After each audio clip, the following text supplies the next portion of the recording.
ಎಲ್ಲರಿಗೂ ನಮಸ್ಕಾರ. ಜ್ಞಾನಗಂಗೋತ್ರಿ ಸಂಸ್ಥೆಗೆ ಎಲ್ಲರಿಗೂ ಸ್ವಾಗತ. ಸೊ ಇವತ್ತು ನಾವು ಚರ್ಚೆ ಮಾಡಬೇಕಾಗಿರುವಂಥ ಟಾಪಿಕ್ ಏನು ಅಂತಂದರೆ, ಸೊ KS ಮೇನ್ಸ್ ಪರೀಕ್ಷೆಯಲ್ಲಿ ಇಲ್ಲಿವರೆಗೂ ಕೇಳಿರುವಂಥ ಕ್ವಶನ್ಸನ್ನು, ಪ್ರೀವಿಯಸ್ ಇಯರ್ ಕ್ವಶನ್ಸನ್ನು ಅನಾಲಿಸಿಸ್ ಮಾಡುವಂಥ ಅನಾಲಿಸಿಸ್ ಅಥವಾ ಡಿಸ್ಕಷನ್ ಮಾಡುವಂಥ ಕ್ಲಾಸನ್ನು ಮಾಡ್ತಾ ಇದ್ದೀವಿ. ಸೊ ಯಾವ ಸಬ್ಜೆಕ್ಟ್ ಕುರಿತಾಗಿ ನಾವು ಡಿಸ್ಕಷನ್ ಮಾಡ್ತಾ ಇದ್ದೀವಿ ಅಂತಂದರೆ, ಸೊ KS ಮೇನ್ಸ್ ಎಕ್ಸಾಮಲ್ಲಿ ಇಲ್ಲಿವರೆಗೂ ಕೇಳಿರುವಂಥ ಹಿಸ್ಟ್ರಿ ಕ್ವಶನ್ಸ್ ಇತಿಹಾಸ ಸಂಬಂಧಪಟ್ಟಿರುವಂಥ ಟಾಪಿಕ್ಸನ್ನು ನಾವು ಈ ಕ್ಲಾಸಲ್ಲಿ ಚರ್ಚೆ ಮಾಡ್ತಾ ಹೋಗ್ತೀವಿ. ಅರ್ಥ ಆಗ್ತಿದೆಯಾ? ಸೊ ಈಗ ಮೇನ್ಸ್ ಕ್ವಶನ್ ಪೇಪರ್ನ ನೀವೆಲ್ಲ ಗಮನಿಸಿರ್ತೀರಾ. ಸೊ ಟೋಟಲಾಗಿ ನಮಗೆ ಇವಾಗ ಸಿಕ್ಕಿರುವಂಥ ಎಷ್ಟು ವರ್ಷಗಳ ಮೇನ್ಸ್ ಕ್ವಶನ್ ಪೇಪರ್ ಸಿಕ್ಕಿದ್ದಾವೆ? ಟೋಟಲಾಗಿ 3 ವರ್ಷಗಳ ಕಾಲ 3 ವರ್ಷಗಳ ಎಕ್ಸಾಮಿನೇಷನ್ ಕ್ವಶನ್ ಪೇಪರ್ ಸಿಕ್ಕಿದೆ. ಒಂದು 2014 ಮೇನ್ಸ್ ಎಕ್ಸಾಮಿನೇಷನ್ ಸಿಕ್ಕಿದೆ, ಅದು ಬಿಟ್ಟರೆ 2015 ಮೇನ್ಸ್ ಎಕ್ಸಾಮಿನೇಷನ್ ಸಿಕ್ಕಿದೆ, ಅದು ಬಿಟ್ಟರೆ 2020 ನಡೆದಿರುವಂಥ ಮೇನ್ಸ್ ಎಕ್ಸಾಮಿನೇಷನ್ ಕ್ವಶನ್ ಪೇಪರ್ ಸಿಕ್ಕಿದೆ. ಸೊ ಈ 3 ಕ್ವಶನ್ ಪೇಪರಲ್ಲಿ ಹಿಸ್ಟ್ರಿ ಸಬ್ಜೆಕ್ಟ್ ಕುರಿತಾಗಿ ಯಾವ ರೀತಿ ಕ್ವಶನ್ ಕೇಳಿದ್ದಾರೆ, ಆಮೇಲೆ ಯಾವ ಟಾಪಿಕ್ ಮೇಲೆ ಕ್ವಶನ್ ಕೇಳಿದ್ದಾರೆ, ನಾವು ಯಾವ ರೀತಿ ಆನ್ಸರ್ ಮಾಡಬೇಕಾಗುತ್ತೆ, ಆಮೇಲೆ ಯಾವ ರೀತಿ ಅನಾಲಿಸಿಸ್ ಇದೆ, ಯಾವ ರೀತಿ ವಿಶ್ಲೇಷಣೆ ಇದೆ, ಅದ್ರ ಬಗ್ಗೆ ನಾವು ಈ ಕ್ಲಾಸಲ್ಲಿ ಚರ್ಚೆ ಮಾಡೋಣ. ಅರ್ಥ ಆಗ್ತಿದೆಯಾ? ಸೊ ಈಗ ಟಾಪಿಕ್ ಅನ್ನು ಚರ್ಚೆ ಮಾಡೋಕ್ಕಿಂತ ಮುಂಚೆ 2020 ಕ್ವಶನ್ ಪೇಪರ್ ಅನಾಲಿಸಿಸ್ ಮಾಡೋದು, ಅದಾದ್ಮೇಲೆ 2015, ಅದಾದ್ಮೇಲೆ 2014. ಸೊ ಈಗಾಗಲೇ ಪ್ರತಿ ವರ್ಷನೂ KS ಮೇನ್ಸ್ ಪರೀಕ್ಷೆನ ನಡೆಸಿದ್ದೇ ಆಗಿದ್ರೆ, ನಮಗೆ ಸುಮಾರು 10 ವರ್ಷಗಳ ಕಾಲಕ್ಕಿಂತ ಜಾಸ್ತಿ ಮೇನ್ಸ್ ಕ್ವಶನ್ ಪೇಪರ್ ಸಿಕ್ಕಿರ್ತಿತ್ತು. ಸೊ ಯಾವ್ಯಾವ ರೀತಿ ಕ್ವಶನ್ಸ್ ಕೇಳ್ತಾರೆ ಅಂತ ಐಡಿಯಾ ಇರ್ತಾ ಇತ್ತು, ಸರಿನಾ?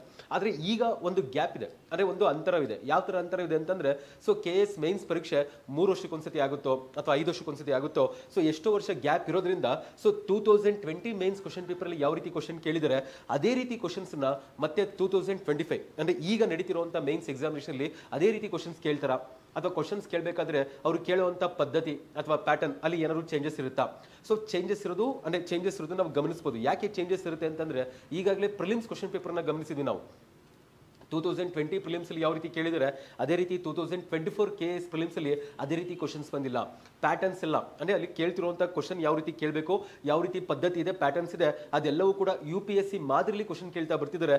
ಇದೇ ಕ್ರಮನ ಮತ್ತೆ ಏನು KS ಮೇನ್ಸ್ ಅಲ್ಲಿ ಕೂಡ ಅನುಸರಿಸಬಹುದಂತ ಸಾಧ್ಯತೆ ಇರ್ತದೆ. ಅರ್ಥ ಆಗ್ತಿದೆಯಲ್ವಾ? ಸೊ ಅದಕ್ಕೆ KS ಮೇನ್ಸ್ ಅಲ್ಲಿ ಯಾವ ರೀತಿ ಕ್ವಶನ್ ಕೇಳ್ತಾರೆ, ಆಮೇಲೆ ಯಾವ ತರ ಕ್ವಶನ್ಸ್ ಅನ್ನು ಆನ್ಸರ್ ಮಾಡಬೇಕು, ಇದೆಲ್ಲವೂ ಕೂಡ ಪ್ರೀವಿಯಸ್ ಇಯರ್ ಕ್ವಶನ್ ಪೇಪರ್ಗೆ ನಾವು ಆನ್ಸರ್ ಮಾಡ್ತಾ ಪ್ರಯತ್ನ ಪಡೋಣ. ಆದರೆ ಅದಕ್ಕಿಂತ ಮುಂಚೆ ಸೊ ಸ್ವಲ್ಪ ಸಮಯ ಕಾಲ ನಾವು ಆನ್ಸರ್ ರೈಟಿಂಗ್ ಬೇಸಿಕ್ಸ್ ಬಗ್ಗೆ ಚರ್ಚೆ ಮಾಡೋಣ ಅಂತ. ಸರಿನಾ? ಆನ್ಸರ್ ರೈಟಿಂಗ್ ಬೇಸಿಕ್ಸ್ ಬಗ್ಗೆ ಚರ್ಚೆ ಮಾಡೋಣ. ಈಗ ನಾನು 2020 ಕ್ವಶನ್ ಪೇಪರ್ನ ಡಿಸ್ಕಷನ್ ಮಾಡ್ತಾ ಹೋಗ್ತಿದ್ರೆ ನಿಮ್ಗೆ ಏನನ್ಸುತ್ತೆ ಅಂತಂದ್ರೆ, ಎಲ್ಲೋ ಒಂದ್ ಕಡೆ ನೀವು ಓದಿರೋದಕ್ಕೂ ಅಥವಾ ನೀವು ಪ್ರಾಕ್ಟೀಸ್ ಮಾಡಿರೋದಕ್ಕೂ ಈಗ ನಾವು ಡಿಸ್ಕಷನ್ ಮಾಡೋಕ್ಕೂ ಎಷ್ಟೊಂದು ಅಂತರ ಕಾಣಿಸುತ್ತೆ. ಸೊ ಎಷ್ಟೊಂದು ಇಂಪಾರ್ಟೆಂಟ್ ಅಥವಾ ಪ್ರಮುಖವಾಗಿರುವಂತ ಅಂಶ ಅಂತಂದ್ರೆ ಆನ್ಸರ್ ರೈಟಿಂಗ್, ಅಂದ್ರೆ ಯಾವ ರೀತಿ ಉತ್ತರ ಬರೀಬೇಕು, ಮೇನ್ಸ್ ಪರೀಕ್ಷೆಯಲ್ಲಿ ಯಾವ ರೀತಿ ಉತ್ತರ ಬರೀಬೇಕು. ಸೊ ಉತ್ತರ ಬರೆಯುವಂತ ಪ್ರಕ್ರಿಯೆ ಅಂದ್ರೆ ಆನ್ಸರ್ ರೈಟಿಂಗ್ ಪ್ರೊಸೆಸ್ ಅಂತ ಕರಿತೀವಿ. ಆ ಪ್ರೊಸೆಸ್ ಅನ್ನ ನಾವು ಇಲ್ಲಿವರೆಗೂ ಅಳವಡಿಸ್ಕೊಂಡಿಲ್ಲ. ಸೊ ಅಳವಡಿಸ್ಕೋಬೇಕಾದ್ರೆ ಯಾವ ರೀತಿ ಅಳವಡಿಸ್ಕೋಬೇಕು, ಅದಕ್ಕೆ ಸಂಬಂಧಪಟ್ಟಿರುವಂತ ಅನೇಕ ರೀತಿ ಸಣ್ಣ ಪುಟ್ಟ ವಿಚಾರಗಳಿರ್ಬೋದು ಅಥವಾ ಬಹಳ ಮುಖ್ಯವಾಗಿರೋ ವಿಚಾರಗಳಿರ್ಬೋದು, ಅದನ್ನ ಸ್ವಲ್ಪ ಅರ್ಥ ಮಾಡ್ಕೊಂಡು ಅದಾದ್ಮೇಲೆ 2020 KS ಮೇನ್ಸ್ ಹಿಸ್ಟ್ರಿ ಕ್ವಶನ್ಸ್ ಏನ್ ಕೇಳಿದರೆ ಅದನ್ನ ಅರ್ಥ ಮಾಡ್ಕೊಳ್ತಾ ಹೋಗೋಣ. ಇದು ಫಸ್ಟ್ ಕ್ಲಾಸ್. ಇದು ಸಣ್ಣ previous year question paper analysis ಮಾಡ್ತಿರುವಂತ ಫಸ್ಟ್ ಕ್ಲಾಸು. ಅದ್ರ ಬಗ್ಗೆ ನಾವು ಫಸ್ಟ್ ಕ್ಲಾಸ್ ಅಲ್ಲಿ ಕೆಲವೊಂದು ಬೇಸಿಕ್ಸ್ ಅನ್ನ ಅರ್ಥ ಮಾಡ್ಕೊಂಡು ಕೆಲವು ಪ್ರಶ್ನೆಗಳನ್ನ ಚರ್ಚೆ ಮಾಡೋಣ. ಸೊ ಹೋಗ್ತಾ ನಿಮಗೆ ಟೋಟಲ್ ಆಗಿ 20 KS ಮೇನ್ಸ್ ಹಿಸ್ಟ್ರಿ ಕ್ವಶನ್ಸ್ ಇದೆ. ಸೊ 3 ವರ್ಷಗಳ ಕಾಲ ಏನು ಕ್ವಶನ್ಸ್ ಕೇಳಿದರೆ ಟೋಟಲ್ ಆಗಿ 20 ಕ್ವಶನ್ಸ್ ಬರುತ್ತೆ. ಸೊ 20 ಕ್ವಶನ್ಸ್ ಅನ್ನು ಕೂಡ ನಾವು ಡೀಟೇಲ್ ಆಗಿ ಅನಾಲಿಸಿಸ್ ಮಾಡಿ ಯಾವ ರೀತಿ ಆನ್ಸರ್ ಮಾಡಬೇಕಾಗುತ್ತೆ, ಸೊ ಏನೆಲ್ಲ ಅಂಶಗಳನ್ನ ಪರಿಗಣಿಸಬೇಕಾಗುತ್ತೆ, ಏನೆಲ್ಲ ಚಾಲೆಂಜಸ್ ಇದಾವೆ ಆನ್ಸರ್ ಮಾಡಬೇಕಾದ್ರೆ ಎಲ್ಲವೂ ಕೂಡ ಚರ್ಚೆ ಮಾಡ್ತಾ ಹೋಗೋಣ. ಈಗ ಫಸ್ಟ್ ಸಿಂಪಲ್ ಆಗಿ ಆನ್ಸರ್ ರೈಟಿಂಗ್ ಅಂದ್ರೆ ಏನು, ಆನ್ಸರ್ ರೈಟಿಂಗ್ ಬೇಸಿಕ್ಸ್ ಅಂತ ಅರ್ಥ ಮಾಡ್ಕೊಳ್ಳೋಣ. ಸೊ ಆನ್ಸರ್ ರೈಟಿಂಗ್ ಬಗ್ಗೆ ನಿಮಗೆಲ್ಲ ಗೊತ್ತಿರುತ್ತೆ.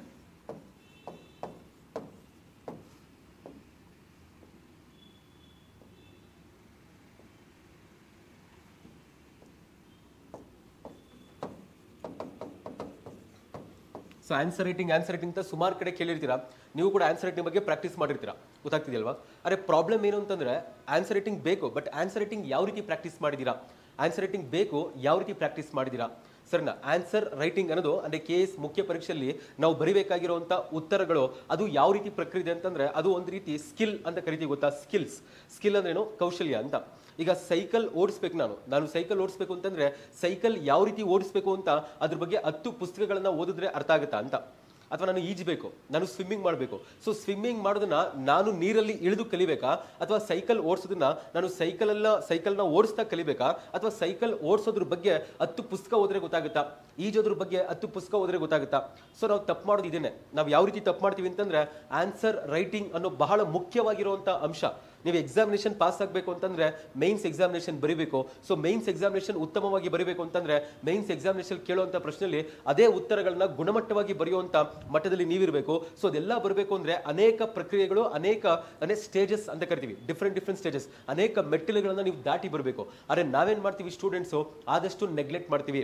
ಕೇವಲ ಕಂಟೆಂಟ್ ಬಿಲ್ಡಿಂಗ್ಗೋಸ್ಕರ ಅಂದ್ರೆ ರಿವಿಷನ್ ಮಾಡಬೇಕು, ಕಂಟೆಂಟ್ ಬಿಲ್ಡ್ ಮಾಡಬೇಕು, ಬೇರೆ ಬೇರೆ ಪುಸ್ತಕ ಹೋಗಬೇಕು, ಬೇರೆ ಬೇರೆ ಕೋಚಿಂಗ್ ಇನ್ಸ್ಟಿಟ್ಯೂಷನ್ ಅಟೆಂಡ್ ಮಾಡಬೇಕು, ಲೆಕ್ಚರ್ಸ್ ನ ಕೇಳಬೇಕು, ಇದಕ್ಕಷ್ಟೇ ಜಾಸ್ತಿ ಪ್ರಾಮುಖ್ಯತೆ ಕೊಡ್ತೀವಿ. ಅಥವಾ ಪ್ರಿಲಿಮ್ಸ್ ಪರ್ಸ್ಪೆಕ್ಟಿವ್ ಅಲ್ಲಿ ಜಾಸ್ತಿ ಓದ್ತೀವಿ ಹೊರತು ನಾವು ಎಕ್ಸಾಮಿನೇಷನ್ ಪಾಸ್ ಆಗಿ KS ಆಫೀಸರ್ ಆಗಬೇಕು ಅಂತ ಆಗಿದ್ರೆ ನಾವೇನ್ ಮಾಡಬೇಕು, ಆನ್ಸರ್ ರೈಟಿಂಗ್ ಬಗ್ಗೆನೂ ಕೂಡ ಅನೇಕ ರೀತಿಯಲ್ಲಿ ನಾವು ಗಮನವನ್ನ ಕೊಡಬೇಕಾಗುತ್ತೆ. ಸರ್ನಾ 50% ಅರ್ಥ ಮಾಡ್ಕೊಳ್ಳಿ, 50% ನೀವು ಏನಾದರೂ ಮಾಡೋದಾಗಿದ್ರೆ ಅದು ಕೇವಲ ಕಂಟೆಂಟ್ ಬಿಲ್ಡಿಂಗ್ ಅಷ್ಟೇ ಇರಬೇಕು. ಇನ್ನ 50% ಏನ್ ಮಾಡಬೇಕು, ನೀವು ಎಕ್ಸಾಮಿನೇಷನ್ ಹಾಲಲ್ಲಿ ಯಾವ ರೀತಿ ಆನ್ಸರ್ ಬರೀಬೇಕು, ಯಾವ ರೀತಿ ಉತ್ತರಗಳನ್ನ ಬರೀಬೇಕು, ಯಾವ ರೀತಿ ಎಕ್ಸಾಮ್ ನ ಅಟೆಂಡ್ ಮಾಡಬೇಕು, ಅವುಗಳ ಬಗ್ಗೆನೂ ಕೂಡ ನೀವು ಗಮನದಲ್ಲಿ ಇಟ್ಕೊಂಡಿರ್ಬೇಕಾಗುತ್ತೆ. ಆದ್ರೆ ನಾವೇನ್ ಮಾಡ್ತೀವಿ ಸ್ಟೂಡೆಂಟ್, ಅನೇಕ ರೀತಿಯಲ್ಲಿ ಅತ್ಯಂತ ಹೆಚ್ಚಿಗೆ ಗಮನ ಹರಿಸೋದಾಗಿದ್ರೆ ಯಾವ ಒಂದು ಪ್ರಕ್ರಿಯೆ ಜಾಸ್ತಿ ಗಮನ ಹರಿಸ್ತೀವಿ ನಾವು, ಕೇವಲ ಕಂಟೆಂಟ್ ಬಿಲ್ಡಿಂಗ್ಗೋಸ್ಕರ, ಕೇವಲ ನಾಲೆಜ್ ಅನ್ನ ಅಂದ್ರೆ ಕೇವಲ ಪುಸ್ತಕಗಳನ್ನ ಓದಬೇಕು, ನಾಲೆಜ್ ಅನ್ನ ತಗೋಬೇಕು, ಅಥವಾ ಬೇರೆ ಬೇರೆ ಯೂಟ್ಯೂಬ್ ವಿಡಿಯೋ ನೋಡಬೇಕು, ಲೆಕ್ಚರ್ಸ್ ಅನ್ನ ಕೇಳಬೇಕು, ಇದಕ್ಕೆ ಜಾಸ್ತಿ ಗಮನ ಹರಿಸ್ತೀವಿ ಹೊರತು ನಾವು ಆನ್ಸರ್ ರೈಟಿಂಗ್ ಬಗ್ಗೆ ಗಮನ ಹರಿಸೋದಿಲ್ಲ. ಗೊತ್ತಾಗ್ತಿದಿಲ್ವಾ? ಸೊ ಆನ್ಸರ್ ರೈಟಿಂಗ್ ಬಹಳ ಪ್ರಮುಖವಾಗಿರುವಂತ ಅಂಶ. ಇದನ್ನ ನೀವು ಪ್ರಾಕ್ಟೀಸ್ ಮಾಡಲೇಬೇಕು. ಇದೊಂಥರ ಸ್ಕಿಲ್ ಇದ್ದಂಗೆ, ಒಂದೇ ದಿನದಲ್ಲಿ ಎಲ್ಲವೂ ಬರೋದಿಲ್ಲ. ನಿರಂತರವಾಗಿ ಪ್ರಾಕ್ಟೀಸ್ ಮಾಡ್ತಾ ಬರ್ತಿದ್ರೆ ನೀವು ಬರಿತಿರುವಂತ ಆನ್ಸರ್ ಗುಣಮಟ್ಟವಾಗಿ ಬರಿತೀರಾ, ಅತ್ಯಂತ ಹೆಚ್ಚಿಗೆ ನಿಮಗೆ ಮಾರ್ಕ್ಸ್ ಸಿಗುತ್ತೆ. ಮೈನ್ಸ್ ಎಕ್ಸಾಮಿನೇಷನ್ ಪಾಸು ಆಗ್ಬೋದು. ಸರ್ ನಾ ಮೈನ್ಸ್ ಎಕ್ಸಾಮಿನೇಷನ್ ಈಸಿಯಾಗಿ ಪಾಸ್ ಆಗ್ಬೋದು. ಸೊ ನಾವು ಎಲ್ಲಾ ರೀತಿ ಬರ್ತಿರುವಂತಹ ಅಂಶಗಳನ್ನ ಇಲ್ಲಿ ಡಿಸ್ಕಷನ್ ಮಾಡಲ್ಲ. ಕೆಲವೊಂದು ಇಂಪಾರ್ಟೆಂಟ್ ಆಸ್ಪೆಕ್ಟ್ಸ್ ಏನಿರುತ್ತೆ ಅದನ್ನ ಒಂದು 10 to 15 ಮಿನಿಟ್ಸ್ ಡಿಸ್ಕಷನ್ ಮಾಡಿ, ಸೊ ನಾವು 2020 ಕ್ವಶನ್ ಪೇಪರ್ ಅಲ್ಲಿ ಏನ್ ಕೇಳಿದರೆ ಸೊ ಯಾವ ರೀತಿ ಆನ್ಸರ್ ಮಾಡಬೇಕಾಗುತ್ತೆ ಅಂತ ಗಮನ ಹರಿಸೋಣ. ಸರಿನಾ? ಈಗ ಆನ್ಸರ್ ರೈಟಿಂಗ್ ಅನ್ನೋದು ಎಷ್ಟೋ ವಿದ್ಯಾರ್ಥಿಗಳಿಗೆ, ಎಷ್ಟೊಂದು ಕ್ಯಾಂಡಿಡೇಟ್ಸ್ಗೆ ಏನಂತ ಅನ್ಸುತ್ತೆ, ಒಂದು ಬಹಳ ಕಠಿಣವಾಗಿರುವಂತ ಪ್ರಕ್ರಿಯೆ. ಸರಿನಾ? ನಮ್ಗೆ ಏನಂತ ಅನ್ಸುತ್ತೆ, ಒಂದು ಕಠಿಣವಾಗಿರೋ ಪ್ರಕ್ರಿಯೆ ಅಂತ ಅನ್ಸುತ್ತೆ. ಅಂದ್ರೆ ಕಾಂಪ್ಲೆಕ್ಸ್ ಪ್ರೋಸೆಸ್. ಆನ್ಸರ್ ರೈಟಿಂಗ್ ಅನ್ನೋದು ನಮ್ಗೆ ಏನಂತ ಕಾಣಿಸುತ್ತೆ, ಒಂದು ಕಾಂಪ್ಲೆಕ್ಸ್ ಪ್ರೋಸೆಸ್, ಕಠಿಣವಾಗಿರುವಂಥ ಒಂದು ಪ್ರಕ್ರಿಯೆ. ಹೆಂಗಪ್ಪ ಆನ್ಸರ್ ಬರೆಯೋದು, ಅಷ್ಟು ಗುಣಮಟ್ಟವಾಗಿ ಯಾವ ರೀತಿ ಆನ್ಸರ್ ಬರೆಯೋದು, ನನಗೆಲ್ಲ ಗೊತ್ತು, ನಾನು ತುಂಬ ಚೆನ್ನಾಗಿ ಓದ್ಕೊಂಡಿದ್ದೀನಿ, ನನಗೆಲ್ಲ ಅರ್ಥ ಆಗುತ್ತೆ. ಆದರೆ ಆನ್ಸರ್ ಬರಿಬೇಕಾದ್ರೆ ಅಥವಾ ಪೆನ್ ಕೊಟ್ಬಿಟ್ಟು ನಾನು ಪುಸ್ತಕದಲ್ಲಿ ಅಥವಾ ಆನ್ಸರ್ ಶೀಟಲ್ಲಿ ಬರಿಬೇಕಾದ್ರೆ ನನಗೆ ಆನ್ಸರ್ಸೇ ನೆನಪು ಬರೋದಿಲ್ಲ. ಏನು ಬರಿತೀನಿ ಅದೇ ನನಗೆ ಗೊತ್ತಿಲ್ಲ, ಅಥವಾ ನನಗೆ ಗೊತ್ತಿರೋದನ್ನ ಬರಿತೀನಿ, ಅಲ್ಲಿ ಏನು ಆನ್ಸರ್ ಕೇಳಿದರೆ, ಏನು ಕ್ವಶನ್ ಕೇಳಿದರೆ ಅದ್ರ ಪರ್ಸ್ಪೆಕ್ಟಿವ್ ಅಲ್ಲಿ ಅದ್ರ ಪ್ರಕಾರ ನಾನು ಆನ್ಸರ್ ಬರೆಯೋಕ್ಕಾಗ್ತಿಲ್ಲ. ಅರ್ಥ ಆಗ್ತಲ್ವಾ? ಇದಕ್ಕೆ ನೀವೇನಂತ ಅಂತೀರಾ, ಆನ್ಸರ್ ರೈಟಿಂಗ್ ಅನ್ನೋದು ಎಲ್ಲೋ ಒಂದ್ ಕಡೆ ಬಹಳ ದೊಡ್ಡವಾಗಿರುವಂಥ ಒಂದು ಪ್ರಕ್ರಿಯೆ. ಇದಕ್ಕೂ ನಾನು ಪ್ರಿಪೇರ್ ಆಗಬೇಕು ಅಂದ್ರೆ ತುಂಬಾ ಟೈಮ್ ಬೇಕಾಗುತ್ತೆ.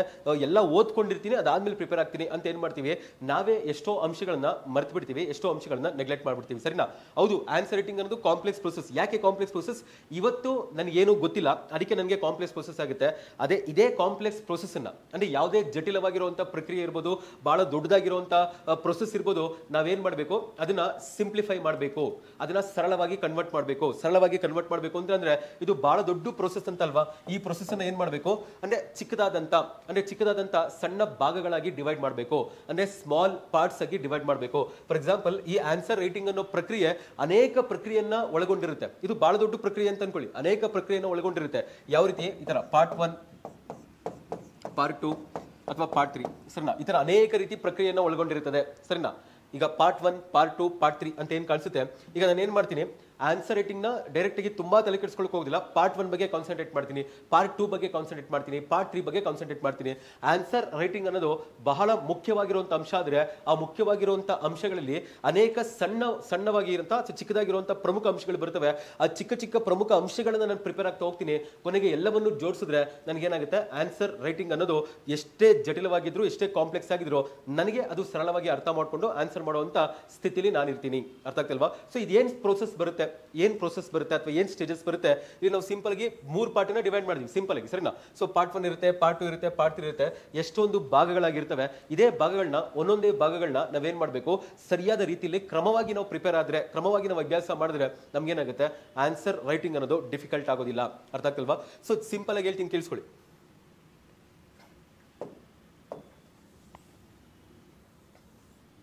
ಯಾವುದೇ ಮೇನ್ಸ್ ಆನ್ಸರ್ ಬರೀಬೇಕಾದ್ರೆ ನಮ್ಗೆ ಏನು ಅಂಶಗಳು ಗೊತ್ತಿರಬೇಕು?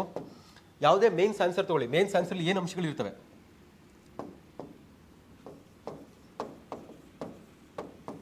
ಒಂದು ಆನ್ಸರ್ನ ನಾವು ಉತ್ತಮವಾಗಿ ಬರಿಬೇಕು, ಮೇನ್ಸ್ ಆನ್ಸರ್ನ ಉತ್ತಮವಾಗಿ ಬರಿಬೇಕು. ಸರಿನಾ? ಈ ಆನ್ಸರ್ನ ಬರಿಬೇಕು ಅಂತಂದ್ರೆ ನಾವು ಎರಡು ಭಾಗಗಳಾಗಿ ನಾವೇನ್ ಮಾಡ್ತೀವಿ, ಡಿವೈಡ್ ಮಾಡ್ತೀವಿ. 2 ಭಾಗಗಳಾಗಿ. ಸರಿನಾ? ಒಂದೇನು ಒಂದು ಆನ್ಸರ್ ಅಲ್ಲಿ ಏನ್ ಬರಿಬೇಕು ಅಂತ, ವಾಟ್ ಟು ರೈಟ್ ಅಂತ ಕರಿತೀವಿ, ಇನ್ನೊಂದು ಹೌ ಟು ರೈಟ್ ಅಂತ. ಅರ್ಥ ಆಗ್ತಿದ್ಯಾ? ಸೊ ಒಂದು ಆನ್ಸರ್ ಇದೆ, ಆನ್ಸರ್ ಅಲ್ಲಿ ಏನ್ ಬರಿಬೇಕು, ಒಂದು ಆನ್ಸರ್ನ ಯಾವ ರೀತಿ ಬರಿಬೇಕು, ಈ ಎರಡು ಅಂಶಗಳನ್ನ ನಾವು ಗಮನ ಹರಿಸ್ಕೋಬೇಕಾಗುತ್ತೆ. ಗೊತ್ತಾಗ್ತಲ್ವಾ? ನೀವು ಯಾವುದೇ ಆನ್ಸರ್ ಬರೀರಿ, ಪ್ರಾಬ್ಲಮ್ ಏನು ಅಂದ್ರೆ ಪ್ರಾಬ್ಲಮ್ ಒಂದೇ ಸಿಂಪಲ್ ಆಗಿ ಏನಿರುತ್ತೆ ಅಂತಂದ್ರೆ, ಕ್ವಶನ್ ಪೇಪರ್ ಅಲ್ಲಿ ಯಾವ ಕ್ವಶನ್ ಕೇಳಿದರೆ ಆ ಕ್ವಶನ್ನ ಅಥವಾ ಆ ಪ್ರಶ್ನೆದು ಬೇಡಿಕೆ ಏನಿದೆ ಆ ಬೇಡಿಕೆಗೆ ತಕ್ಕಂಗೆ ನಾವು ಆನ್ಸರ್ ಬರಿತಿಲ್ಲ, ನಮಗೆ ಏನ್ ಗೊತ್ತಿದೆ ಆ ರೀತಿ ಆನ್ಸರ್ ಬರಿತಾ ಇದೀವಿ. ಸರಿನಾ? ನನಗೇನು ಗೊತ್ತಿದೆ ನಾನು ಅದ್ರ ಬಗ್ಗೆ ಆನ್ಸರ್ ಮಾಡ್ತಾ ಇದ್ದೀನಿ. ಸೊ ಕ್ವಶನ್ ಪೇಪರಲ್ಲಿ ಏನು ಕ್ವಶನ್ ಕೇಳಿದರೆ ಅದ್ರ ಬಗ್ಗೆ ಆನ್ಸರ್ ಮಾಡ್ತಿಲ್ಲ, ಆ ರೀತಿ ಆನ್ಸರ್ ಮಾಡ್ತಿಲ್ಲ. ಸೊ ಅವಾಗ ಏನಾಗುತ್ತೆ, ನನಗೆ ಪೂರ್ಣವಾಗಿ ಮಾರ್ಕ್ಸ್ ಕೊಡ್ತಾರಾ, ನನಗೆ ಉನ್ನತವಾಗಿ ಮಾರ್ಕ್ಸ್ ಕೊಡ್ತಾರೆ, ಹೆಚ್ಚಿನ ಅಂಕ ಕೊಡ್ತಾರಾ? ಹೆಚ್ಚಿನ ಮಾರ್ಕ್ಸ್ ಕೊಡೋದಿಲ್ಲ. ನನಗೇನು ಮಾಡ್ತಾರೆ, ಆದಷ್ಟು ಮಾರ್ಕ್ಸ್ ಕಮ್ಮಿ ಕೊಡ್ತಾರೆ. ಯಾಕೆಂದ್ರೆ ಕ್ವಶನ್ದು ಡಿಮ್ಯಾಂಡ್ ಏನಿದೆ, ಅವ್ರು ಕೇಳ್ತಿರೋಂಥ ಪ್ರಶ್ನೆ ಡಿಮ್ಯಾಂಡ್ ಏನಿದೆ ಆ ಡಿಮ್ಯಾಂಡ್ಗೆ ನಾನೇನು ಬರೀಬೇಕು ಅಂತ ನನಗೆ ಗೊತ್ತಿರಬೇಕು. ವಾಟ್ ಟು ರೈಟ್, ಏನು ಬರಿಬೇಕು, ಅದಾದ್ಮೇಲೆ ಹೌ ಟು ರೈಟ್, ಯಾವ ರೀತಿ ಬರಿಬೇಕು ಅಂತ. ಅರ್ಥ ಆಗ್ತಲ್ವಾ? ಏನು ಬರಿಬೇಕು, ಯಾವ ರೀತಿ ಬರಿಬೇಕು. ಸಿಂಪಲ್ ಆಗಿ ಒಂದು ಆನ್ಸರ್ ಅಲ್ಲಿ ನಿಮಗೆ ಸಿಂಪಲ್ ಆಗಿರುವಂತ ಕ್ವಶನ್ ಏನು ಬರ್ತದೆ, ಈ ಕ್ವಶನ್ಗೆ ಏನು ಆನ್ಸರ್ ಬರಿಬೇಕು, ಅದು ಫಸ್ಟ್ ಕ್ವಶನ್. ಈ ಕ್ವಶನ್ಗೆ ನಮಗೆ ಕೇಳಿರುವಂತ ಮೈನ್ಸ್ ಪ್ರಶ್ನೆಗೆ ಏನು ಆನ್ಸರ್ ಬರಬೇಕು, ಅದು ಫಸ್ಟ್ ಕ್ವಶನ್. ಸೆಕೆಂಡ್ ಕ್ವಶನ್ ಏನು ಬರುತ್ತೆ, ನನಗೇನೋ ಕಂಟೆಂಟ್ ಗೊತ್ತಿದೆ, ಅದು ಯಾವ ರೀತಿ ಬರಬೇಕು ಅಂತ. ನನಗೆ 500 ವರ್ಡ್ಸ್ ಕಂಟೆಂಟ್ ಗೊತ್ತಿದೆ, ನನಗೆ 1000 ವರ್ಡ್ಸ್ ಕಂಟೆಂಟ್ ಗೊತ್ತಿದೆ. ಅರೆ ಕೇಳಿರೋದೆಷ್ಟು, ಕೇವಲ 150 ವರ್ಡ್ಸ್, 150 ಪದಗಳಲ್ಲಿ ಮಾತ್ರ ಉತ್ತರಿಸಬೇಕು ಅಂತ ಕ್ವಶನ್ ಪೇಪರಲ್ಲಿ ಕೇಳಿದ್ದಾರೆ. ನನಗೆ ತುಂಬಾ ಜಾಸ್ತಿ ಗೊತ್ತು, ಒಂದು ಪ್ರಶ್ನೆ ಬಗ್ಗೆ ಅಥವಾ ಒಂದು ಟಾಪಿಕ್ ಬಗ್ಗೆ ತುಂಬಾ ಜಾಸ್ತಿ ಗೊತ್ತು. ಸೊ ನಾನು ಎಲ್ಲವೂ ಕೂಡ ಬರೀಬೇಕಾಗುತ್ತಾ, ಎಲ್ಲವೂ ಕೂಡ ಬರೋದಕ್ಕೆ ಟೈಮ್ ಇದೆಯಾ, ಎಲ್ಲವೂ ಕೂಡ ಬರೋದಕ್ಕೆ ಜಾಗ ಇದೆಯಾ, ಅಥವಾ ಒಂದೇ ಒಂದು ಕ್ವಶನ್ ಮಾತ್ರ ಕೇಳಿದಾರಾ? ಅರ್ಥ ಆಗ್ತಲ್ವಾ? ಇದೆಲ್ಲ ಸಣ್ಣ ಪುಟ್ಟ ಏನು ಅಂಶಗಳು ಬರ್ತವೆ, ಇದ್ರ ಬಗ್ಗೆ ಎಲ್ಲವೂ ಕೂಡ ನಾವು ಗಮನದಲ್ಲಿ ಇಟ್ಕೊಂಡು ಸರಿಯಾದ ರೀತಿಯಲ್ಲಿ ಸರಿಯಾದ ಕ್ರಮದಲ್ಲಿ ಆನ್ಸರ್ ಮಾಡಿದ್ದಾಗಿದ್ರೆ ಸರಿಯಾದ ಕ್ರಮದಲ್ಲಿ ಅಭ್ಯಾಸ ಮಾಡಬೇಕು ಫಸ್ಟ್. ಸರಿನಾ? ಆನ್ಸರ್ ರೈಟಿಂಗ್ ಅನ್ನೋದು ಕೇವಲ ನಾನು ಅರ್ಥ ಮಾಡ್ಕೊಳ್ತೀನಿ, ತುಂಬಾ ಚೆನ್ನಾಗಿ ಬ್ಯಾಟ್ ಮಾಡ್ತೀನಿ, ರಿವಿಷನ್ ಮಾಡ್ತೀನಿ, ನಾನು ಚೆನ್ನಾಗಿ ಬರಿತೀನಿ ಅಂತಲ್ಲ. ಆನ್ಸರ್ ರೈಟಿಂಗ್ ಅನ್ನೋದು ನೀವು ಪೆನ್ನ ಪೇಪರ್ನ ಇಟ್ಕೊಂಡು ಬರಿಬೇಕು. ನೀವು ಎಷ್ಟು ಪ್ರಾಕ್ಟೀಸ್ ಮಾಡ್ತೀರಾ ಹೋಗ್ತಾ ಏನಾಗ್ತೀರಾ, ಡೆವಲಪ್ ಆಗ್ತಾ ಹೋಗ್ತೀರಾ. ಅಂದ್ರೆ ನಿಮ್ಮ ತಪ್ಪುಗಳನ್ನ ಅರ್ಥ ಮಾಡ್ಕೊಂಡು ನೀವು ಮುಂದುವರಿತಾ ಏನಾಗ್ತೀರಾ, ಅಭಿವೃದ್ಧಿ ಆಗ್ತೀರಾ. ತುಂಬಾ ಚೆನ್ನಾಗಿ ಆನ್ಸರ್ ಬರಿಬೇಕು. ಒಂದು ತುಂಬಾ ಚೆನ್ನಾಗಿ ಗುಣಮಟ್ಟವಾಗಿರುವಂತ ಆನ್ಸರ್ ಬರಿಬೇಕು ಅಂತಂದ್ರೆ ಅಟ್ಲೀಸ್ಟ್ 5 ಕಮ್ಮಿ ಅಥವಾ 5 ಕಳಪೆ ಆನ್ಸರ್ ಬರ್ದಿರ್ಬೇಕು ನೀವು. ಸರಿನಾ? ಅಂದ್ರೆ 5 ಕಳಪೆ ಆನ್ಸರ್ ಬರ್ದಿದ್ರೆ ಒಂದು ಗುಣಮಟ್ಟವಾಗಿರುವಂತ ಆನ್ಸರ್ ಬರೆಯುವಂತ ಮಟ್ಟಿಗೆ ನೀವು ರೀಚ್ ಆಗ್ತೀರಾ. ಅರ್ಥ ಆಗ್ತಲ್ವಾ? ಸೊ ಆನ್ಸರ್ ರೈಟಿಂಗ್ ಪ್ರಕ್ರಿಯೆ ಅಂತ ಬಂದಾಗ ಸೊ ಇಂಪಾರ್ಟೆಂಟ್ ಇರುವಂತ ಅಂಶ ಅಂತಂದ್ರೆ ನಾವೇನಂತ ಹೇಳ್ತೀವಿ ಅಂದ್ರೆ ಮೈನ್ಸ್ ಆನ್ಸರ್ ರೈಟಿಂಗ್ ಅಲ್ಲಿ ಇಂಪಾರ್ಟೆಂಟ್ ಇರುವಂತ ಅಂಶ ಅಂತಂದ್ರೆ 2 ಭಾಗಗಳಿಗೆ ಡಿವೈಡ್ ಮಾಡ್ತೀವಿ. 2 ಭಾಗಗಳಾಗಿ. ಸೊ ಒಂದು ಭಾಗ ಅಂತ ಅಂದ್ರೆ ಕ್ವಶನ್,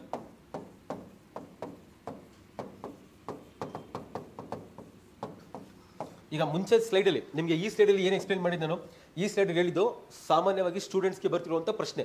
ನಮಗೆ ಬರುವಂಥ ಪ್ರಶ್ನೆ ಏನೋ, ಒಂದು ಪ್ರಶ್ನೆಗೆ ಏನು ಬರೀಬೇಕು, ಅದು ಬಹಳ ಪ್ರಮುಖವಾಗಿರುವಂಥ ಪ್ರಶ್ನೆ. ಯಾವುದೇ ಕ್ವಶನ್ ಬರಲಿ ಮೇನ್ಸಲ್ಲಿ, ಈ ಕ್ವಶನ್ಗೆ ಏನು ಬರೀಬೇಕು, ಇನ್ನೊಂದು ಈ ಕ್ವಶನ್ಗೆ ಯಾವ ರೀತಿ ಬರೀಬೇಕು, ಇದೆರಡು ಪ್ರಶ್ನೆಗಳು. ಸರಿನಾ? ಈ 2 ಸಿಂಪಲ್ ಆಗಿರೋ ಪ್ರಶ್ನೆಗಳಿಗೆ ನಾವು ಯಾವ ರೀತಿ ಅರ್ಥ ಮಾಡ್ಕೊಂಡ್ರೆ ಆನ್ಸರ್ ಮಾಡ್ಬೋದು, ಅದನ್ನ ಒಂದೊಂದೇ ಸ್ಟೆಪ್ ಅಲ್ಲಿ ಅರ್ಥ ಮಾಡ್ಕೊಳ್ಳಿಕ್ಕೆ ಟ್ರೈ ಮಾಡೋಣ. ಈಗ ನೆಕ್ಸ್ಟ್ ಸ್ಟೆಪ್ ಏನ್ ಹೇಳ್ತಿರೋದು ಅಂತಂದ್ರೆ, ಮೈನ್ಸ್ ಆನ್ಸರ್ ರೈಟಿಂಗ್ ಅಲ್ಲಿ ಆನ್ಸರ್ ಬರಬೇಕಾದ್ರೆ ಯಾವ 2 ಭಾಗಗಳ ಬಗ್ಗೆ ನಾವು ಕಾನ್ಸಂಟ್ರೇಟ್ ಮಾಡಬೇಕು, ಯಾವ 2 ಅಂಶಗಳ ಬಗ್ಗೆ ನಾವು ಕಾನ್ಸಂಟ್ರೇಟ್ ಮಾಡಬೇಕು. ಹೌದು, ಮೇನ್ಸ್ ಆನ್ಸರ್ ರೈಟಿಂಗ್ ಬರಬೇಕು, ನಾನು ಮೇನ್ಸ್ ಅಲ್ಲಿ ಎಕ್ಸಾಮಿನೇಷನ್ ಪಾಸ್ ಆಗಬೇಕು, ಅತ್ಯಂತ ಹೆಚ್ಚಿಗೆ ಗಮನ ಏನು ಕೊಡ್ತೀನಿ, ಕೇವಲ ಆನ್ಸರ್ಗೆ ಅಷ್ಟೇ ಕೊಡ್ತೀನಿ ನಾನು. ಸರಿನಾ? ಅಂದ್ರೆ ಆನ್ಸರ್ಗೆ ಅಥವಾ ಯಾವ ಟಾಪಿಕ್ ಕೇಳಿದ್ರೆ ಆ ಟಾಪಿಕಲ್ಲಿ ನನಗೆ ಏನು ಗೊತ್ತು ಅದ್ರ ಬಗ್ಗೆನೇ ಬರಿತಾ ಇರ್ತೀನಿ. ಆದರೆ ಸ್ವಲ್ಪ ಸೈಂಟಿಫಿಕಲಿ, ವೈಜ್ಞಾನಿಕವಾಗಿ, ಸೊ ಯಾವ ರೀತಿ ಅಂದ್ರೆ ಒಂಥರ ವೈಚಾರಿಕವಾಗಿ ಯೋಚನೆ ಮಾಡ್ಬೇಕು ನೀವು. ಲಾಜಿಕಲ್ ಆಗಿ, ರ್ಯಾಷನಲ್ ಆಗಿ ಯೋಚನೆ ಮಾಡಿ ಕ್ವಶನ್ ಏನೋ, ಆ ಕ್ವಶನ್ ಡಿಮ್ಯಾಂಡ್ ಏನೋ, ಡಿಮ್ಯಾಂಡ್ ತಕ್ಕಂಗೆ ಆನ್ಸರ್ ಯಾವ ರೀತಿ ಬರಬೇಕು. ಸೊ ಅದಕ್ಕೆ ಸಂಪೂರ್ಣವಾಗಿರುವಂತ ಒಂದು ಪ್ರಕ್ರಿಯೆ ಇದೆ, ಅಂದ್ರೆ ಕೆಲವು ಸ್ಟೇಜಸ್ ಇದೆ. ಆ ಸ್ಟೇಜಸ್ ನೀವು ಫಾಲೋ ಮಾಡಿದ್ರೆ ಯಾವುದೇ ಕ್ವಶನ್ ನೋಡಿದ್ರು ಕೂಡ ನೀವು ಅತ್ಯಂತ ಹೆಚ್ಚಿನ ರೀತಿಯಲ್ಲಿ ಅಥವಾ ಅತ್ಯಂತ ಏನಾಗುತ್ತೆ ಅಂದ್ರೆ ಕಮ್ಮಿ ಕ್ವಾಲಿಟಿಲಿ, ಕಮ್ಮಿ ಗುಣಮಟ್ಟದಲ್ಲಿ ನೀವು ಆನ್ಸರ್ನ ಬರೆಯಕ್ಕೆ ಹೋಗಲ್ಲ, ಜಾಸ್ತಿ ಗುಣಮಟ್ಟದಲ್ಲಿ ಬರಿತೀರಾ. ಸೊ ಬರಿಬೇಕು ಅಂತಂದ್ರೆ ನೀವು ಯಾವ ಪರ್ಸ್ಪೆಕ್ಟಿವ್ ಅಲ್ಲಿ ಕ್ವಶನ್ ನೋಡ್ತೀರಾ, ಯಾವ ಪರ್ಸ್ಪೆಕ್ಟಿವ್ ಅಲ್ಲಿ ಆನ್ಸರ್ನ ಬರೀಬೇಕು ಅಂತ ಅನ್ಕೊಂಡಿದ್ದೀರಾ, ಅದೆಲ್ಲವೂ ಕೂಡ ಚೇಂಜ್ ಆಗಬೇಕು. ಅದು ಯಾವ ರೀತಿ ಚೇಂಜ್ ಆಗಬೇಕು, ಸೊ ಯಾವುದೇ ಆನ್ಸರ್ ಇಲ್ಲಿ ಸೊ ಅದರಲ್ಲಿ 2 ಭಾಗಗಳನ್ನ ನೀವು ಅರ್ಥ ಮಾಡ್ಕೋಬೇಕು. ಒಂದು ಮೇನ್ ಇಂಪಾರ್ಟೆಂಟ್ ಪಾರ್ಟ್ ಏನು ಅಂತಂದ್ರೆ ಸೊ ಕ್ವಶನ್ ಅಂತ ಕರಿತೀವಿ. ಮೈನ್ಸ್ ಅಲ್ಲಿ ಯಾವುದೇ ಆನ್ಸರ್ ಬರಬೇಕಾದ್ರೆ ಫಸ್ಟ್ ಕ್ವಶನ್ ಬಗ್ಗೆ ಕಾನ್ಸಂಟ್ರೇಟ್ ಮಾಡಬೇಕು, ಪ್ರಶ್ನೆ ಬಗ್ಗೆ ಕಾನ್ಸಂಟ್ರೇಟ್ ಮಾಡಬೇಕು.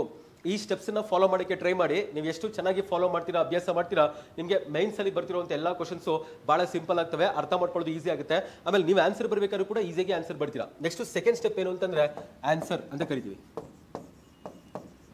ಸೊ ಯಾವುದೇ ಮೈನ್ಸ್ ಆನ್ಸರ್ ರೈಟಿಂಗ್ ಬರಬೇಕಾದ್ರೆ 2 ಭಾಗಗಳ ಬಗ್ಗೆ ಅತ್ಯಂತ ಹೆಚ್ಚಿನ ರೀತಿಯಲ್ಲಿ ಗಮನ ಹರಿಸಬೇಕು.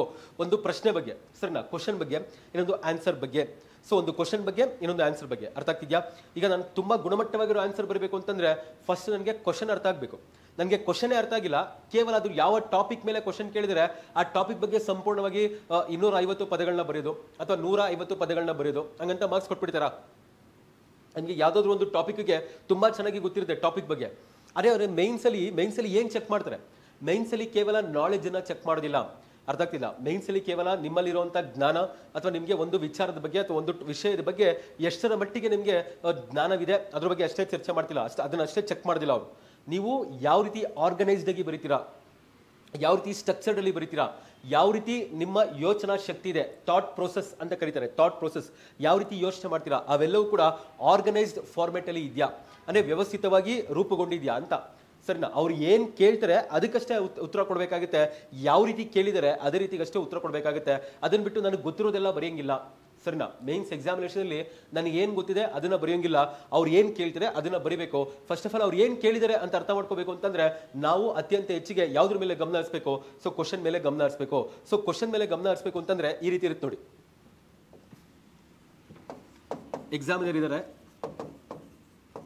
ನಿಮ್ಮ ಕ್ವಶನ್ ಪೇಪರ್ ಸೆಟ್ ಮಾಡಿರೋರು, ಇನ್ನೊಂದು ಕಡೆ ಸ್ಟೂಡೆಂಟ್ಸ್. ಸರಿನಾ? ಸೊ ಎಕ್ಸಾಮಿನರ್ ಕೇಳುವಂಥ ಕ್ವಶನ್ ಈ ರೀತಿ ಇರುತ್ತೆ. ಎಕ್ಸಾಮಿನರ್ ಕೇಳುವಂಥ ಕ್ವಶನ್ ಈ ರೀತಿ ಇರುತ್ತೆ, ಸ್ಟೂಡೆಂಟ್ ಆನ್ಸರ್ ಮಾಡೋ ಕ್ವಶನ್ ಈ ರೀತಿ ಇರುತ್ತೆ. ಸೊ ಎಕ್ಸಾಮಿನರು ನಿಮ್ಮ ಕ್ವಶನ್ ಪೇಪರ್ ಸೆಟ್ ಮಾಡಿರುವಂಥವ್ರು ಈ ಡಿಮ್ಯಾಂಡ್ನ ಇಟ್ಟಿದ್ದಾರೆ. ಸರಿನಾ? ಈ ಡಿಮ್ಯಾಂಡ್. ಸೊ ಸ್ಟೂಡೆಂಟ್ಸ್ ಯಾವ ರೀತಿ ಇದ್ದಾರೆ ಇದನ್ನ ಬರೀತಿದ್ದಾರೆ. ಇದು ಡಿಮ್ಯಾಂಡ್ ಆಫ್ ದಿ ಕ್ವಶನ್ ಈ ರೀತಿ ಇದೆ. ಪ್ರಶ್ನೆಯ ಬೇಡಿಕೆ ಎಕ್ಸಾಮಿನರ್ ಇದನ್ನ ಇಟ್ಟಿದ್ದಾರೆ. ಸರಿನಾ? ಸೊ ನಾವು ಸ್ಟೂಡೆಂಟ್ಸ್ ಏನ್ ಮಾಡ್ತೀವಿ, ಅವ್ರು ಯಾವ ಬೇಡಿಕೆನ ಕೇಳಿದ್ದಾರೆ ಅಂದ್ರೆ ಡಿಮ್ಯಾಂಡ್ ಆಫ್ ದಿ ಕ್ವಶನ್ ಏನು, ಕ್ವಶನ್ದು ಪ್ರಶ್ನೆದು ಬೇಡಿಕೆ ಏನಿದೆ ಅದ್ರ ಬಗ್ಗೆ ಯೋಚನೆ ಮಾಡ್ತಿಲ್ಲ.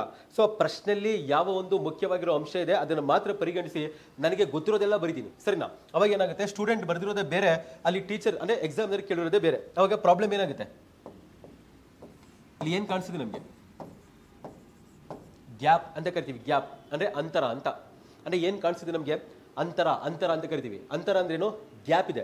ಅಂದ್ರೆ ಕ್ವಶನ್ ಕೇಳಿರೋ ರೀತಿ ಬೇರೆ, ಕ್ವಶನ್ ಬೇಡಿಕೆ ಬೇರೆ, ನಾನು ಬರ್ದಿರೋದೇ ಬೇರೆ. ಅಂದ್ರೆ ನನಗೆ ಅರ್ಥ ಆಗಿದ್ದನ್ನ ರೀತಿ ತಗೊಂಡು ನಾನು ಏನ್ ಮಾಡ್ತೀನಿ, ಇರೋ ಬರೋದೆಲ್ಲ ಬರ್ದ್ಬಿಟ್ಟಿರ್ತೀನಿ. ಸೊ ಈ ಗ್ಯಾಪ್ ಇರುತ್ತೆ, ಈ ಗ್ಯಾಪ್ ಜಾಸ್ತಿ ಆಗುತ್ತೆ. ಈ ಗ್ಯಾಪ್ ಏನ್ ಜಾಸ್ತಿ ಆಗುತ್ತಲ್ವಾ, ಈ ಗ್ಯಾಪ್ ಜಾಸ್ತಿ ಆದಷ್ಟು ನನಗೆ ಮಾರ್ಕ್ಸ್ ಏನಾಗುತ್ತೆ, ಮಾರ್ಕ್ಸ್ ಕಮ್ಮಿ ಬರುತ್ತೆ. ಈ ಗ್ಯಾಪ್ ಜಾಸ್ತಿ ಆದಷ್ಟು ನನಗೆ ಮಾರ್ಕ್ಸ್ ಏನಾಗುತ್ತೆ, ಕಮ್ಮಿ ಬರುತ್ತೆ. ನನಗೆ ಮಾರ್ಕ್ಸ್ ಜಾಸ್ತಿ ಬರಬೇಕು ಅಂತಂದ್ರೆ ಕ್ವಶನ್ ಅನ್ನ ಯಾವ ರೀತಿ ಕೇಳಿದರೆ, ಕ್ವಶನ್ದು ಡಿಮ್ಯಾಂಡ್ ಏನಿದೆ, ಬೇಡಿಕೆ ಏನಿದೆ, ಅದಕ್ಕೆ ತಕ್ಕಂಗೆ ನಾನು ಏನ್ ಮಾಡಬೇಕು, ಆನ್ಸರ್ ಮಾಡಬೇಕು. ಅಂದ್ರೆ ಈ ಗ್ಯಾಪ್ ಏನಿದೆ, ಈ ಗ್ಯಾಪನ್ನ ಆದಷ್ಟು ಕಮ್ಮಿ ಮಾಡಬೇಕು. ಅಂದ್ರೆ ಆದಷ್ಟು ಕಮ್ಮಿ ಮಾಡಬೇಕು. 1% 2% ಅಲ್ಲಿಗೆ ತರಬೇಕು. ಈಗ ಕ್ವಶನ್ ಏನೋ ಕೇಳಿದರೆ ನಾನು ಉತ್ತರನ ಏನೋ ಬರ್ದಿದ್ದೀನಿ, ನನಗೆ ಮಾರ್ಕ್ಸ್ ಎಲ್ಲಿಂದ ಜಾಸ್ತಿ ಕೊಡ್ತಾರೆ? ಆಮೇಲೆ ಈ ಎಕ್ಸಾಮಿನೇಷನ್ ನೇಚರ್ ಯಾವ ರೀತಿ ಇದೆ, ನಾವು ಬರಿತಿರುವಂತ ಕಾಂಪಿಟೇಟಿವ್ ಎಕ್ಸಾಮಿನೇಷನ್ ನೇಚರ್ ಯಾವ ರೀತಿ ಇದೆ. ಈಗ ನಾನು ಚೆನ್ನಾಗಿ ಬರಲಿಲ್ಲ ಅಂತಂದ್ರೆ ಎಲ್ಲರೂ ಚೆನ್ನಾಗಿ ಬರೆಯಲ್ವಾ ಅಂತ. ಬೇರೆಯವರು ನನಗಿಂತ ಚೆನ್ನಾಗಿ ಬರದೇ ಬರೀತಾರೆ, ಬೇರೆಯವರು ನನಗಿಂತ ಚೆನ್ನಾಗಿ ಪ್ರಾಕ್ಟೀಸ್ ಮಾಡ್ತಾರೆ, ನನಗಿಂತ ಚೆನ್ನಾಗಿ ಅಭ್ಯಾಸ ಮಾಡಿರ್ತಾರೆ, ಅವರು ನನಗಿಂತ ಚೆನ್ನಾಗಿ ಉತ್ತರ ಬರೀತಾರೆ. ಅವ್ರು ಈ ಗ್ಯಾಪ್ನ ಕಮ್ಮಿ ಮಾಡ್ಕೊಳ್ತಾರೆ, ಚೆನ್ನಾಗಿ ಮಾರ್ಕ್ಸ್ನ ತಗೊಳ್ತಾರೆ. ಗೊತ್ತಾಗ್ತಲ್ವಾ? ಸೊ ಈ ಗ್ಯಾಪ್ ಕಮ್ಮಿ ಆಗ್ಬೇಕಲ್ವಾ ನಮಗೆ. ಅಂದ್ರೆ ಡಿಮ್ಯಾಂಡ್ ಕ್ವಶನ್ ಅಂದ್ರೆ ನಮಗೆ ಕ್ವಶನ್ ಪೇಪರ್ ಸೆಟ್ ಮಾಡಿರೋರು ಆ ಕ್ವಶನ್ದು ಡಿಮ್ಯಾಂಡ್ ಏನಿಟ್ಟಿದ್ದಾರೆ, ನಾವು ಆ ಡಿಮ್ಯಾಂಡ್ನ ಅರ್ಥ ಮಾಡ್ಕೋಬೇಕಲ್ವಾ. ಈ ಗ್ಯಾಪ್ ಕಮ್ಮಿ ಮಾಡಬೇಕು ಅಂದ್ರೆ ಸೊ ನಾವೇನ್ ಮಾಡಬೇಕು, ಕ್ವಶನ್ನ ಅರ್ಥ ಮಾಡ್ಕೋಬೇಕು. ನಾವೇನ್ ಮಾಡಬೇಕು, ಕ್ವಶನ್ನ ಅರ್ಥ ಮಾಡ್ಕೋಬೇಕು. ಬಹಳ ಇಂಪಾರ್ಟೆಂಟ್. ಸರಿನಾ? ಸೊ ಬಹಳ ಇಂಪಾರ್ಟೆಂಟ್. ಈಗ ನಾವು ಡಿಸ್ಕಷನ್ ಮಾಡ್ತಿರೋ ಬಹಳ ಇಂಪಾರ್ಟೆಂಟ್ ಆಗಿರುವಂತ ಅಂಶ ಏನು, ಮೈನ್ಸ್ ಆನ್ಸರ್ ರೈಟಿಂಗ್ ಮಾಡಬೇಕು ಅಂತಂದ್ರೆ ಎರಡು ಅಂಶಗಳ ಬಗ್ಗೆ ನಾವು ಗಮನ ಹರಿಸಬೇಕು. ಅದರಲ್ಲಿ ಒಂದು ಕ್ವಶನ್, ಇನ್ನೊಂದು ಆನ್ಸರ್. ಸೊ ಈಗ ಅವ್ರು ಕೇಳ್ತಿರುವಂತ ಕ್ವಶನ್ಗೂ ನಾವು ಬರೀತಿರುವಂತ ಆನ್ಸರ್ಗೂ ಅನೇಕ ರೀತಿಯಲ್ಲಿ ಏನಿರ್ತದೆ, ಗ್ಯಾಪ್ ಇರುತ್ತೆ ಅಥವಾ ಅಂತರ ಇರುತ್ತೆ. ಆ ಗ್ಯಾಪ್ ಅಥವಾ ಅಂತರ ಇರಬಾರ್ದು ಅಂತಂದ್ರೆ ಫಸ್ಟ್ ನಾವು ಯಾವುದಕ್ಕೆ ಜಾಸ್ತಿ ಇಂಪಾರ್ಟೆನ್ಸ್ ಕೊಡಬೇಕು, ಕ್ವಶನ್ನ ಅರ್ಥ ಮಾಡ್ಕೊಳ್ಳಿಕ್ಕೆ ಇಂಪಾರ್ಟೆನ್ಸ್ ಕೊಡಬೇಕು. ಸೊ ಕ್ವಶನ್ ಅರ್ಥ ಮಾಡ್ಕೊಳ್ಳಿಕ್ಕೆ ಇಂಪಾರ್ಟೆನ್ಸ್ ಕೊಡಬೇಕು ಅಂತಂದ್ರೆ, ಸೊ ಕ್ವಶನ್ ಅರ್ಥ ಮಾಡ್ಕೋಬೇಕು ಅಂತಂದ್ರೆ ಮೋಸ್ಟ್ ಇಂಪಾರ್ಟೆಂಟು ಸೊ ಮೂರು ಸ್ಟೆಪ್ಸ್ ನ ಫಾಲೋ ಮಾಡ್ಬೇಕು. ನೀವು 3 ಸ್ಟೆಪ್ಸ್ ನ ಫಾಲೋ ಮಾಡಬೇಕು. Understanding the question. ಸರಿನಾ? ಸೊ ಕ್ವಶನ್ ನ ಅರ್ಥ ಮಾಡ್ಕೋಬೇಕು ಅಂದ್ರೆ ಈ 3 ಸ್ಟೆಪ್ಸ್ ನ ಫಾಲೋ ಮಾಡಿ. ಏನು ಕ್ವಶನ್ ಅರ್ಥ ಮಾಡ್ಕೋಬೇಕು ಅಂದ್ರೆ understanding the demand of the question ಅಂತ. Understanding the demand of the question.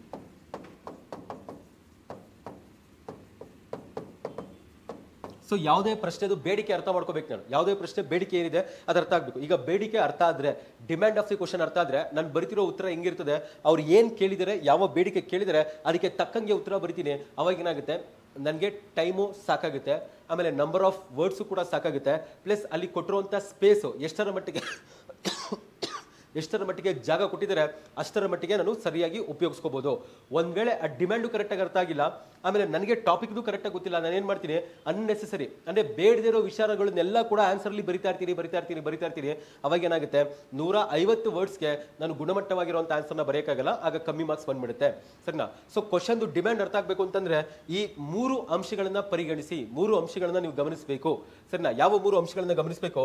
So point number 1, ಯಾವುದೇ ಕ್ವಶನ್ ತಗೊಳ್ಳಿ, ನೀವು ಯಾವುದೇ ಕ್ವಶನ್ ನೋಡಿ, ಈಗ ಹೇಳ್ತಿರುವಂತ ಸ್ಟೆಪ್ಸ್ ಅನ್ನ ಫಾಲೋ ಮಾಡೋಕೆ ಪ್ರಯತ್ನ ಪಡಿ, ಅವಾಗ ನಿಮಗೆ ತುಂಬಾ ಚೆನ್ನಾಗಿ ಅರ್ಥ ಆಗುತ್ತೆ. ಅದು ಒಂದೇ ಸತಿ ಬರೋದಿಲ್ಲ, ಮತ್ತೆ ಪ್ರಾಕ್ಟೀಸ್ ಮಾಡ್ತಾರೆ, ಅವಾಗ ಬಹಳ ಈಸಿ ಆಗಿಬಿಡುತ್ತೆ. ಸೊ ಮೈನ್ಸ್ ಆನ್ಸರ್ ರೈಟಿಂಗ್ ನಿಮ್ಗೆ ಅಷ್ಟೊಂದು ಡಿಫಿಕಲ್ಟ್ ಅಂತ ಅನ್ಸಕ್ ಹೋಗೋದಿಲ್ಲ. ಅರ್ಥ ಆಗ್ತಿದೆಯಾ? ಮೈನ್ಸ್ ಆನ್ಸರ್ ರೈಟಿಂಗ್ ಅಷ್ಟೊಂದು ಡಿಫಿಕಲ್ಟ್ ಅಂತ ಅನ್ಸಕ್ ಹೋಗೋದಿಲ್ಲ. ಸೊ ಫಸ್ಟ್ ಏನಾಗುತ್ತೆ ಅಂತಂದ್ರೆ ಯಾವುದೇ ಕ್ವಶನ್ ಗಮನಿಸಿದಾಗ ಅಲ್ಲಿರುವಂತ ಸೆಂಟ್ರಲ್ ಥೀಮ್ ಏನೋ ಅಥವಾ ಸೆಂಟ್ರಲ್ ಟಾಪಿಕ್ ಏನೋ ಅರ್ಥ ಆಗ್ತಿದ್ಯಾ? ಸೊ ಯಾವುದೇ ಪ್ರಶ್ನೆ ಪತ್ರಿಕೆಯಲ್ಲಿ ನಾನು ಯಾವುದೇ ಪ್ರಶ್ನೆ ಏನ್ ಕೊಟ್ಟಿರ್ತಾರಲ್ವಾ ಆ ಪ್ರಶ್ನೆಯಲ್ಲಿ ಅತಿ ಮುಖ್ಯವಾಗಿರೋ ಅಂಶನ ಯಾವ್ದು ಕೇಳ್ತಿದ್ದಾರೆ, ಯಾವ ಟಾಪಿಕ್ ಮೇಲೆ ಕ್ವಶನ್ ಬಂದಿದೆ ಅದನ್ನ ಫಸ್ಟ್ ಐಡೆಂಟಿಫೈ ಮಾಡಬೇಕು, ಅದನ್ನ ಫಸ್ಟ್ ಗುರುತಿಸಬೇಕು. ಅರ್ಥ ಆಗ್ತಿದ್ಯಾ? Identify the central theme, identify the central theme ಅಥವಾ ಸೆಂಟ್ರಲ್ ಟಾಪಿಕ್. ಅರ್ಥ ಆಗ್ತಿದ್ಯಾ? ಸೊ ಯಾವುದೇ ಪ್ರಶ್ನೆ ಅವರು ಕುರಿತು ಪ್ರಶ್ನೆನ ಕೇಳಿದ್ರೆ ಯಾವ್ದ್ರ ಮೇಲೆ ಕೇಳಿರ್ತಾರೆ, ಯಾವ್ದಾದ್ರು ಒಂದು ಮುಖ್ಯವಾಗಿರುವಂತ ಒಂದು ಅಂಶ, ಮುಖ್ಯವಾಗಿರುವಂತ ಒಂದು ವಿಷಯ ಅಥವಾ ಮುಖ್ಯವಾಗಿರುವಂತ ಒಂದು ಟಾಪಿಕ್ ಮೇಲೆ ಅಥವಾ ಒಂದು ಥೀಮ್ ಮೇಲೆ ನಮ್ಗೆ ಏನ್ ಕೇಳಿರ್ತಾರೆ, ಕ್ವಶನ್ ಕೇಳಿರ್ತಾರೆ. ಸರಿನಾ? ಈಗ ಫಾರ್ ಎಕ್ಸಾಂಪಲ್ 2020 KS ಮೈನ್ಸ್ ಅಲ್ಲಿ ಹಿಸ್ಟ್ರಿ ಕ್ವಶನ್ ಪೇಪರ್ ಅಲ್ಲಿ ಫಸ್ಟ್ ಕ್ವಶನ್ ಏನಿತ್ತು, ಅಶೋಕನ ದಮ್ಮ ನೀತಿ ಬಗ್ಗೆ ಇತ್ತು. ಸರಿನಾ? ಅಂದ್ರೆ ಅಶೋಕಾಸ್ ದಮ್ಮ ಪಾಲಿಸಿ ಅಂತ. ಈಗ ಸೆಂಟ್ರಲ್ ಥೀಮ್ ಅಥವಾ ಸೆಂಟ್ರಲ್ ಟಾಪಿಕ್ ಅಂದ್ರೆ ಏನು? ಅಶೋಕಾಸ್ ದಮ್ಮ ಪಾಲಿಸಿ. ಸರಿನಾ? ಆ ಸೆಂಟ್ರಲ್ ಟಾಪಿಕ್ ಏನೋ, ಯಾವುದು ಮುಖ್ಯವಾಗಿರುವಂತ ಒಂದು ಅಂಶದ ಬಗ್ಗೆ ಕ್ವಶನ್ ಕೇಳ್ತಿದ್ದಾರೆ, ಸೆಂಟ್ರಲ್ ಟಾಪಿಕ್ ಏನೋ ಅಶೋಕಾಸ್ ದಮ್ಮ ಪಾಲಿಸಿ ಅಂತ ಅರ್ಥ ಆಗುತ್ತೆ. ಸರಿನಾ? ಅದರ ಸೆಂಟ್ರಲ್ ಥೀಮ್ ಏನೋ, ಸೆಂಟ್ರಲ್ ಟಾಪಿಕ್ ಏನೋ ಅದನ್ನ ಫಸ್ಟ್ ಗುರುತಿಸಬೇಕು. ಅರ್ಥ ಆಗ್ತಿದ್ಯಾ? ಸೆಕೆಂಡ್ ಒಂದು ಪ್ರಶ್ನೆಯ ಬೇಡಿಕೆ ಅರ್ಥ ಆಗ್ಬೇಕು ಅಂತಂದ್ರೆ 3 ಸ್ಟೆಪ್ಸ್ ನ ಫಾಲೋ ಮಾಡಬೇಕು. ಅದರಲ್ಲಿ ಫಸ್ಟ್ ಸ್ಟೆಪ್ ಏನು, ಐಡೆಂಟಿಫೈ ದಿ ಸೆಂಟ್ರಲ್ ಥೀಮ್ ಅಂತ ಕರಿತೀವಿ. ಸೆಕೆಂಡ್ ಬಹಳ ಮುಖ್ಯವಾಗಿರೋ ಅಂಶ ಏನು ಅಂತಂದ್ರೆ ಆ ಕ್ವಶನ್ ಅಲ್ಲಿ ಎಷ್ಟು ಭಾಗಗಳಾಗಿ ಕೇಳ್ತಿದ್ದಾರೆ, ಅಂದ್ರೆ ಎಷ್ಟು ಪಾರ್ಟ್ಸ್ ಇದೆ. ಒಂದು ಕ್ವಶನ್ ಅಲ್ಲಿ ಒಂದೇ ಒಂದು ಭಾಗ ಇದೆಯಾ ಅಥವಾ 2 ಭಾಗಗಳಾಗಿ ಕೇಳಿದಾರಾ, 3 ಭಾಗಗಳಾಗಿ ಕೇಳಿದಾರಾ ಅಂತ ಐಡೆಂಟಿಫೈ ಮಾಡಬೇಕು. So identify the number of parts ಅಂತ ಕರಿತೀವಿ. ನಾವು ಹೋಗ್ತಾ ಕ್ವಶನ್ ಪೇಪರ್ ಡಿಸ್ಕಷನ್ ಮಾಡ್ಬೇಕಾದ್ರೆ ನಿಮ್ಗೆ ಎಕ್ಸ್ಪ್ಲೈನ್ ಮಾಡ್ತೀನಿ ಈ ಕ್ವಶನ್ ಪೇಪರ್ ಅಲ್ಲಿ ಎಷ್ಟು ಭಾಗಗಳಾಗಿ ಕೇಳಿದ್ದಾರೆ, ಒಂದು ಭಾಗ ಆಗಿದೆಯಾ ಅಥವಾ 2 ಭಾಗ ಮಾಡಿದಾರಾ, 3 ಭಾಗ ಇದೆಯಾ ಅಥವಾ ನಂಬರ್ ಆಫ್ ಪಾರ್ಟ್ಸ್ ಎಷ್ಟಿದೆ ಕ್ವಶನ್ ಅಲ್ಲಿ ಅಂತ. ಈಗ ಕ್ವಶನ್ ಅಲ್ಲಿ ಎಷ್ಟು ಪಾರ್ಟ್ಸ್ ಇದೆ ಅಂತ ಗೊತ್ತಾದ್ರೆ ನಾನು ಆನ್ಸರ್ ಬರ್ಬೇಕಾದ್ರೆ ಗೊತ್ತಾಗುತ್ತೆ ಎಷ್ಟು ಪಾರ್ಟ್ಸ್ ಅಲ್ಲಿ ಆನ್ಸರ್ ಮಾಡಬಹುದು ಅಂತ. ಅರ್ಥ ಆಗ್ತಿದ್ಯಾ? ಸೊ ಎಷ್ಟು ಪಾರ್ಟ್ಸ್ ಇದೆ ಅಂತ ಗೊತ್ತಾದ್ರೆ ಎಷ್ಟು ಪಾರ್ಟ್ಸ್ ಅಲ್ಲಿ ಆನ್ಸರ್ ಮಾಡಬಹುದು ಅಂತ ಅರ್ಥ ಆಗುತ್ತೆ ಅಂತ. ಸೊ ಸೆಕೆಂಡ್ ಸ್ಟೆಪ್ ಏನು, identify the number of parts. Identify the number of parts in the question. ಯಾವುದೇ ಕ್ವಶನ್ ಇರಲಿ, ಫಸ್ಟ್ ಕ್ವಶನ್ದು ಮುಖ್ಯವಾಗಿರೋ ಅಂಶ ಏನು, ಸೆಂಟ್ರಲ್ ಥೀಮ್ ಏನು ಅದನ್ನ ಫಸ್ಟ್ ಚೆಕ್ ಮಾಡಿ. ಸೆಂಟ್ರಲ್ ಥೀಮ್ ಗೊತ್ತಾಯ್ತಾ? ಈಗ ಕ್ವಶನ್ ಅಲ್ಲಿ ಎಷ್ಟು ಭಾಗಗಳಾಗಿದ್ದಾವೆ, ಸೊ ಕ್ವಶನ್ ಎಷ್ಟು ಪಾರ್ಟ್ಸ್ ಆಗಿ ಕೇಳಿದ್ದಾರೆ. ಈಗ ಕೆಲವು ಕ್ವಶನ್ಸ್ ಅಲ್ಲಿ 3 ಲೈನ್ ಇರುತ್ತೆ, 2 ಪಾರ್ಟ್ಸ್ ಆಗಿ ಕೇಳಿರ್ತಾರೆ. ಕೆಲವು ಕ್ವಶನ್ಸ್ ಅಲ್ಲಿ 3 ಲೈನ್ ಇರುತ್ತೆ, 3 ಪಾರ್ಟ್ಸ್ ಆಗಿ ಕೇಳಿರ್ತಾರೆ. ಸೊ ಎಷ್ಟು ಭಾಗಗಳಾಗಿ ಕೇಳಿದರೆ ಅಂತ ಗೊತ್ತಾದ್ರೆ ಸೊ ಪ್ರತಿಯೊಂದು ಭಾಗನೂ ಕೂಡ ನೀವು ಆನ್ಸರ್ ಮಾಡಬೇಕಾಗುತ್ತೆ, ಅವಾಗಲೇ ನಿಮ್ಮ ಆನ್ಸರು ಸಂಪೂರ್ಣವಾಗುತ್ತೆ. ಈಗ 3 ಭಾಗ ಕ್ವಶನ್ ಕೇಳಿದರೆ ನೀವು ಯಾವುದೋ ಒಂದೇ ಒಂದು ಭಾಗ ಮಾತ್ರ ಕ್ವಶನ್ ನ ಬರೆದು ಆನ್ಸರ್ನ ಬರೆದು 2 ಭಾಗಗಳನ್ನ ನೆಗ್ಲೆಕ್ಟ್ ಮಾಡಿದ್ರೆ ಮಾರ್ಕ್ಸ್ ಬರೋದಿಲ್ಲ. ಸೊ 3 ಭಾಗಗಳಿಗೂ ಏನಾಗಿರ್ತದೆ, ಅಲ್ಲಿ ಇರುವಂತಹ ಅಂಕಗಳನ್ನ ಹಂಚಿಕೆ ಮಾಡಿರ್ತಾರೆ, ಡಿಸ್ಟ್ರಿಬ್ಯೂಷನ್ ಮಾಡಿರ್ತಾರೆ, ಮಾರ್ಕ್ಸ್ ನ ಡಿಸ್ಟ್ರಿಬ್ಯೂಷನ್ ಮಾಡಿರ್ತಾರೆ. ಸೊ ಪ್ರತಿಯೊಂದು ಪಾರ್ಟ್ಸ್ಗೂ ಸೊ ಪಾರ್ಟ್ಸ್ ಗಳು ಕರೆಕ್ಟ್ ಆಗಿ ಅರ್ಥ ಆದ್ರೆ ನೀವು ಪಾರ್ಟ್ಸ್ ಅನ್ನ ಆನ್ಸರ್ ಮಾಡಬಹುದು. ಗೊತ್ತಾಗ್ತಿದ್ಯಾ? ಅದು second step. Next third step. So step number 3 ಏನು ಅಂತಂದ್ರೆ, ಈಗ ಯಾವುದೇ ಕ್ವಶನ್ ಕೇಳ್ಬೋದು ನಮಗೆ KS ಮೈನ್ಸ್ ಎಕ್ಸಾಮ್ ಅಲ್ಲಿ ಯಾವುದೇ ಕ್ವಶನ್ ಕೇಳ್ಬೋದು. ಎಲ್ಲಾ ಕ್ವಶನ್ಸ್ ಹೆಂಗಿರ್ತದೆ ಅಂದ್ರೆ ಕ್ವಶನ್ಸ್ ಹೆಂಗಿರುತ್ತೆ ಅಂತಂದ್ರೆ ವಿಶ್ಲೇಷಣವಾಗಿರುತ್ತೆ, ಅನಾಲಿಟಿಕಲ್ ಆಗಿರುತ್ತೆ, ರೀಸನ್ ಬೇಸ್ಡ್ ಆಗಿರುತ್ತೆ, ಲಾಜಿಕಲ್ ಆಗಿರುತ್ತೆ. ಸೊ ಅದಕ್ಕೆ ಏನ್ ಮಾಡ್ತಾರೆ, ಪ್ರತಿಯೊಂದು ಕ್ವಶನ್ ಕೇಳಿ ಪ್ರತಿಯೊಂದು ವಾಕ್ಯ ಅಥವಾ ಸ್ಟೇಟ್ಮೆಂಟ್ ಅನ್ನ ಕೇಳಿ ಪಕ್ಕದಲ್ಲಿ ಕೀವರ್ಡ್ಸ್ ಅನ್ನ ಹಾಕಿರ್ತಾರೆ. ಯಾವ ರೀತಿ ಕೀವರ್ಡ್ಸ್ ಅನ್ನ ಹಾಕಿರ್ತಾರೆ, ಚರ್ಚಿಸಿ, ವಿಶ್ಲೇಷಣೆ ಮಾಡಿ, ಡಿಸ್ಕಸ್ ಅಥವಾ ಅನಾಲಿಸಿಸ್ ಅಂದ್ರೆ ಅನಲೈಸ್ ಮಾಡಿ, ಕಮೆಂಟ್ ಮಾಡಿ ಅಥವಾ ಡಿಸ್ಕ್ರೈಬ್, ಎಕ್ಸ್ಪ್ಲೈನ್, ಇಲಿಸ್ಟ್ರೇಟ್. ಅರ್ಥ ಆಗ್ತಲ್ವಾ? ಸೊ ಈ ರೀತಿ ಒಂದಷ್ಟು ಕೀವರ್ಡ್ಸ್ ಇರುತ್ತೆ. ಆ ಕೀವರ್ಡ್ಸ್ ನಮ್ಗೆ ಹೇಳುತ್ತೆ ನಮ್ಗೆ ಗೊತ್ತಿರುವಂತ ಟಾಪಿಕ್ ಇರ್ಬೋದು, ನಮ್ಗೆ ಗೊತ್ತಿರುವಂತ ನಾಲೆಜ್ ಇರ್ಬೋದು, ಕಂಟೆಂಟ್ ಇರ್ಬೋದು, ಅದನ್ನ ಯಾವ ದಿಕ್ಕಿನಲ್ಲಿ ಆನ್ಸರ್ನ ಬರಿಬೇಕಾಗುತ್ತೆ. ಅರ್ಥ ಆಗ್ತಲ್ವಾ?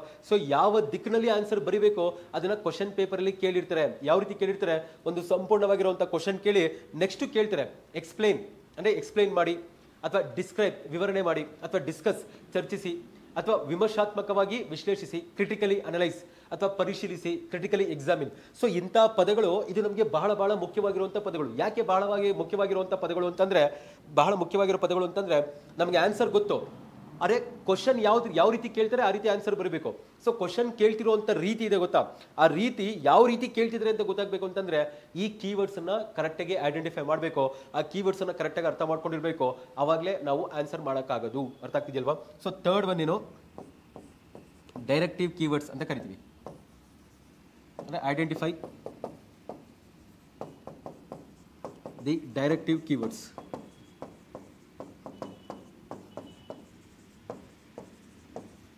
ಡೈರೆಕ್ಟಿವ್ ಕೀವರ್ಡ್ಸ್ ಅಂತ ಅರ್ಥ ಆಗ್ತಿದ್ಯಾ?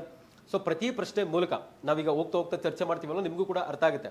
ಸೊ ಮೈನ್ಸ್ ಕ್ವಶನ್ ಪೇಪರ್ ಅಲ್ಲಿ ಬಂದಿರುವಂತಹ ಕ್ವಶನ್ಸ್, ಆ ಕ್ವಶನ್ಸ್ ಅಲ್ಲಿ ಎಂಡ್ ಅಲ್ಲಿ ಸರ್ ಕ್ವಶನ್ಸ್ ಅಲ್ಲಿ ಕೊನೆ ಭಾಗದಲ್ಲಿ ಏನಿರ್ತದೆ, ಈ ರೀತಿ ಕೀವರ್ಡ್ಸ್ ಇರುತ್ತೆ, ಡೈರೆಕ್ಟಿವ್ ಕೀವರ್ಡ್ಸ್. ಒಂದು ಆನ್ಸರ್ನ ಯಾವ ಡೈರೆಕ್ಷನ್ಸ್ ಅಲ್ಲಿ ಬರೀಬೇಕು, ಯಾವ ರೀತಿ ಆನ್ಸರ್ ಬರೀಬೇಕು ಅಂತ ಗೊತ್ತಾಗಬೇಕು ಅಂತಂದ್ರೆ ನಮಗೆ ಈ ಕೀವರ್ಡ್ಸ್ ಬಹಳ ಬಹಳ ಇಂಪಾರ್ಟೆಂಟು. ಸೊ ಈ ಮೂರು ಅಂಶಗಳನ್ನ ನೀವು ಸರಿಯಾದ ರೀತಿಯಲ್ಲಿ, ಈ ಮೂರು ಸ್ಟೇಜಸ್ ಅಂತಾನೆ ಅನ್ಕೊಳ್ಳಿ ಸರ್ನಾ, ಇದು ಮೂರು ಸ್ಟೇಜಸ್ ಅಂತ ಅನ್ಕೊಳ್ಳಿ. ಈ ಮೂರು ಸ್ಟೇಜಸ್ ಅನ್ನ ಅಥವಾ ಸ್ಟೆಪ್ಸ್ ಅನ್ನ ನೀವು ಸರಿಯಾದ ರೀತಿಯಲ್ಲಿ ಅರ್ಥ ಮಾಡಿಕೊಂಡು ಪ್ರಾಕ್ಟೀಸ್ ಮಾಡಿದೆ ಆಗಿದ್ರೆ ನಿಮಗೆ ಆ ಕ್ವಶನ್ದು ಏನಾಗುತ್ತೆ, ಆ ಕ್ವಶನ್ದು ಡಿಮ್ಯಾಂಡ್ ಏನು, ಆ ಕ್ವಶನ್ ಯಾವ ಒಂದು ಬೇಡಿಕೆ ಇಟ್ಟಿದೆ, ಆ ಪ್ರಶ್ನೆಯಲ್ಲಿ ಏನು ಬೇಡಿಕೆ ಇಟ್ಟಿದ್ದಾರೆ ಅದು ನಿಮಗೆ ಸರಿಯಾದ ರೀತಿಯಲ್ಲಿ ಅರ್ಥ ಆಗುತ್ತೆ. ಅರ್ಥ ಆಗ್ತಿದಿಲ್ವಾ? ಸೊ ನಾವು ಆನ್ಸರ್ನ ಬರೀಬೇಕು, ಗುಣಮಟ್ಟವಾಗಿರೋ ಆನ್ಸರ್ನ ಬರೀಬೇಕು ಅಂದ್ರೆ ಎರಡು ಅಂಶಗಳನ್ನ ಯೋಚನೆ ಮಾಡಬೇಕು. ಒಂದು ಅಂಶಗಳ ಬಗ್ಗೆ ಅಂದ್ರೆ ಕಂಪ್ಲೀಟ್ ಆಗಿ ಕ್ವಶನ್ ಬಗ್ಗೆ ಯೋಚನೆ ಮಾಡಬೇಕು, ಸೆಕೆಂಡ್ ಒನ್ ಬಂದು ಆನ್ಸರ್ ಬಗ್ಗೆ. ಈಗ ಕ್ವಶನ್ ಅಂತ ಬಂದಾಗ ಬಹಳ ಮುಖ್ಯವಾಗಿರೋ ಅಂಶ ಏನು, understanding the demand of the question. So ಅಲ್ಲಿರುವಂತಹ ಪ್ರಶ್ನೆಯ ಬೇಡಿಕೆ ಏನು ಅದು ಅರ್ಥ ಆಗಬೇಕು. ನಾನು ಉತ್ತರ ಬರೀಬೇಕು, ಯಾವುದಕ್ಕೋಸ್ಕರ ಉತ್ತರ ಬರೀಬೇಕು, ಅಲ್ಲಿ ಪ್ರಶ್ನೆ ಪತ್ರಿಕೆಯಲ್ಲಿ ಪ್ರಶ್ನೆಯಲ್ಲಿ ಬಂದಿರುವಂತಹ ಬೇಡಿಕೆ ಏನಿದೆ, ಬೇಡಿಕೆಗಷ್ಟೇ ಉತ್ತರ ಬರೀಬೇಕು. ನನಗೆ ಗೊತ್ತಿರೋದೆಲ್ಲ ಬರೆಯಂಗಿಲ್ಲ. ಒಂದೇ ಒಂದು ಕ್ವಶನ್ ಇಲ್ಲ, 20 ಕ್ವಶನ್ ಇರುತ್ತೆ. ನಾನು ಒಂದು ಕ್ವಶನ್ ಬರಿತೀನಿ ಅಂತ ಹೋದ್ರೆ ಬೇರೆ ಬೇರೆ ಕ್ವಶನ್ ಏನಾಗುತ್ತೆ, ಅಲ್ಲಿ ಕಮ್ಮಿ ಮಾರ್ಕ್ಸ್ ಬಂದ್ಬಿಡುತ್ತೆ. ಸೊ ನಾನು ಎಲ್ಲಾ ಕ್ವಶನ್ಸ್ ಅಲ್ಲೂ ಕರೆಕ್ಟ್ ಆಗಿ ಗುಣಮಟ್ಟವಾಗಿರೋ ಅಂಕ ತೆಗಿಬೇಕು ಅಂತಂದ್ರೆ ನಾನು ತುಂಬಾ ಪ್ಲಾನ್ಡ್ ಆಗಿ ಏನ್ ಮಾಡಬೇಕು, ಆನ್ಸರ್ಸ್ ಅನ್ನ ಬರೀಬೇಕು. ಪ್ಲಾನ್ಡ್ ಆಗಿ ಫಸ್ಟೇ ಪ್ರಾಕ್ಟೀಸ್ ಮಾಡಿರ್ಬೇಕು. ಅವಾಗ ಏನಾಗುತ್ತೆ, ನಾನು ತುಂಬಾ ಚೆನ್ನಾಗಿ ಆನ್ಸರ್ಸ್ ಅನ್ನ ಬರಿತೀನಿ. ಈಗ ಆನ್ಸರ್ಸ್ ಅನ್ನ ಬರಿಬೇಕು ಅನ್ನೋದಾಗಿದ್ರೆ ನನ್ನ ಆನ್ಸರ್ಸ್ ಹೆಂಗಿರ್ಬೇಕು, ಗುಣಮಟ್ಟವಾಗಿರ್ಬೇಕು ಅಂದ್ರೆ ನನಗೆ ಫಸ್ಟ್ ಪ್ರಶ್ನೆ ಚೆನ್ನಾಗಿ ಅರ್ಥ ಆಗಿರ್ಬೇಕು. ಪ್ರಶ್ನೆ ಅರ್ಥ ಆಗ್ಬೇಕು ಅಂದ್ರೆ ಈ ಮೂರು ಅಂಶಗಳನ್ನ ಗಮನದಲ್ಲಿ ಇಟ್ಕೊಂಡಿರ್ಬೇಕು. ಒಂದು ಸೆಂಟ್ರಲ್ ಥೀಮ್ ಏನು, ಮುಖ್ಯವಾಗಿರುವಂತಹ ಟಾಪಿಕ್ ಏನು ಅದು ಗೊತ್ತಿರ್ಬೇಕು. ಸರಿನಾ? ಯಾವ ಟಾಪಿಕ್ ಮೇಲೆ ಕ್ವಶನ್ ಬಂದಿದೆ ಅವಾಗ ನಿಮಗೆ ಗೊತ್ತಾಗುತ್ತೆ. ನೀವು ಯೋಚನೆ ಮಾಡ್ತಿದ್ದೀರಾ, ಈ ಟಾಪಿಕ್ ಅಲ್ಲಿ ಏನೆಲ್ಲ ಓದಿದ್ದೀರಾ ನಿಮ್ಗೆ ಅರ್ಥ ಆಗ್ತಿರುತ್ತೆ. ಸೆಕೆಂಡ್ ಒನ್ ಬಂದ್ಬಿಟ್ಟು ಆ ಕ್ವಶನ್ ಅಲ್ಲಿ ಎಷ್ಟು ಪಾರ್ಟ್ಸ್ ಇದೆ, 2 ಪಾರ್ಟ್ಸ್ ಇದೆಯಾ, 3 ಪಾರ್ಟ್ಸ್ ಇದೆಯಾ, 4 ಪಾರ್ಟ್ಸ್ ಇದೆಯಾ, ಆ ಎಲ್ಲಾ ಪಾರ್ಟ್ಸ್ ಅನ್ನು ಕೂಡ ನೀವು ಪ್ರಾಪರ್ ಆಗಿ ಆನ್ಸರ್ ಮಾಡಬೇಕಾಗುತ್ತೆ. ನಿಮಗೆ ಕ್ವಶನ್ ನೋಡಿದಾಗ ಗೊತ್ತಾಗುತ್ತೆ ಎಷ್ಟು ಪಾರ್ಟ್ಸ್ ಕೇಳಿದ್ರೆ ಯಾವ ಪಾರ್ಟ್ಸ್ಗೆ ಎಷ್ಟು ಕೊಡಬೇಕಾಗುತ್ತೆ, 50-50% ಕೊಡಬೇಕಾಗುತ್ತಾ, 20-20-20 ಕೊಡಬೇಕಾಗುತ್ತೆ, ಯಾವ ರೀತಿ ಅಂತ ನಿಮಗೆ ಅರ್ಥ ಆಗುತ್ತೆ. ಅದನ್ನ ನೀವು ಯೋಚನೆ ಮಾಡಬೇಕು. ಅದಾದ್ಮೇಲೆ ಥರ್ಡ್ ಒನ್ ಬಂದ್ಬಿಟ್ಟು ಯಾವುದೇ ಕ್ವಶನ್ ಕೇಳಿರಲಿ, ಯಾವುದೇ ಸೆಂಟ್ರಲ್ ಥೀಮ್ ಕೇಳಿ ಎಷ್ಟೇ ಭಾಗವಿರಲಿ, ಅದನ್ನ ಯಾವ ದಿಕ್ಕಿನಲ್ಲಿ ನೀವು ಆನ್ಸರ್ ಮಾಡಬೇಕು, ಅರ್ಥ ಆಗ್ತಿಲ್ವಾ, ಯಾವ ದಿಕ್ಕಿನಲ್ಲಿ ಆನ್ಸರ್ ಮಾಡಬೇಕು. ಅದಕ್ಕೆ ನಮಗೆ ಬಹಳ ಇಂಪಾರ್ಟೆಂಟು ಕೀವರ್ಡ್ಸ್ ಅಂತ ಕರಿತೀವಿ, ಡೈರೆಕ್ಟಿವ್ ಕೀವರ್ಡ್ಸ್ ಅಂತ ಕರಿತೀವಿ. ಸೊ ಮೋಸ್ಟ್ ಆಫ್ ದಿ ಸ್ಟೂಡೆಂಟ್ಸ್ಗೆ ಪ್ರಾಬ್ಲಮ್ ಏನು ಅಂತಂದ್ರೆ ಈ ಕೀವರ್ಡ್ಸ್ದೇ ಪ್ರಾಬ್ಲಮ್ಸ್ ಇರುತ್ತೆ. ಸರಿನಾ? ಡೈರೆಕ್ಟಿವ್ ಕೀವರ್ಡ್ಸ್ ಅಂದ್ರೇನು, ಡೈರೆಕ್ಟಿವ್ ಕೀವರ್ಡ್ಸ್ಗಳದೆ ಮೋಸ್ಟ್ ಆಫ್ ದಿ ಸ್ಟೂಡೆಂಟ್ಸ್ಗೆ ಪ್ರಾಬ್ಲಮ್ಸ್ ಇರುತ್ತೆ. ಸೊ ಆಗ ನಾನು ಕೆಲವೊಂದು ಎಕ್ಸ್ಪ್ಲೈನ್ ಮಾಡ್ತೀನಿ ಅಷ್ಟೇ. ನಾನು ಎಲ್ಲ ಕೀವರ್ಡ್ಸ್ ಎಕ್ಸ್ಪ್ಲೈನ್ ಮಾಡೋದಿಲ್ಲ, ಸಿಂಪಲ್ ಆಗಿ ಎಲ್ಲ ಕೀವರ್ಡ್ಸ್ನ ರೆಗ್ಯುಲರ್ ಕ್ಲಾಸಲ್ಲಿ ಗೊತ್ತಾಗುತ್ತೆ. ಸೊ ಇಲ್ಲಿ ನಾವು ಕೇವಲ mains previous year question paper discussion ಮಾಡಬೇಕಲ್ವಾ, ಅದಕ್ಕೆ ಎಷ್ಟು ಬೇಕೋ ಅದನ್ನ ಅರ್ಥ ಮಾಡ್ಕೊಳ್ಳೋಕ್ಕೋಸ್ಕರ ಕೇವಲ ಕೆಲವೊಂದು ಜಸ್ಟ್ ಒಂದು ಸಿಂಪ್ಲಿಸ್ಟಿಕ್ ಫಾರ್ಮಲ್ಲಿ ಹೇಳ್ತೀನಿ. ಈಗ ಡೈರೆಕ್ಟಿವ್ ಕೀವರ್ಡ್ಸ್ನ ನೀವು ಎಲ್ಲವೂ ಕೂಡ ಸಪ್ರೇಟ್ ಆಗಿ ಚೆಕ್ ಮಾಡಕ್ಕೆ ಹೋಗ್ಬಿಡಿ. ಅಂದರೆ ಸಪ್ರೇಟ್ ಆಗಿ ಚೆಕ್ ಮಾಡಕ್ಕೆ ಹೋಗ್ಬಿಡಿ. ಅದನ್ನ ಗುಂಪುಗಳಾಗಿ ಗುಂಪುಗಳಾಗಿ ಅದನ್ನ ವಿಂಗಡಿಸಬೇಕು ಅಂತ ಹೇಳ್ತೀವಿ. ಸರಿನಾ? ಅಂದ್ರೆ ಕೆಲವು ಕ್ಯಾಟಗರಿಯಾಗಿ ಕ್ಲಾಸಿಫೈ ಮಾಡ್ತೀವಿ. ಏನ ಡೈರೆಕ್ಟಿವ್ ಕೀವರ್ಡ್ಸ್ ಅನ್ನ, ಡೈರೆಕ್ಟಿವ್ ಕೀವರ್ಡ್ಸ್ ಅದರಲ್ಲಿ ಫಸ್ಟ್ ಒನ್ ಈಸಿ ಇರುತ್ತೆ, ಈಸಿ. ಸೆಕೆಂಡ್ ಒನ್ ಮಾಡ್ರೇಟ್ ಅಂತ ಕರಿತೀವಿ. ಫಸ್ಟ್ ಒನ್ ಬಹಳ ಸರಳವಾಗಿರುತ್ತೆ, ಸೆಕೆಂಡ್ ಒನ್ ಸ್ವಲ್ಪ ಸರಳಕ್ಕಿಂತ ಸ್ವಲ್ಪ ಡಿಫಿಕಲ್ಟ್ ಇರುತ್ತೆ. ಸರಿನಾ? ಥರ್ಡ್ ಒನ್ ಡಿಫಿಕಲ್ಟ್ ಅಂತ ಅನ್ಕೊಳ್ಳಿ. Fourth one very difficult. ಸರಿನಾ? ಟೋಟಲ್ಗೆ 4 ಕ್ಯಾಟಗರಿ ಇದೆ ಅಂತ ಅನ್ಕೊಳ್ಳಿ. ಇನ್ನು ಡೈರೆಕ್ಟಿವ್ ಕೀವರ್ಡ್ಸ್ ಒಂದು ಈಸಿ ಇದೆ, ಇನ್ನೊಂದು ಮಾಡ್ರೇಟ್ ಇದೆ, ಇನ್ನೊಂದು ಡಿಫಿಕಲ್ಟ್ ಇದೆ, ಇನ್ನೊಂದು ವೆರಿ ಡಿಫಿಕಲ್ಟ್ ಅಂತ. ಸರಿನಾ? ಅಂದರೆ ಇದು ಎಲ್ಲರಿಗೂ ಡಿಫಿಕಲ್ಟ್ ಆಗುತ್ತೆ, ಎಲ್ಲರಿಗೂ ವೆರಿ ಡಿಫಿಕಲ್ಟ್ ಆಗುತ್ತೆ ಅಂತ ಅರ್ಥ ಅಲ್ಲ.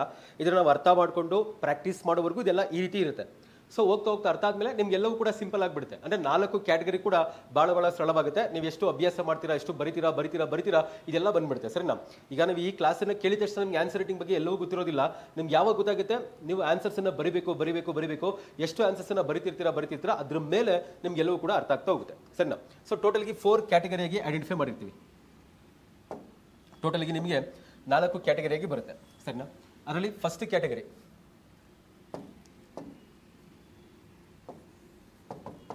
ಇದು first category, next second category, third ಅಂತ ಅನ್ಕೊಳ್ಳಿ, ನೆಕ್ಸ್ಟು ಫೋರ್ತ್. 4 ಕ್ಯಾಟಗರಿ ಇದೆ. ಫಸ್ಟ್ ಕ್ಯಾಟಗರಿ ಏನು ಬರುತ್ತೆ ಅಂತಂದ್ರೆ, ನಾವು ಅಂದರೆ ಆನ್ಸರ್ಸ್ ಬರಬೇಕಾದ್ರೆ ಅತ್ಯಂತ ಹೆಚ್ಚಿಗೆ ಯಾವುದಕ್ಕೆ ಜಾಸ್ತಿ ಪ್ರಾಮುಖ್ಯತೆ ಕೊಡಬೇಕು? ಇನ್ಫಾರ್ಮೇಷನ್.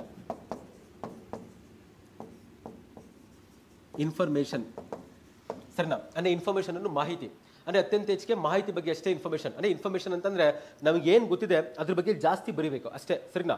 ಅದ್ರ ಬಗ್ಗೆ ನಾವು ಯಾಕೆ ಅಂದರೆ ಅಲ್ಲಿ ಕೇಳ್ತಿರುವಂಥ ಪ್ರಶ್ನೆಗೆ ವಾಟ್ ಅನ್ನೋ ಅಂಶ ಜಾಸ್ತಿ ಇದೆ, ಸರಿನಾ? ಒಂದು ಇನ್ಫಾರ್ಮೇಷನ್ ಬಗ್ಗೆ ಜಾಸ್ತಿ ಗಮನ ಹರಿಸಬೇಕು. ಅಂದರೆ ನಮ್ಗೆ ಗೊತ್ತಿರುವಂಥ ಕಂಟೆಂಟ್ ಏನಿದೆ ಅಥವಾ ಜ್ಞಾನವೇನಿದೆ ಅದ್ರ ಬಗ್ಗೆ ಜಾಸ್ತಿ ಕೇಳಿರ್ತಾರೆ. ಅದು ಬಿಟ್ಟರೆ ನೆಕ್ಸ್ಟು ಇರೋದು ಇಂಪಾರ್ಟೆಂಟ್ ಏನು ಅಂತಂದರೆ ವಾಟ್, ಏನು ಅನ್ನೋ ಅಂಶ ಜಾಸ್ತಿ ಇರ್ತಿಲ್ಲ, ಸರಿನಾ? ವಾಟ್ ಅಂತಂದರೆ ಏನು, ಸರಿನಾ? ಯಾಕೆ ಅನ್ನೋದು ಕೇಳ್ತಿಲ್ಲ, ಕೇವಲ ಏನು ಅನ್ನೋ ಅಂಶ ಜಾಸ್ತಿ ಇರುತ್ತೆ ಅಂತ. ಇದಕ್ಕೆ ನಿಮಗೆ ಎಕ್ಸಾಂಪಲ್ ಬೇಕು. ಇದಕ್ಕೆ ನಿಮಗೆ ಎಕ್ಸಾಂಪಲ್ ಬೇಕು ಅಂದರೆ ಈ ರೀತಿ ಇರುತ್ತೆ. ಫಾರ್ ಎಕ್ಸಾಂಪಲ್ ಈ ರೀತಿ ಡಿಫೈನ್ ಅಂತ ಕೇಳಿರ್ತಾರೆ, ಡಿಫೈನ್ ಅಂತ ಕೇಳಿರ್ತಾರೆ. ಇಲ್ಲ ಇನ್ನು ಕೆಲವು ಕಡೆ ಡಿಸ್ಕ್ರೈಬ್ ಅಂತ ಕೇಳಿರ್ತಾರೆ. ಡಿಫೈನ್, ಡಿಸ್ಕ್ರೈಬ್, ಅರ್ಥ ಆಗ್ತಲ್ವಾ? ಸೊ ಈ ಡಿಫೈನ್ ಅಂತ ಕೀವರ್ಡ್ ಬಂದರೆ ನಿಮಗೆ ಕ್ವಶನ್ ಪೇಪರಲ್ಲಿ ಕ್ವಶನ್ ಬಂದು ಡಿಫೈನ್ ಅಂತ ಬಂದಾಗ ಡಿಫೈನ್ ಅಂತ ಬರುತ್ತೆ ಅಥವಾ ಡಿಸ್ಕ್ರೈಬ್ ಅಂತ ಬರುತ್ತೆ. ಅಂದರೆ ಏನಂತ ಅರ್ಥ? ಇನ್ಫಾರ್ಮೇಷನ್ ಬಗ್ಗೆ ಜಾಸ್ತಿ ಏನು ಕೊಟ್ಟಿದ್ದಾರೆ? ಇಂಪಾರ್ಟೆನ್ಸ್ನ ಕೊಡ್ತಿದ್ದಾರೆ, ಇನ್ಫಾರ್ಮೇಷನ್ ಅಷ್ಟೇ. ಆಮೇಲೆ ವಾಟ್ ಅನ್ನೋ ಅಂಶ, ಅರ್ಥ ಆಗ್ತಿದೆಯಾ? ಇದು ಫಸ್ಟ್ ಕ್ಯಾಟಗರಿ. ನೆಕ್ಸ್ಟ್ ನಿಮಗೆ ಸೆಕೆಂಡ್ ಕ್ಯಾಟಗರಿನ ಗಮನಿಸಿದ್ರೆ, ಸೆಕೆಂಡ್ ಕ್ಯಾಟಗರಿನ ಗಮನಿಸಿ. ಸೆಕೆಂಡ್ ಕ್ಯಾಟಗರಿಯಲ್ಲಿ ಏನಿದೆ? ಇನ್ಫಾರ್ಮೇಷನ್ ಬೇಕು.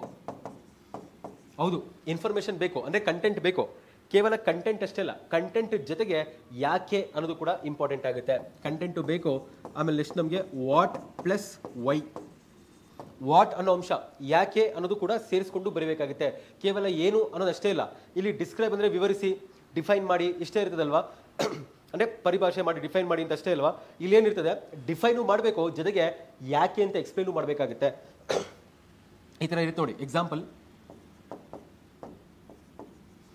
ಅಂದರೆ ಇದು ಕೇವಲ ನಿಮಗೆ ಜಸ್ಟ್ ಇಂಟ್ರೊಡಕ್ಷನ್ ಥರ ಅಷ್ಟೇ. ಇದನ್ನು ಸಂಪೂರ್ಣವಾಗಿ ನಾವು ರೆಗ್ಯುಲರ್ ಕ್ಲಾಸಲ್ಲಿ ಡೀಟೇಲ್ಗೆ ಪ್ರತಿ ಕ್ವಶನ್ ಅನಾಲಿಸಿಸ್ ಮಾಡಬೇಕಾದ್ರೆ ನಿಮ್ಗೆ ಅರ್ಥ ಆಗುತ್ತೆ. ಆದರೆ ಈಗ ಇದೆಲ್ಲವೂ ಕೂಡ ಎಕ್ಸ್ಪ್ಲೇನ್ ಮಾಡೋಕ್ಕಾಗಲ್ಲ. ಎಲ್ಲವೂ ಎಕ್ಸ್ಪ್ಲೇನ್ ಮಾಡಬೇಕು ಅಂದರೆ ತುಂಬ ಜಾಸ್ತಿ ಟೈಮ್ ಆಗುತ್ತೆ, ಅರ್ಥ ಆಗ್ತಿದೆಯಲ್ವಾ? ಈಗ ನಾವು ನಮಗೆ ಮೇನ್ಸ್ ಕ್ವಶನ್ ಪೇಪರ್ ಅನಾಲಿಸಿಸ್ ಮಾಡೋಕ್ಕೆ ಎಷ್ಟು ಇನ್ಫಾರ್ಮೇಷನ್ ಬೇಕಾಗಬಹುದು, ಅದಕ್ಕೋಸ್ಕರ ಕೆಲವು ಬೇಸಿಕ್ಸನ್ನು ಹೇಳ್ತಿರೋದಷ್ಟೇ. ಸೊ ಕೀವರ್ಡ್ ಚೆನ್ನಾಗಿರ್ತಾ ಆದರೆ ನಮಗೆ ಡಿಮ್ಯಾಂಡ್ ಆಫ್ ದಿ ಕ್ವಶನ್ ಚೆನ್ನಾಗಿರ್ತಾ ಆಗುತ್ತೆ. ಆದರೆ ಕೀವರ್ಡ್ಸ್ನ ನಾವು 4 ಕ್ಯಾಟಗರಿಗೆ ಅರ್ಥ ಮಾಡ್ಕೋಬೇಕಾಗುತ್ತೆ. ಸೊ ಫಸ್ಟ್ ಕ್ಯಾಟಗರಿ ಭಾಳ ಸಿಂಪಲ್ ಆಗಿರೋದು, ಈಸಿ ಆಗಿರೋದು. ಅದರಲ್ಲಿ ಏನು ಕೇಳ್ತಾರೆ? ಕೇವಲ ವಾಟ್ ಅನ್ನೋ ಇನ್ಫಾರ್ಮೇಷನ್ ಜಾಸ್ತಿ ಕೇಳ್ತಾರೆ. ಆ ವಿಷಯದ ಬಗ್ಗೆ, ಆ ಸೆಂಟ್ರಲ್ ಥೀಮ್ ಬಗ್ಗೆ, ಏನು ಅನ್ನೋ ಅಂಶಗಳ ಬಗ್ಗೆ ಜಾಸ್ತಿ ಕೇಳ್ತಾರೆ. ಎಕ್ಸಾಂಪಲ್ ಏನು? ಡಿಫೈನ್ ಅಥವಾ ಡಿಸ್ಕ್ರೈಬ್ ಅಂತ. ಇದಕ್ಕೆ ಇಲ್ಲಿ ಯಾವುದ್ರ ಬಗ್ಗೆ ಜಾಸ್ತಿ ಕೇಳ್ತಾರೆ? ಇಲ್ಲಿ ಡಿಫೈನ್ ಮಾಡಬೇಕು, ಆದರೆ ಯಾಕೆ ಅನ್ನೋ ಅಂಶನೂ ಕೇಳ್ತಾರೆ. ಫಾರ್ ಎಕ್ಸಾಂಪಲ್ ಎಕ್ಸ್ಪ್ಲೈನ್ ಅಂತ ಕೇಳ್ತಾರೆ ಅಂತ ಅನ್ಕೊಳ್ಳಿ, ಅಥವಾ ಹೈಲೈಟ್ ಎಕ್ಸ್ಪ್ಲೈನ್ ಅಂತ ಕೇಳ್ತಾರೆ, ಇಲ್ಲ ಹೈಲೈಟ್ ಅಂತ ಕೇಳ್ತಾರೆ, ಸರಿನಾ? ಸೊ ಈ ರೀತಿ ಕೀವರ್ಡ್ಸ್ ಬಂದಾಗ ಏನಂತ ಅರ್ಥ ಆಗ್ಬೇಕು ನಮಗೂ? ಈ ರೀತಿ ಕೀವರ್ಡ್ಸ್ ಬಂದಾಗ ಇದು ಸೆಕೆಂಡ್ ಕ್ಯಾಟಗರಿ ಕೀವರ್ಡ್ಸು. ಇಲ್ಲಿ ಕೇವಲ ಡಿಫೈನ್ ಅಷ್ಟೇ ಇಂಪಾರ್ಟೆಂಟ್ ಅಲ್ಲ, ಅಥವಾ ವಾಟ್ ಅನ್ನೋ ಅಂಶ, ಏನು ಅನ್ನೋ ಅಂಶ ಅಷ್ಟೇ ಇಂಪಾರ್ಟೆಂಟ್ ಅಲ್ಲ, ಅದ್ರ ಜೊತೆಗೆ ಯಾಕೆ ಅನ್ನೋ ಅಂಶನೂ ಕೂಡ ಬರೀಬೇಕಾಗುತ್ತೆ, ವೈ ಅನ್ನೋ ಇನ್ಫಾರ್ಮೇಷನ್ ಕೂಡ ಬರೀಬೇಕಾಗುತ್ತೆ, ಅದು ಗೊತ್ತಾಗಬೇಕಾಗುತ್ತೆ, ಸರಿನಾ? ಸೊ ಇನ್ಫಾರ್ಮೇಷನ್ ಬೇಕು, ಜೊತೆಗೆ ವೈ ಅನ್ನೋ ಅಂಶ ಯಾಕೆ ಅನ್ನೋದು ಕೂಡ ಬೇಕಾಗುತ್ತೆ. ಇದು ಏನಿದು ಸೆಕೆಂಡ್ ಕ್ಯಾಟಗರಿ, ಇದು ಮಾಡರೇಟ್ ಆಗಿದೆ, ಸರಿನಾ? ಇದು ನಿಮಗೆ ಕೇವಲ ಎಕ್ಸಾಂಪಲ್ಗೋಸ್ಕರ ಅಷ್ಟೇ. ಈ ಥರ ಎಷ್ಟೊಂದು ವರ್ಡ್ಸ್ ಬರುತ್ತೆ, ಡಿಫೈನ್ ಬರುತ್ತೆ, ಡಿಸ್ಕ್ರೈಬ್ ಬರುತ್ತೆ, ಇಲಿಸ್ಟ್ರೇಟ್ ಬರುತ್ತೆ, ಎಷ್ಟೊಂದು ಬರುತ್ತೆ. ಇಲ್ಲೂ ಕೂಡ ಅಷ್ಟೇ ನಿಮಗೆ ಎಕ್ಸ್ಪ್ಲೈನ್ ಬರುತ್ತೆ, ಹೈಲೈಟ್ ಬರುತ್ತೆ, ಇನ್ನು ಎಷ್ಟೊಂದು ಬೇರೆ ಬೇರೆ ವರ್ಡ್ಸ್ ಬರುತ್ತೆ. ಈಗ ನೆಕ್ಸ್ಟ್ ಥರ್ಡ್ ಕ್ಯಾಟಗರಿ ಹೆಂಗೆ ಅಂತಂದ್ರೆ, ಥರ್ಡ್ ಕ್ಯಾಟಗರಿ ಇದು ಕೂಡ ಬಹಳ ಇಂಪಾರ್ಟೆಂಟು. ಇಲ್ಲಿ ಕೇವಲ ಇನ್ಫಾರ್ಮೇಷನ್ ಅಷ್ಟೇ ಅಲ್ಲ, ಇನ್ಫಾರ್ಮೇಷನ್ ಬೇಕು ಪ್ಲಸ್ ಅನಾಲಿಸಿಸ್ ಬೇಕು, ಸರ್. ಇನ್ಫಾರ್ಮೇಷನ್ ಬೇಕು ಪ್ಲಸ್ ಅನಾಲಿಸಿಸ್ ಬೇಕು, third category. So third category information ಅಲ್ಲಿ, ಥರ್ಡ್ ಕ್ಯಾಟಗರಿ ಕೀವರ್ಡ್ಸ್ ಅಲ್ಲಿ ಏನು ಬೇಕು ನಮಗೆ? ಒಂದು ಇನ್ಫಾರ್ಮೇಷನ್ ಬೇಕು ಪ್ಲಸ್, ಅಂದರೆ ನಾವು ಕೇಳ್ತಿರುವಂಥ ನಮಗೆ ಇನ್ಫಾರ್ಮೇಷನ್ ಅಂದರೆ ಕಂಟೆಂಟ್ ಅಷ್ಟೇ. ನಿಮ್ಮ ಹತ್ರ ಇರುವಂಥ ಜ್ಞಾನ ಅಥವಾ ನಿಮ್ಮ ಹತ್ರ ಇರುವಂಥ ಕಂಟೆಂಟು ಅದು ಬೇಕೇ ಬೇಕು. ಅದ್ರ ಜೊತೆಗೆ ಯಾವ ರೀತಿ ಕಂಟೆಂಟನ್ನು ಪ್ರೆಸೆಂಟ್ ಮಾಡ್ತೀರಾ ಅದಕ್ಕೆ ನಮ್ಗೆ ಏನು ಬೇಕು? ಕೀವರ್ಡ್ಸ್ ಬೇಕು. ಈಗ ಫಸ್ಟ್ ಒನ್ ಈಸಿ ಇದೆ, ಭಾಳ ಈಸಿ ಇದೆ, ಕೇವಲ ವಾಟ್ ಅನ್ನೋ ಅಂಶ ಅಷ್ಟೇ ಪರಿಗಣಿಸ್ತಾರೆ.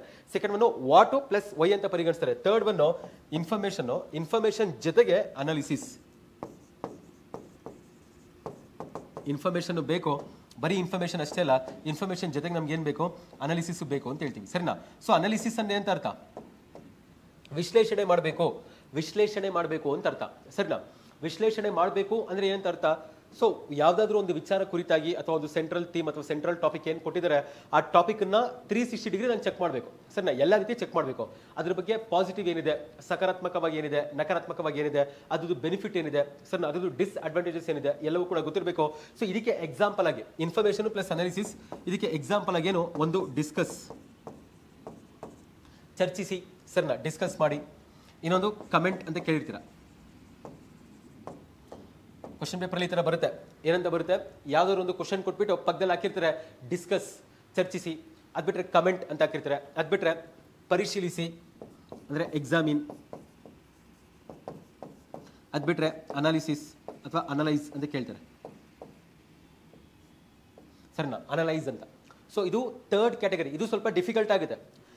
ಈ ತರ ಕ್ಯಾಟಗರಿ ಕ್ವಶನ್ ಬಂದ್ರೆ ಹೆಂಗ್ ಆನ್ಸರ್ ಮಾಡಬೇಕು ಅಂತ ನಿಮ್ಗೆ ಇನ್ನೂ ಗೊತ್ತಿಲ್ಲ. ಬಟ್ ಈ ತರ ಏನಾದ್ರು ಪ್ರಾಪರ್ ಆಗಿ ಕಲ್ತ್ಕೊಂಡೆ ಆಗಿದ್ರೆ ನಿಮಗೆ ಇದು ಕೂಡ ಬಹಳ ಈಸಿನೇ ಆಗುತ್ತೆ. ಸರಿನಾ, ಈಗ ಥರ್ಡ್ ಕ್ಯಾಟಗರಿ ಕೀವರ್ಡ್ಸ್ ಬಂದ್ರೆ ಏನಂತ ಅರ್ಥ ಮಾಡ್ಕೋಬೇಕು ನಾವು, ಇನ್ಫಾರ್ಮೇಶನ್ ಕೊಡಬೇಕು ಅಂದ್ರೆ ನಮ್ಮ ಹತ್ರ ಗೊತ್ತಿರುವಂತ ಕಂಟೆಂಟ್ ಕೊಡಬೇಕು. ಆ ಕಂಟೆಂಟ್ ಅನ್ನ ಯಾವ ರೀತಿ ಕೊಡಬೇಕು, ಅವ್ರು ಯಾವ ರೀತಿ ಕ್ವಶನ್ ಅಲ್ಲಿ ಕೇಳಿದರೆ, ಈ ತರ ಕೀವರ್ಡ್ಸ್ ಕೇಳಿದರೆ ಅದಕ್ಕೆ ತಕ್ಕಂಗೆ ಅನಾಲಿಸಿಸ್ ಮಾಡಬೇಕು, ಅದಕ್ಕೆ ತಕ್ಕಂಗೆ ವಿಶ್ಲೇಷಣೆ ಮಾಡಬೇಕು. ಆ ವಿಶ್ಲೇಷಣೆ ಮಾಡಿ ನಾವು ಪ್ರತಿಯೊಂದು ಕೂಡ ಅಡ್ರೆಸ್ ಮಾಡಬೇಕು. ಡಿಸ್ಕಸ್ ಅಂತ ಬಂದಾಗ ಹೆಂಗ್ ಬರೀಬೇಕು, ಆಮೇಲೆ ಕ್ವಶನ್ ಯಾವ ತರ ಕೊಟ್ಟಿದ್ದಾರೆ, ಅದನ್ನೇ ಕ್ವಶನ್ ಡಿಮ್ಯಾಂಡ್ ಅರ್ಥ ಆಗಬೇಕು ಅಂದ್ರೆ 3 ಸ್ಟೆಪ್ ಹೇಳಿದೀವಿ. ಒಂದು ಕ್ವಶನ್ ಸೆಂಟ್ರಲ್ ಥೀಮ್ ಅರ್ಥ ಮಾಡ್ಕೋಬೇಕು, ಎಷ್ಟು ಭಾಗಗಳಾಗಿದ್ದಾವೆ, ಎಷ್ಟು ಪಾರ್ಟ್ಸ್ ಇದೆ ಅದರ್ಥ ಆಗಬೇಕು, ಫೈನಲ್ ಆಗಿ ಕೀವರ್ಡ್ಸ್ ಅರ್ಥ ಆಗಬೇಕು. ಈಗ ಥರ್ಡ್ ಕ್ಯಾಟಗರಿ ಕೀವರ್ಡ್ಸ್ ಬಂದಿದೆ, ಚರ್ಚಿಸಿ, ಕಮೆಂಟ್ ಮಾಡಿ, ಅಥವಾ ನಿಮಗೆ ಪರಿಶೀಲಿಸಿ ಅಥವಾ ವಿಶ್ಲೇಷಿಸಿ ಅಂತೆಲ್ಲ ಬಂದಾಗ ಅಲ್ಲಿ ಕೇವಲ ಇನ್ಫಾರ್ಮೇಶನ್ ಅಷ್ಟೇ ಇಂಪಾರ್ಟೆಂಟ್ ಅಲ್ಲ, ಅದ್ರ ಜೊತೆಗೆ ವಿಶ್ಲೇಷಣೆ ಮಾಡಬೇಕು, ಅನಾಲಿಸಿಸ್ ನ ಪ್ರೊಡ್ಯೂಸ್ ಮಾಡಬೇಕು. ಕ್ವಶನ್ ಪೇಪರ್ ಕನೆಕ್ಟ್ ಕೊಟ್ಟಿರುವಂತ ಕ್ವಶನ್ಗೆ ನೀವು ಉತ್ತರ ಬರಬೇಕಾದ್ರೆ ಅನಾಲಿಸಿಸ್ ಮಾಡಬೇಕು ಅಂತ. ಇದು ಥರ್ಡ್ ಕ್ಯಾಟಗರಿ.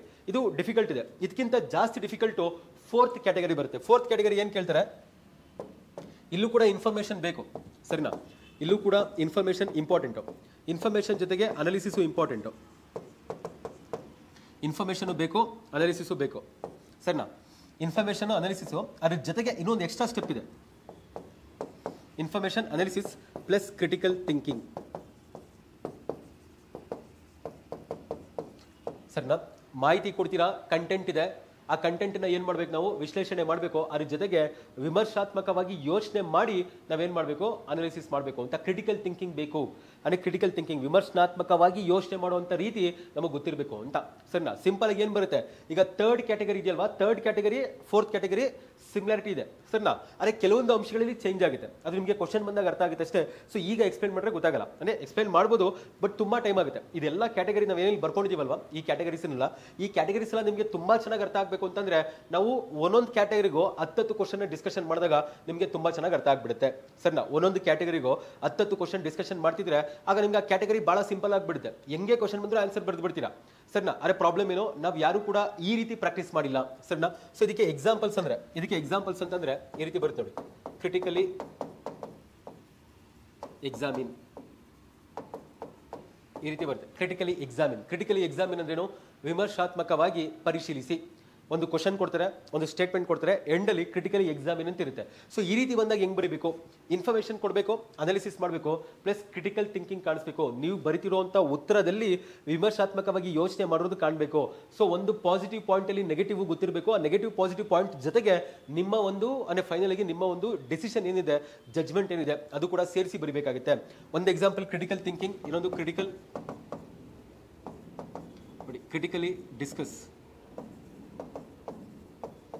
ಡಿಸ್ಕಸ್, ಅದೇ ತರ ಕ್ರಿಟಿಕಲಿ ಅನಲೈಸ್. ಸರಿನಾ, ಈ ರೀತಿ ಕೀವರ್ಡ್ಸ್ ಬಂದ್ರೆ ಇದು ಫೋರ್ತ್ ಕ್ಯಾಟಗರಿ ಕೀವರ್ಡ್ಸ್ ಅಂತ ಕರಿತೀವಿ. ಗೊತ್ತಾಗ್ತಿದ್ಯಾ? ಇದೆಲ್ಲವೂ ಕೂಡ ಗಮನಿಸಿದಾಗ ಟೋಟಲ್ ಎಷ್ಟು ಕೀವರ್ಡ್ಸ್ ಇದೆ, 4 ಟೈಪ್ಸ್ ಆಫ್ ಕೀವರ್ಡ್ಸ್ ಇದೆ. ಆ 4 ಟೈಪ್ಸ್ ಆಫ್ ಕೀವರ್ಡ್ಸ್ ಅಲ್ಲಿ ಇದು ಬಹಳ ಈಸಿ, ಇದು ಈಸಿ ಕೀವರ್ಡ್ಸ್ ಆಗುತ್ತೆ. ಇದು ಮಾಡರೇಟ್ ಆಗಿದೆ, ಇದು ಡಿಫಿಕಲ್ಟ್ ಇದೆ. ಥರ್ಡ್ ಕ್ಯಾಟಗರಿ ಸ್ವಲ್ಪ ಡಿಫಿಕಲ್ಟ್ ಇದೆ. ಈಗ ಫೋರ್ತ್ ಕ್ಯಾಟಗರಿ ಬಂದು ಸ್ವಲ್ಪ ವೆರಿ ಡಿಫಿಕಲ್ಟ್ ಅಂತ ಅನ್ಕೊಳ್ಳಿ. ವೆರಿ ಡಿಫಿಕಲ್ಟ್ ಇದೆ ಅಂದ್ರೆ ತುಂಬಾ ಜಾಸ್ತಿ ಕಠಿಣ ಇದೆ. ಇದೆಲ್ಲ ಎಲ್ಲಿವರೆಗೂ ನಿಮಗೆ ಫಸ್ಟ್ ಅರ್ಥ ಮಾಡ್ಕೋಬೇಕು, ಅರ್ಥ ಮಾಡ್ಕೊಂಡು ಪ್ರಾಕ್ಟೀಸ್ ಮಾಡಬೇಕು. ಪ್ರಾಕ್ಟೀಸ್ನ 10 ಸತಿ ಮಾಡಬೇಕು. ಅದನ್ನ ಮತ್ತೆ ಪ್ರಾಕ್ಟೀಸ್ ಮಾಡ್ತಿದ್ರೆ ಏನಾಗುತ್ತೆ, ಇವೆಲ್ಲವೂ ಕೂಡ ಬಹಳ ಈಸಿ ಆಗ್ಬಿಡುತ್ತೆ. ಸೊ ಒಂದೊಂದೇ ಕೀವರ್ಡ್ಸ್ ನಾವು ಪ್ರಾಕ್ಟೀಸ್ ಮಾಡಬೇಕು. ಈಗ ಕೇಸ್ ಮುಖ್ಯ ಪರೀಕ್ಷೆಯಲ್ಲಿ ಯಾವ ರೀತಿ ಕ್ವಶನ್ ಕೇಳ್ತಾರೆ, ಈಗಾಗಲೇ ಕೆಲವು ಕ್ವಶನ್ಸ್ ಅಲ್ಲಿ ಈ 4 ಕ್ಯಾಟಗರಿಲಿ ಕೆಲವೊಂದು ಅಂಶಗಳು ಗಮನದಲ್ಲಿ ಬಂದಿದೆ. ಅಂದ್ರೆ ಕೆಲವೊಂದು ಅಂಶಗಳನ್ನ ಅವ್ರು ಕೇಳಿದ್ದಾರೆ, ಕ್ವಶನ್ ಪೇಪರ್ ಅಲ್ಲಿ ಕೇಳಿದ್ದಾರೆ. ಸೊ 4 ಕೂಡ ಕೇಳಿದ್ದಾರೆ. ಸರಿನಾ, ಇಲ್ಲ 4ನೇದು ಕೇಳಿಲ್ಲ, ವೆರಿ ಡಿಫಿಕಲ್ಟ್ ಅಂತ ಬಿಟ್ಬಿಟ್ಟಿದ್ದಾರೆ ಅಂತ ಅರ್ಥ ಅಲ್ಲ. 4 ಕೇಳಿದ್ದಾರೆ. ಈಗ 2025 ಮೇನ್ಸ್ ಕ್ವಶನ್ ಪೇಪರ್ ಅಲ್ಲಿ ಕೇಳೋದಾಗಿದ್ರೆ ಅವರು ಕ್ವಶನ್ ಪೇಪರ್ನ ಸ್ವಲ್ಪ ಕಠಿಣ ಮಾಡಬೇಕು, ಸ್ವಲ್ಪ ಡಿಫಿಕಲ್ಟ್ ಮಾಡಬೇಕು ಅಂತ ಏನ್ ಮಾಡ್ತಾರೆ, ಸೊ ಜಾಸ್ತಿ ಕ್ಯಾಟಗರಿ 3 ಕಾನ್ಸಂಟ್ರೇಟ್ ಮಾಡ್ತಾರೆ. ಸರಿನಾ, ಸೊ ಕ್ಯಾಟಗರಿ 3 ಕಾನ್ಸಂಟ್ರೇಟ್ ಮಾಡ್ತಾರೆ, ಕ್ಯಾಟಗರಿ 4 ಕಾನ್ಸಂಟ್ರೇಟ್ ಮಾಡ್ತಾರೆ. ಕ್ಯಾಟಗರಿ 3 ಆಮೇಲೆ ಕ್ಯಾಟಗರಿ 4 ಕಾನ್ಸಂಟ್ರೇಟ್ ಮಾಡಿ ಕ್ವಶನ್ ಕೇಳುವಂತ ಚಾನ್ಸಸ್ ಇರುತ್ತೆ. ಸೊ ನೀವು ಈಗಲಿಂದ ಯಾರು ಉತ್ತರನ ಬರೋದಕ್ಕೆ ಪ್ರಾಕ್ಟೀಸ್ ಮಾಡ್ತಿದ್ದೀರಾ, ಸೊ ಆದಷ್ಟು ಕ್ಯಾಟಗರಿ 1 ಕ್ಯಾಟಗರಿ 2 ಈಸಿ ಇದೆ, ಡಿಫಿಕಲ್ಟ್ ಇಲ್ಲ, ಈಸಿ ಇದೆ, ಪ್ರಾಕ್ಟೀಸ್ ಮಾಡ್ತೀರಾ.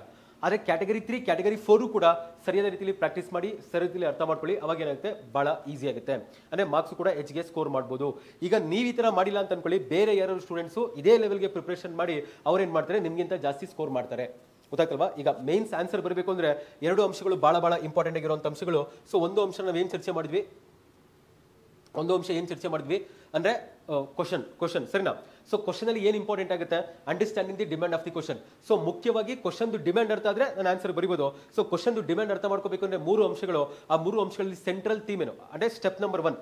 ಸೊ ಸ್ಟೆಪ್ ನಂಬರ್ 1 ಏನಿದೆ, ಸೆಂಟ್ರಲ್ ಥೀಮ್ ಅರ್ಥ ಮಾಡ್ಕೋಬೇಕು. ಸ್ಟೆಪ್ ನಂಬರ್ 2 ಏನಿದೆ, ಎಷ್ಟು ಭಾಗಗಳಾಗಿವೆ ಅದನ್ನ ಅರ್ಥ ಮಾಡ್ಕೋಬೇಕು. ಸ್ಟೆಪ್ ನಂಬರ್ 3 ಇದೆ, ಕೀವರ್ಡ್ಸ್ ಗೊತ್ತಾಗಬೇಕು ಅಂತ. ಸೊ ಕೀವರ್ಡ್ಸ್ ಅನ್ನ ಅರ್ಥ ಮಾಡ್ಕೋಬೇಕಾದ್ರೆ ಏನ್ ಮಾಡಿದ್ವಿ, ಟೋಟಲ್ ಆಗಿ ನಮಗೆ 4 ಡಿಫರೆಂಟ್ ಗ್ರೂಪ್ ಆಫ್ ಕೀವರ್ಡ್ಸ್ ಬರುತ್ತೆ. ಸೊ 4 ಬೇರೆ ಗುಂಪುಗಳಾಗಿ ನಮಗೆ ಕೀವರ್ಡ್ಸ್ ಗಳು ಸಿಗ್ತವೆ. ಅಲ್ಲಿ 2 ಗುಂಪುಗಳು ಬಹಳ ಸುಲಭವಾಗಿದ್ದಾವೆ. ಅದು ಏನಂತ ಕೇಳ್ತೀವಿ, ಇನ್ಫಾರ್ಮೇಶನ್ ಬೇಕೋ, ಇಲ್ಲಿ ಇನ್ಫಾರ್ಮೇಶನ್ ಪ್ಲಸ್ ವೈ ಅನ್ನೋದು ಬೇಕು. ಸರ್ ಇನ್ಫಾರ್ಮೇಶನ್ ಬೇಕೋ, ಇನ್ಫಾರ್ಮೇಶನ್ ಯಾಕೆ ಯಾವ ರೀತಿ ಇದೆ ಅಂತ. ನೆಕ್ಸ್ಟ್ ಕ್ಯಾಟಗರಿ 3 ಕ್ಯಾಟಗರಿ 4 ಸ್ವಲ್ಪ ಡಿಫಿಕಲ್ಟ್ ಇದೆ. ಸೊ ಕ್ಯಾಟಗರಿ 3 ಕೇವಲ ಇನ್ಫಾರ್ಮೇಶನ್ ಅಷ್ಟೇ ಅಲ್ಲ, ಅನಾಲಿಸಿಸ್ ಮಾಡಬೇಕು. ಎಕ್ಸಾಂಪಲ್ ಡಿಸ್ಕಸ್ ಇದೆ, ಕಮೆಂಟ್ ಇದೆ, ಎಕ್ಸಾಮ್ ಇದೆ, ಅನಾಲಿಸಿಸ್ ಇದೆ. ಇದನ್ನ ಕ್ರಿಟಿಕಲ್ ಥಿಂಕಿಂಗ್ ಮಾಡಿದ್ರೆ ಏನಾಗುತ್ತೆ ಕ್ಯಾಟಗರಿ 4 ಬರುತ್ತೆ. ಸರ್ನಾ? ಅಂದ್ರೆ ಇದು ಇಷ್ಟು ಹೇಳಿದ್ರೆ ಗೊತ್ತಾಗೋದಿಲ್ಲ, ಇನ್ನೂ ಸ್ವಲ್ಪ ನಾವು ಕ್ವಶನ್ಸ್ ಅನ್ನ ಪ್ರಾಕ್ಟೀಸ್ ಮಾಡಿದಾಗ ನಿಮಗೆ ಅರ್ಥ ಆಗುತ್ತೆ. ಸರ್ನಾ? ಅಂದ್ರೆ ಆಕ್ಚುಲಿ ಈ ಕೋರ್ಸ್ ಅಲ್ಲಿ ನಾವು ಪ್ರಾಕ್ಟೀಸ್ ಮಾಡೋಕ್ಕಾಗಲ್ಲ. ಈ ಕೋರ್ಸು ಅತ್ಯಂತ ಹೆಚ್ಚಿಗೆ ನಾವು ಪ್ರಮುಖವಾಗಿ ಪರಿಗಣಿಸಿರೋ ಅಂಶ ಏನು, KS ಮೇನ್ಸ್ ಅಲ್ಲಿ ಪ್ರೀವಿಯಸ್ ಇಯರ್ ಕ್ವಶನ್ ಪೇಪರ್ ಅಲ್ಲಿ ಏನ್ ಕೇಳಿದರೆ ಅದನ್ನ ಅರ್ಥ ಮಾಡ್ಕೊಳ್ಳೋಕೆ ಪ್ರಯತ್ನ ಪಡ್ತಿರೋದು. ಇದು 4 ನಿಮ್ಗೆ ಅರ್ಥ ಆದ್ಮೇಲೆ ನೆಕ್ಸ್ಟ್ ಏನಾಗುತ್ತೆ, ಈಗ ಆನ್ಸರ್ ಅಂತ ಬಂದಾಗ ಆನ್ಸರ್ ಅಲ್ಲಿ ಏನು ಇಂಪಾರ್ಟೆಂಟ್ ಸರ್ನಾ? ಕ್ವಶನ್ ಅಂತ ಇತ್ತಲ್ವಾ, ಈಗ ಕ್ವಶನ್ ಓಕೆ, ಕ್ವಶನ್ ಅರ್ಥ ಆಗುತ್ತೆ ನಮಗೆ, ಕ್ವಶನ್ ಡಿಮ್ಯಾಂಡ್ ಅರ್ಥ ಆಗಿದೆ. ನೆಕ್ಸ್ಟ್ ಆನ್ಸರ್ ಅಂದ್ರೆ ಆನ್ಸರ್ ಅಲ್ಲಿ ಏನು ಇಂಪಾರ್ಟೆಂಟ್ ಅಂತ. ಸೆಕೆಂಡ್ ಪಾರ್ಟು ಬಹಳ ಮುಖ್ಯವಾಗಿ ಆನ್ಸರ್. ಸೊ ಯಾವುದೇ ಆನ್ಸರ್ ಬರಬೇಕು ಅಂತಂದ್ರೆ ಇಲ್ಲೂ ಕೂಡ ಅಷ್ಟೇ 3 ಅಂಶಗಳು ಬಹಳ ಇಂಪಾರ್ಟೆಂಟು. ಸೊ ಯಾವುದೇ ಆನ್ಸರ್ ಬರಬೇಕು ಅಂತಂದ್ರೆ 3 ಅಂಶಗಳು ನಮಗೆ ಬಹಳ ಇಂಪಾರ್ಟೆಂಟು. ಅದರಲ್ಲಿ ಫಸ್ಟ್ ಒನ್ ಕಂಟೆಂಟ್ ಅಂದ್ರೆ ನಿಮ್ಮಲ್ಲಿ ಒಂದು ಟಾಪಿಕ್ ಅಲ್ಲಿ ಯಾವುದೇ ಟಾಪಿಕ್ ಕೇಳಿದ್ರು ಆ ಟಾಪಿಕ್ಗೆ ಸಾಕಷ್ಟು ಕಂಟೆಂಟ್ ಇದೆಯಾ, ಅಂದ್ರೆ ನಾಲೆಜ್ ಇದೆಯಾ, ಅಂದ್ರೆ ಮಾಹಿತಿ ಇನ್ಫಾರ್ಮೇಶನ್ ಇದೆಯಾ, ಸರಿಯಾದ ರೀತಿಯಲ್ಲಿ ಪುನರಾವರ್ತನೆ ಮಾಡಿದೀರಾ, ರಿವಿಷನ್ಸ್ ಮಾಡಿದೀರಾ. ಅರ್ಥ ಆಗ್ತಲ್ವಾ? ನೀವು ಯಾವುದೇ ಟಾಪಿಕ್ ಅನ್ನ 3 ರಿಂದ 5 ಬಾರಿ ರಿವಿಷನ್ ಮಾಡಿಲ್ಲ ಅಂತಂದ್ರೆ ಮೈನ್ಸ್ ಎಕ್ಸಾಮಿನೇಷನ್ ಆನ್ಸರ್ನ ಬರೆಯೋಕ್ಕಾಗಲ್ಲ. ನಿಮಗೆ ಯೋಚನೆ ಮಾಡೋಕ್ಕೆ ಟೈಮ್ ಇರೋದಿಲ್ಲ, ನಿಮಗೆ ತುಂಬಾ ಫಾಸ್ಟಿಗೆ ಆನ್ಸರ್ ಬರಬೇಕಾಗುತ್ತೆ. ಸೊ ಕಂಟೆಂಟ್ ಬಹಳ ಇಂಪಾರ್ಟೆಂಟು.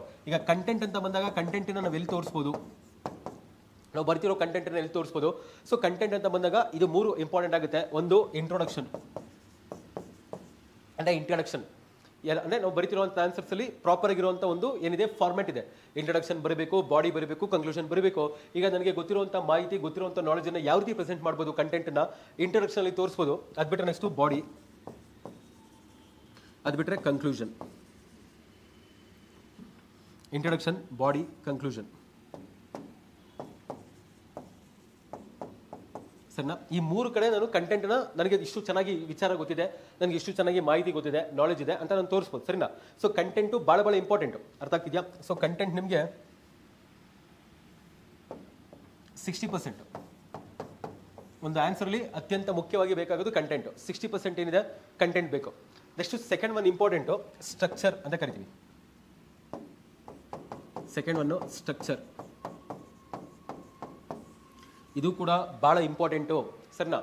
ನಾನು ಆನ್ಸರ್ ಬರೀಬೇಕು, ಈಗ ಫಸ್ಟೇ ಬಾಡಿ ಬರಿಬೇಕಾ ಅಂತ, ಫಸ್ಟೇ ಕನ್ಕ್ಲೂಷನ್ ಬರಿಬೇಕಾ, ಇಂಟ್ರೊಡಕ್ಷನ್ ಬಾಡಿ ಕನ್ಕ್ಲೂಷನ್ ಬರಿತೀವಿ, ಅದೇ ಸ್ಟ್ರಕ್ಚರ್ಲಿ ಯಾಕೆ ಬರಿತೀವಿ ಅಂತ. ಸೊ ಯಾವುದೇ ಒಂದು ವಿಚಾರ ಕ್ವಶನ್ ಅಲ್ಲಿ ಕೇಳಿದ್ರಲ್ವಾ, ಯಾವುದೇ ಒಂದು ಟಾಪಿಕ್ ಕೇಳಿದರೆ, ಸೆಂಟ್ರಲ್ ಥೀಮ್ ಕೇಳಿದರೆ, ಅದರಲ್ಲಿ ಫಸ್ಟ್ ಏನು ಬರಬೇಕು, ಸೆಕೆಂಡ್ ಏನು ಬರಬೇಕು, ಥರ್ಡ್ ಏನು ಬರಬೇಕು, ಫೋರ್ತ್ ಏನು ಬರಬೇಕು. ನಿಮ್ಮಲ್ಲಿ 5 ಪಾಯಿಂಟ್ಸ್ ಇದೆ.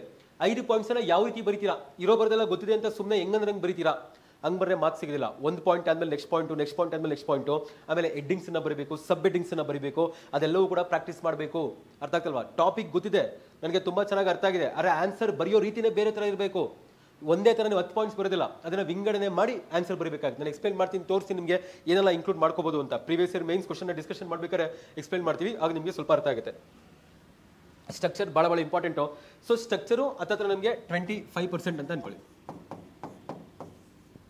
25% ನಿಮ್ಮ ಒಂದು ಆನ್ಸರಲ್ಲಿ 25% ಇಂಪಾರ್ಟೆನ್ಸ್ ಅನ್ನು ಸ್ಟ್ರಕ್ಚರ್ಗೆ ಕೊಡಬೇಕು. ನಿಮಗೆ ಕಂಟೆಂಟ್ 150 ವರ್ಡ್ಸ್ ಅಷ್ಟೇ ಗೊತ್ತಿದೆ, ಅದನ್ನ ನೀವೇನ್ ಮಾಡ್ತೀರಾ, ಪ್ರಾಪರ್ಗೆ ಸ್ಟ್ರಕ್ಚರ್ ಮಾಡಿ ಅದನ್ನ 200 ವರ್ಡ್ಸ್ ವರೆಗೂ ದಾಟ್ಬೋದು. ಅದು ಪ್ರಾಪರ್ಗೆ ಸ್ಟ್ರಕ್ಚರ್ ಮಾಡಿದ್ರೆ ನಿಮ್ಗೆ ಇನ್ನೂ ಚೆನ್ನಾಗಿ ಏನಾಗುತ್ತೆ, ಗುಣಮಟ್ಟವಾಗಿರುವಂತ ಮಾರ್ಕ್ಸ್ ಬರುತ್ತೆ. ಅರ್ಥ ಆಗ್ತಿಲ್ವಾ? ಇದು ಬಹಳ ಇಂಪಾರ್ಟೆಂಟ್. ಯಾವ ಟಾಪಿಕ್ ಬಂದ್ಮೇಲೆ ನೆಕ್ಸ್ಟ್ ಏನ್ ಬರಬೇಕು, ಯಾವ ಸ್ಟೆಪ್ ಆದ್ಮೇಲೆ ನೆಕ್ಸ್ಟ್ ಯಾವ ಸ್ಟೆಪ್ ಬರಬೇಕು, ಗೊತ್ತಾಗ್ತಲ್ವಾ? ಸೊ ಫಸ್ಟ್ ಚಾಲೆಂಜಸ್ ಬರಬೇಕಾ, ಅಥವಾ ಫಸ್ಟ್ ಸೊಲ್ಯೂಷನ್ಸ್ ಬರಬೇಕಾ, ಅಥವಾ ವೇ ಫಾರ್ವರ್ಡ್ ಬರಬೇಕಾ, ಗೊತ್ತಾಗ್ತಿದ್ಯಾ? ಅದೆಲ್ಲ ನಿಮಗೆ ಗೊತ್ತಾಗುತ್ತೆ ಹೋಗ್ತಾ. So next third most important ಆನ್ಸರ್ಲಿ 3 ಅಂಶಗಳು ಬಹಳ ಜಾಸ್ತಿ ಪ್ರಮುಖವಾಗಿ ನೀವು ಗಮನ ಹರಿಸಬೇಕಾಗಿರೋದು. ಒಂದು ಕಂಟೆಂಟ್ ಬಗ್ಗೆ ತುಂಬಾ ಚೆನ್ನಾಗಿ ರಿವಿಷನ್ಸ್ ಮಾಡಿರಬೇಕು. ಅದು ಗೊತ್ತಾಗುತ್ತೆ ನಿಮಗೆ ಕಂಟೆಂಟ್ ಎಲ್ಲ ಯಾವ ರೀತಿ ಮಾಡ್ಕೋಬೇಕು ಅಂದ್ರೆ. ಫಾರ್ ಎಕ್ಸಾಂಪಲ್ ಗೆ ಇಂಟ್ರೊಡಕ್ಷನ್ ಅಂತ ಅನ್ಕೊಳ್ಳಿ. ಈಗ ನಮಗೆ ಮೇನ್ಸ್ ಅಲ್ಲಿ ಬರುವಂತ ಮೋಸ್ಟ್ ಆಫ್ ದಿ ಟಾಪಿಕ್ಸ್ ಅಲ್ಲಿ ನೀವು ಮುಂಚೆನೆ ಇಂಟ್ರೊಡಕ್ಷನ್ ರೆಡಿ ಮಾಡ್ಕೊಂಡಿರ್ಬೋದು, ಮುಂಚೆನೆ ಕನ್ಕ್ಲೂಷನ್ ರೆಡಿ ಮಾಡ್ಕೊಂಡಿರ್ಬೋದು. ಸರ್ ಕೆಲವೊಂದು ಟಾಪಿಕ್ ಅಂತ ಬಂದಾಗ ಮುಂಚೆನೆ ಕನ್ಕ್ಲೂಷನ್ಸ್ ಇಂಟ್ರೊಡಕ್ಷನ್ ರೆಡಿ ಮಾಡ್ಕೊಂಡಿದ್ರೆ ನೀವು ಆನ್ಸರ್ ಬರಬೇಕಾದ್ರೆ ನಿಮ್ಗೆ ಅಷ್ಟೊಂದು ಟೈಮ್ ಆಗೋದಿಲ್ಲ, ಫಾಸ್ಟ್ ಆಗಿ ಬರೀತೀರಾ. ಅರ್ಥ ಆಗ್ತಲ್ವಾ? ಸೊ ಅವ್ರು ಯಾವ ತರ ಕ್ವಶನ್ ಕೇಳಿದ್ರು ನಿಮ್ಗೆ ಏನಾಗುತ್ತೆ, ಕೆಲವೊಂದು ಇಂಟ್ರೊಡಕ್ಷನ್ ಮುಂಚೆ ರೆಡಿ ಮಾಡ್ಕೋಬಹುದು, ಕೆಲವೊಂದು ಟಾಪಿಕ್ಗೆ ಇಂಟ್ರೊಡಕ್ಷನ್ ಮುಂಚೆ ರೆಡಿ ಮಾಡ್ಕೋಬಹುದು. ನೀವು ಅದನ್ನೆಲ್ಲ ಪ್ರಾಪರ್ ಆಗಿ ಮಾಡ್ಕೊಂಡಿದ್ದೆ ಆಗಿದ್ರೆ ನಿಮ್ಗೆ ಏನಾಗುತ್ತೆ, ಟೈಮ್ ಸೇವ್ ಆಗುತ್ತೆ. ಗೊತ್ತಾಗ್ತಲ್ವಾ? ಅದಕ್ಕೆ 60% ನಿಮಗೆ ಕಂಟೆಂಟ್. ನೆಕ್ಸ್ಟ್ ಲಾಸ್ಟ್ ಇಂಪಾರ್ಟೆಂಟ್ ಏನು ಅಂತಂದ್ರೆ so presentation.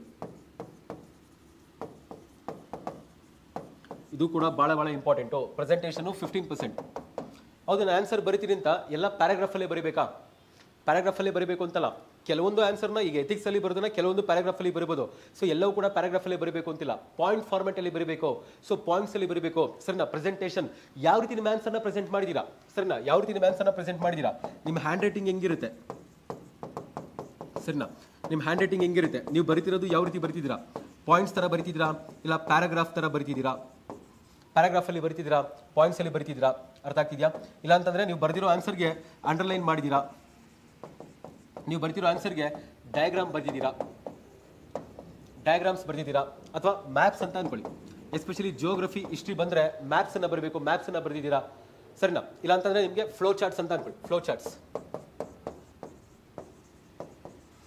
Charts ಬರ್ದಿದ್ದೀರಾ, diagrams ಬರ್ದಿದ್ದೀರಾ.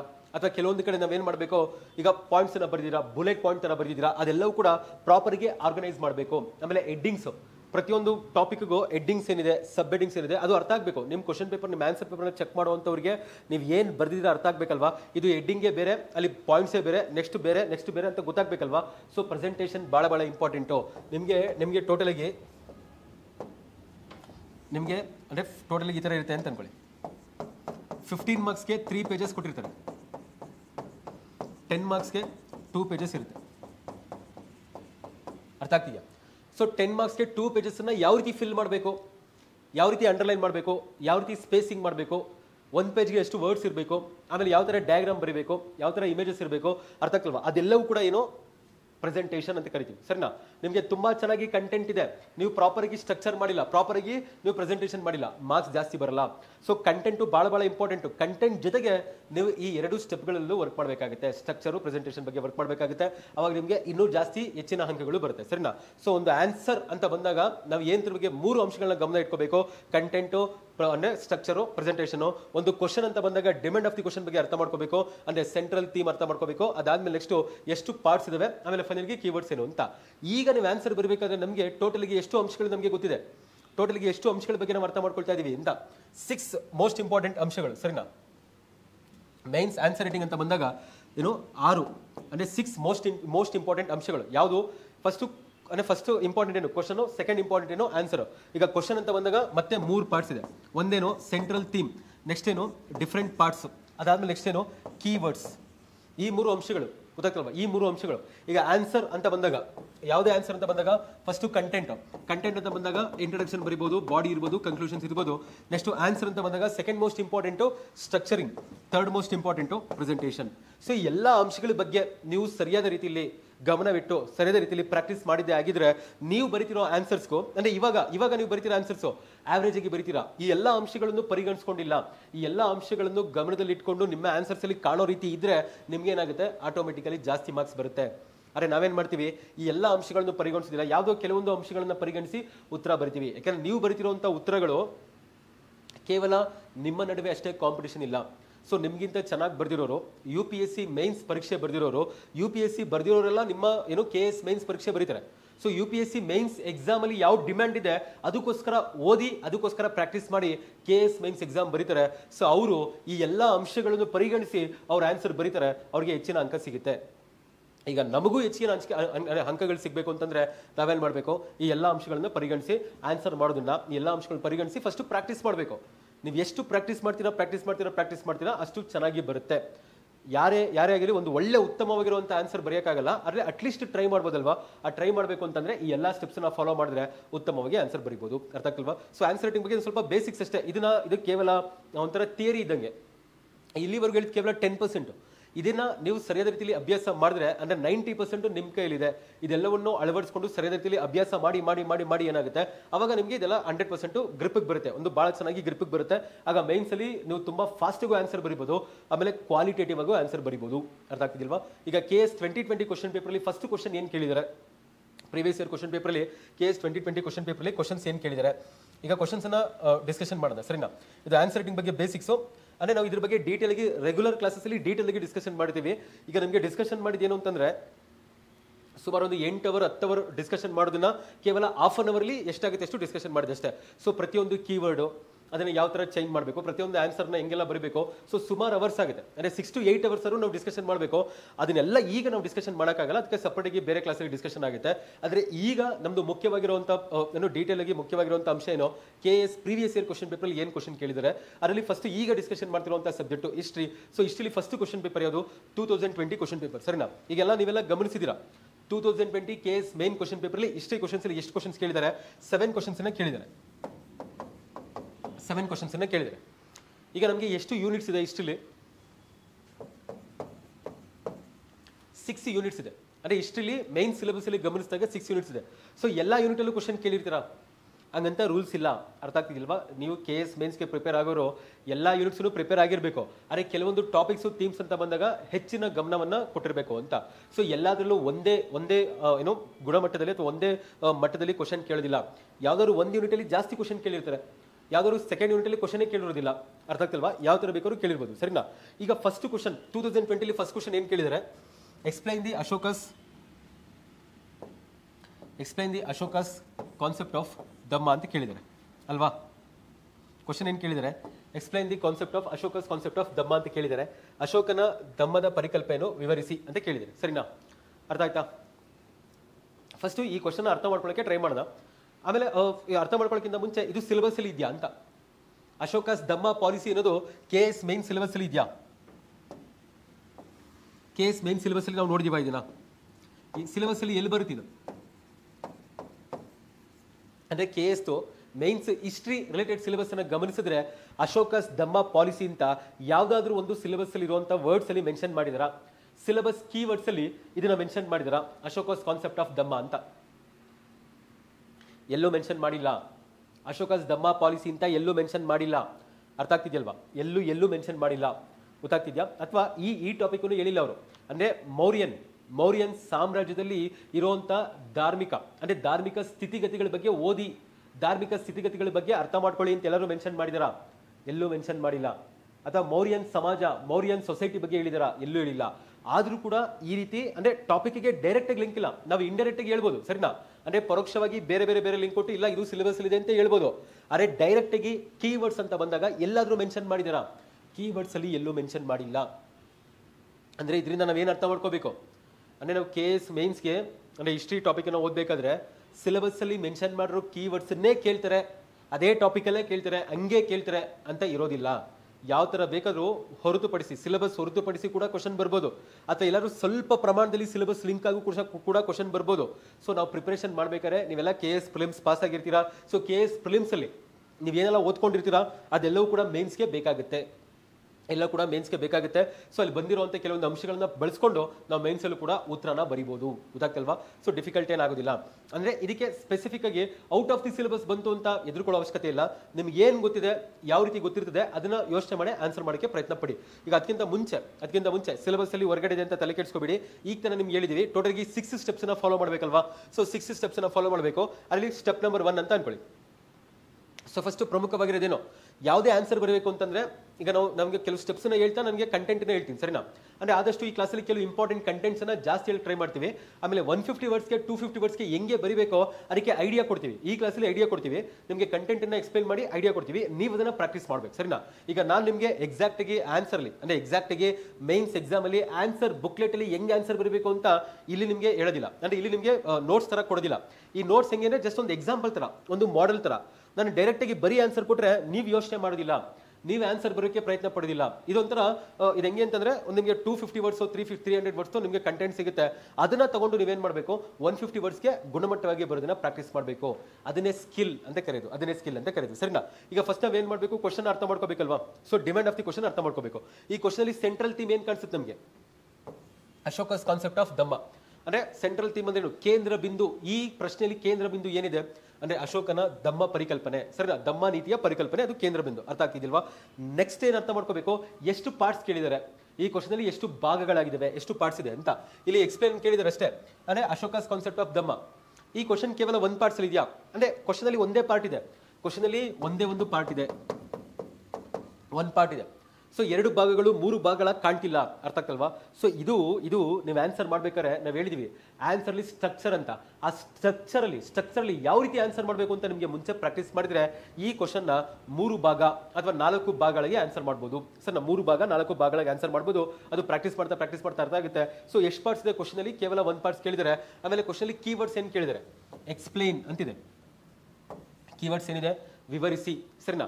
Explain ಅಂದ್ರೆ ಯಾವ ಕ್ಯಾಟಗರಿ ಕೀವರ್ಡ್ಸ್ ಬರುತ್ತೆ, ಸೆಕೆಂಡ್ ಕ್ಯಾಟಗರಿ ಕೀವರ್ಡ್ಸ್ ಬರುತ್ತೆ. ಸೊ ಸೆಕೆಂಡ್ ಕ್ಯಾಟಗರಿ ಕೀವರ್ಡ್ಸ್ ಅಂತ ಬಂದಾಗ ಏನಂತ ಅರ್ಥ ಮಾಡ್ಕೋಬೇಕು ನಾವು, ಎಕ್ಸ್ಪ್ಲೇನ್ ಅಂತ ಬಂದ್ರೆ ಏನಂತ ಅರ್ಥ ಮಾಡ್ಕೋಬೇಕು, 2 ಅಂಶಗಳು ಇಂಪಾರ್ಟೆಂಟ್ ಆಗುತ್ತೆ. ಒಂದು ವಾಟ್ ಅನ್ನೋ ಅಂಶ,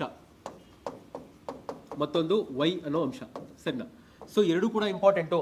ಅಂದ್ರೆ ಅಶೋಕ ಧಮ್ಮ ಪಾಲಿಸಿ ಅಂದ್ರೆ ಏನು, ಅಶೋಕ ಧಮ್ಮ ಪಾಲಿಸಿ ಯಾವ ರೀತಿ ಇದೆ, ಆಮೇಲೆ ಯಾಕೆ.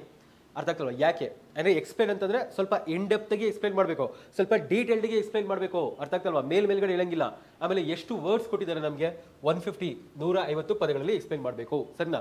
ಈಗಾಗಲೇ ನಾವು ಆನ್ಸರ್ ಮಾಡೋದಕ್ಕೆ ಅಂದ್ರೆ ಈಗಾಗಲೇ ಕೆಲವೊಂದು ಬೇಸಿಕ್ಸ್ ಅನ್ನ ಹೇಳಿದೀವಿ. ಸೊ ಒಂದು ಕ್ವಶನ್ ಅರ್ಥ ಮಾಡ್ಕೋಬೇಕು ಅಂತಂದ್ರೆ, ಡಿಮ್ಯಾಂಡ್ ಅರ್ಥ ಮಾಡ್ಕೋಬೇಕು ಅಂದ್ರೆ 3 ಸ್ಟೆಪ್ಸ್ ನ ಫಾಲೋ ಮಾಡಬೇಕು. ಈಗ ಆನ್ಸರ್ ಅಂತ ಬಂದಾಗ ಅಲ್ಲೂ ಕೂಡ ಅಷ್ಟೇ 3 ಸ್ಟೆಪ್ಸ್ ಇದೆ. ಒಂದು ಕಂಟೆಂಟು, ಸ್ಟ್ರಕ್ಚರು, ಪ್ರೆಸೆಂಟೇಷನ್, ಸರಿನಾ? ಈಗ ಜನರಲ್ ಗೆ ಕಂಟೆಂಟ್ ಅಂತ ಬಂದಾಗ ಇಂಟ್ರೊಡಕ್ಷನ್. ಸೊ ಈ ಕ್ವಶನ್ಗೆ ಇಂಟ್ರೊಡಕ್ಷನ್ ಹೆಂಗ್ ಬರಿಬೋದು, ಎಷ್ಟೊಂದು ತರ ಬರಿಬೋದು. ಇಂಟ್ರೊಡಕ್ಷನ್ ನ ಎಷ್ಟೊಂದು ತರ ಬರಿಬೋದು, 3 ತರ ಬರಿಬೋದು, 4 ತರ ಬರಿಬೋದು, ಸರಿನಾ? ಅದು ನೀವು ಪ್ರಾಕ್ಟೀಸ್ ಮಾಡಿ, ಯೋಚನೆ ಮಾಡಿ.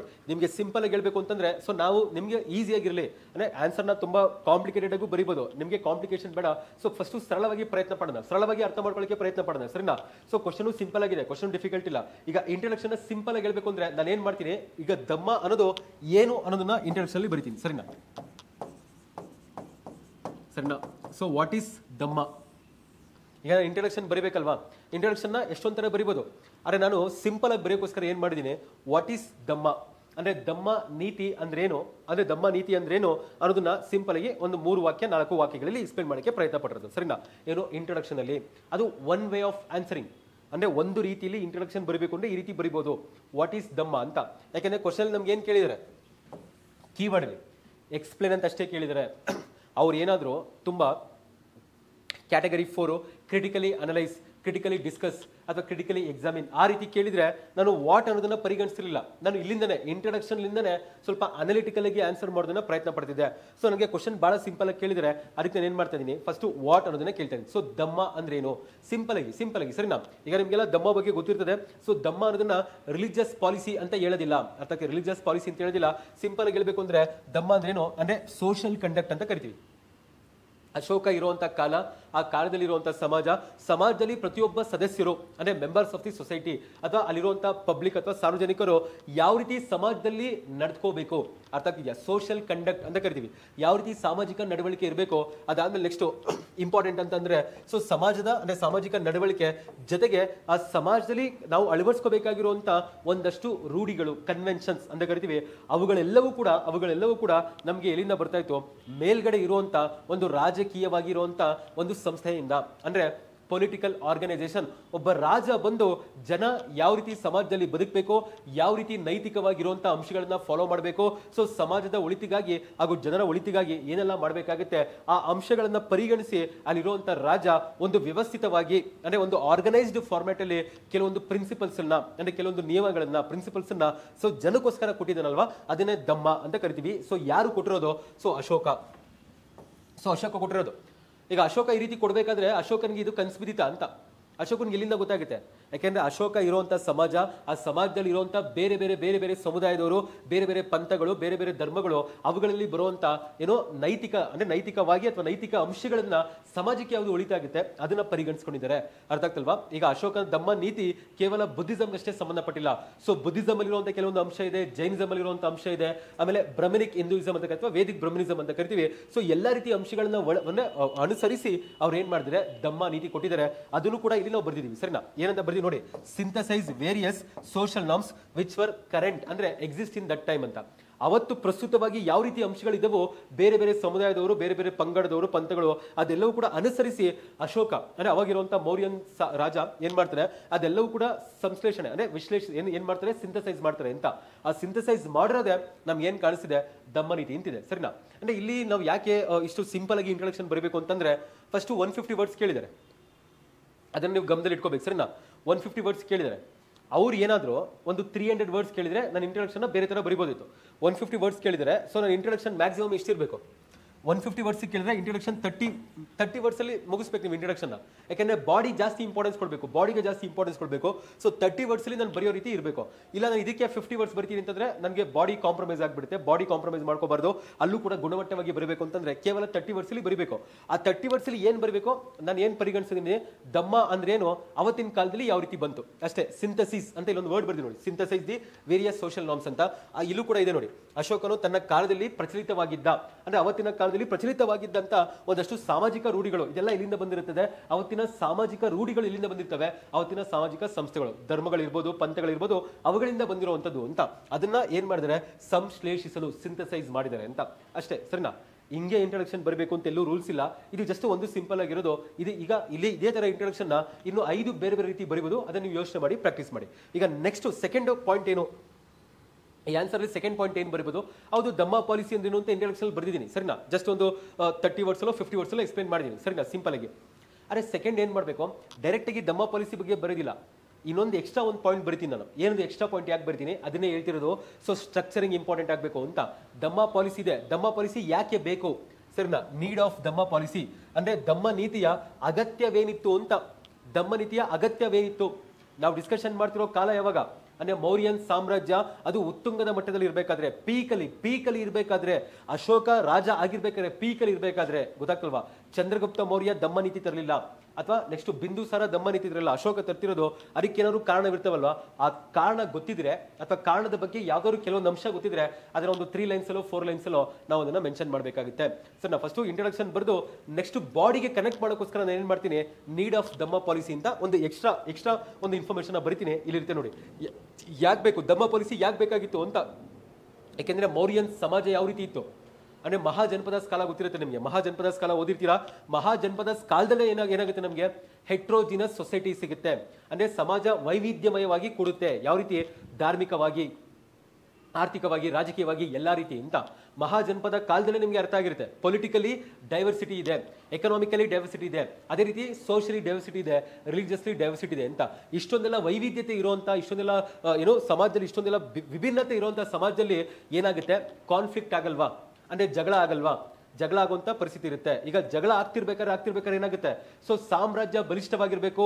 ಪೊಲಿಟಿಕಲ್ ಆರ್ಗನೈಸೇಷನ್ ಅಂದ್ರೆ ಮೊನಾರ್ಕಿ, ಅಲ್ಲಿರುವಂತ ರಾಜನ ಪೊಸಿಷನ್ ಬಲಿಷ್ಠವಾಗಿರ್ಬೇಕು ಅಂತಂದ್ರೆ ಅಲ್ಲಿರುವಂತ ರಾಜ ಆಳ್ವಿಕೆ ಮಾಡ್ತಿರುವಂತ ಸಂಸ್ಥಾನ ಇದೆ ಅದು ಗಟ್ಟಿಯಾಗಿರ್ಬೇಕು. ಸೊ ಆಂತರಿಕವಾಗಿ ಯಾವುದೇ ತರ ಜಗಳ ಇರಬಾರ್ದು, ಬಾಹ್ಯವಾಗಿ ಯಾವ ತರ ಥ್ರೆಟ್ ಇರಬಾರ್ದು, ಆಪತ್ತು ಇರಬಾರ್ದು ಅಂತ. ಒಂದು ಸಂಸ್ಥಾನಕ್ಕೆ ಅಥವಾ ಒಂದು ಸಾಮ್ರಾಜ್ಯಕ್ಕೆ ಆಪತ್ತುಗಳು ಬರ್ತವೆ ಅಂತಂದ್ರೆ 2 ರೀತಿ ಆಪತ್ತುಗಳು ಬರ್ತವೆ. ಅರ್ಥ ಆಗ್ತಿದ್ಯಾ? ಒಂದು ಆಪತ್ತೇನು, ಹೊರಗಡೆಯಿಂದ ಬರೋದು, ಎಕ್ಸ್ಟರ್ನಲ್ ಥ್ರೆಟ್ಸ್ ಅಂತ ಕರಿತೀವಿ, ಬಾಹ್ಯದಿಂದ ಬರೋದು ಅಂತ. ಇನ್ನೊಂದು ಆಪತ್ತೇನು, ಇಂಟರ್ನಲ್ ಥ್ರೆಟ್ಸ್ ಅಂತ ಕರಿತೀವಿ. ಸರಿನಾ? ಈಗ ದಮ್ಮ ಪಾಲಿಸಿ ಏನ್ ಮಾಡುತ್ತೆ, ಎರಡನ್ನೂ ಕೂಡ ಅದನ್ನ ಎರಡನ್ನೂ ಕೂಡ ಸ್ಯಾಟಿಸ್ಫೈ ಮಾಡುತ್ತೆ. ಸರಿನಾ?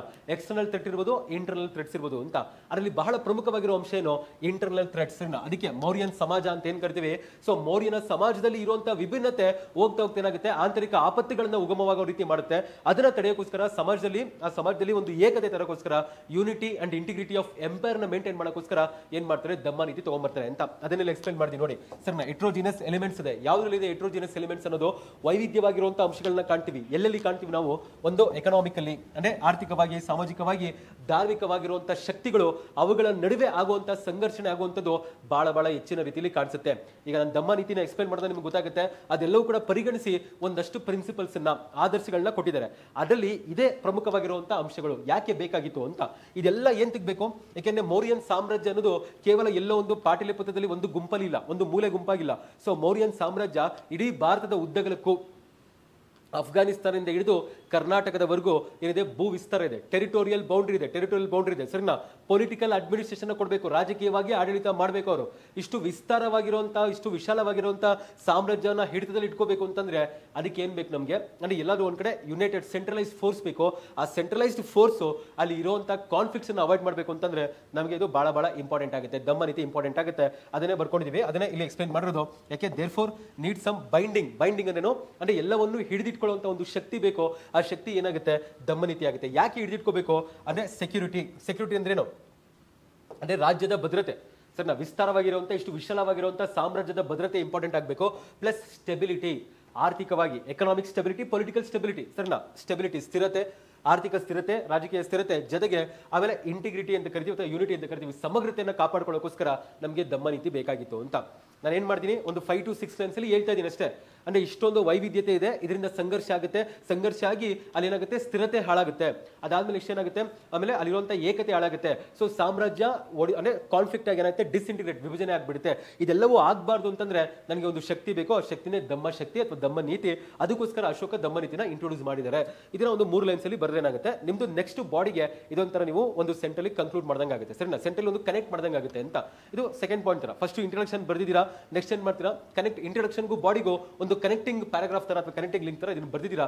ಎಲ್ಲಾ ಕ್ವಶನ್ಗೂ ಈ ತರ ಬರೆಯಕ್ಕಾಗಲ್ಲ, ಬಟ್ ಕೆಲವೊಂದು ಕ್ವಶನ್ಗೆ ನೀವು ಬರೀಬಹುದು, ನಿಮ್ಮ ಆನ್ಸರ್ಸ್ ಇನ್ನೂ ಚೆನ್ನಾಗಿ ಜಾಸ್ತಿ ಆಗುತ್ತೆ ಸರಿನಾ, ಕ್ವಾಲಿಟಿ ಜಾಸ್ತಿ ಆಗುತ್ತೆ. ಈಗ ನೆಕ್ಸ್ಟ್ ಅಶೋಕ ದಮ್ಮ ಪಾಲಿಸಿ ಇದೆ, ಬಟ್ ದಮ್ಮ ಪಾಲಿಸಿನ ಯಾವ ರೀತಿ ವ್ಯಕ್ತಪಡಿಸಿದ್ರು ಅವರು ಅಂತ. ಅಶೋಕ ದಮ್ಮ ಪಾಲಿಸಿ ಯಾವ ರೀತಿ ವ್ಯಕ್ತಪಡಿಸ್ತಾರೆ ಅದು ಬಹಳ ಬಹಳ ಇಂಪಾರ್ಟೆಂಟ್ ಸರಿನಾ. ಅಂದ್ರೆ ರಾಕ್ ಎಡಿಕ್ಟ್ಸ್ ಅನ್ನ ಕರಿತೀವಿ. ರಾಕ್ ಎಡಿಕ್ಟ್ಸ್ ಅಂದ್ರೆ ಏನು ಅಂದ್ರೆ ಶಿಲಾಶಾಸನಗಳು. ಅಶೋಕನ ಶಿಲಾಶಾಸನಗಳು ಇವತ್ತು ಇದಾವೆ, ಇವತ್ತಿನ ಪ್ರಸ್ತುತವಾಗಿಯೂ ಕೂಡ ಅವುಗಳು ನಮಗೆ ಬೇಕಾಗಿದ್ದಾವೆ ಸರಿನಾ. ಅಲ್ಲಿರುವಂತ ಅಂಶಗಳು ಇವತ್ತು ಕೂಡ ನಮಗೆ ಬೇಕಾಗಿದ್ದಾವೆ. ಇದೇ ಶಿಲಾಶಾಸನ ಅಂತ ಏನ್ ಕರಿತೀವಲ್ವಾ, ಶಿಲಾಶಾಸನ ಅಂತ, ಇದೇ ಶಿಲಾಶಾಸನಗಳು ಅಶೋಕ ಯಾಕೆ ಶಿಲಾಶಾಸನದಲ್ಲೇ ಕೊಟ್ಟಿದ್ದಾರೆ, ಯಾಕಂದ್ರೆ ಅವತ್ತಿಗಷ್ಟೇ ಪೂರಕವಾಗಿರ್ಬೇಕು, ಅವತ್ತಿಗಷ್ಟೇ ಪ್ರಸ್ತುತವಾಗಿರ್ಬೇಕು ಅಂತಂದ್ರೆ ಅವತ್ತಿನ ಜನತೆಗಷ್ಟೇ ಆಗ್ಬೇಕಿತ್ತು ಅವರು ಸರಿನಾ.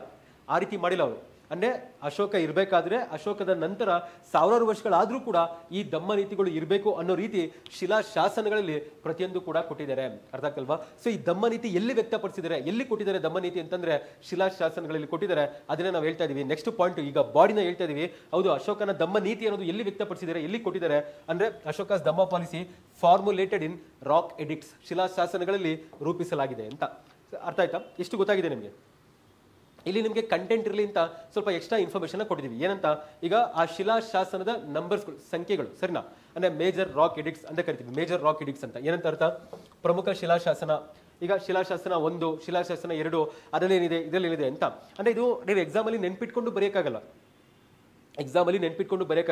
ಆದ್ರೆ ನಿಮ್ಗೆ ಇಲ್ಲಿ ನಾವು ಆನ್ಸರ್ ಎಕ್ಸ್ಪ್ಲೈನ್ ಮಾಡ್ಬೇಕಾದ್ರೆ ಏನ್ ಮಾಡ್ತೀವಿ, ಒಂದಷ್ಟು ಕಂಟೆಂಟ್ ಗೊತ್ತಿರೋಕ್ಕೋಸ್ಕರ ಈ ಇನ್ಫಾರ್ಮೇಶನ್ ಹೇಳ್ತಾ ಇದೀವಿ ಅಷ್ಟೇ ಸರಿನಾ. ಇನ್ನೂ ಜಾಸ್ತಿ ಅರ್ಥ ಆಗ್ತಲ್ವಾ, ಇನ್ನೂ ಜಾಸ್ತಿ ಇನ್ಫಾರ್ಮೇಶನ್ ಇರ್ತದೆ. ಬಟ್ ಇದು ನಿಮಗೆ ಗೊತ್ತಿದ್ರೆ major rock addict 1, major rock addict 2 ಅಂತ ಗೊತ್ತಿದ್ರೆ ಬರಿಬೋದು. ಈಗ ರಾಕ್ ಎಡಿಕ್ಟ್ 1, 2, 3 ಗೊತ್ತಿಲ್ಲ ಅಂದ್ರೂ ಕೂಡ ನೀವೇನ್ ಮಾಡಬೇಕು, ಜನರಲ್ ಆಗಿ ಕೆಲವೊಂದು ಪ್ರಿಲಿಮ್ಸ್ಗೆ ಓದಿದ್ರೆ ಯಾವ ರಾಕ್ ಎಡಿಕ್ಟ್ ಅಲ್ಲಿ ಏನ್ ಮೆನ್ಷನ್ ಆಗುತ್ತೆ ಅಂತ ರಫ್ ಆಗಿ ಒಂದು ಐಡಿಯಾ ಗೊತ್ತಿದ್ರೆ ಅದನ್ನು ಹೇಳ್ಬೋದು. ಇಲ್ಲ ಏನೂ ಗೊತ್ತಿಲ್ಲ ಅಂದ್ರೂ ಕೂಡ ಕೇವಲ ಏನ್ ಮೆನ್ಷನ್ ಮಾಡಿದರೆ ಆ ಅಂಶಗಳನ್ನಷ್ಟೇ ಬರಿಬೋದು ಸರಿನಾ. ಏನ್ ಮೆನ್ಷನ್ ಮಾಡಿದರೆ ಆ ಅಂಶಗಳನ್ನಷ್ಟೇ ನೀವು ಬರೆದ್ರೆ ಸಾಕು ಸರಿನಾ. ಬಟ್ ನಿಮಗೆ ಸ್ವಲ್ಪ ಕಂಟೆಂಟ್ ಚೆನ್ನಾಗಿರಲಿ ಅಂತ ನಾವೇನ್ ಮಾಡಿದೀವಿ, ಮೇಜರ್ ರಾಕ್ ಎಡಿಕ್ಟ್ 1, 2, 3 ಅಂತೆಲ್ಲ ಕೊಟ್ಟಿದ್ದೀವಿ.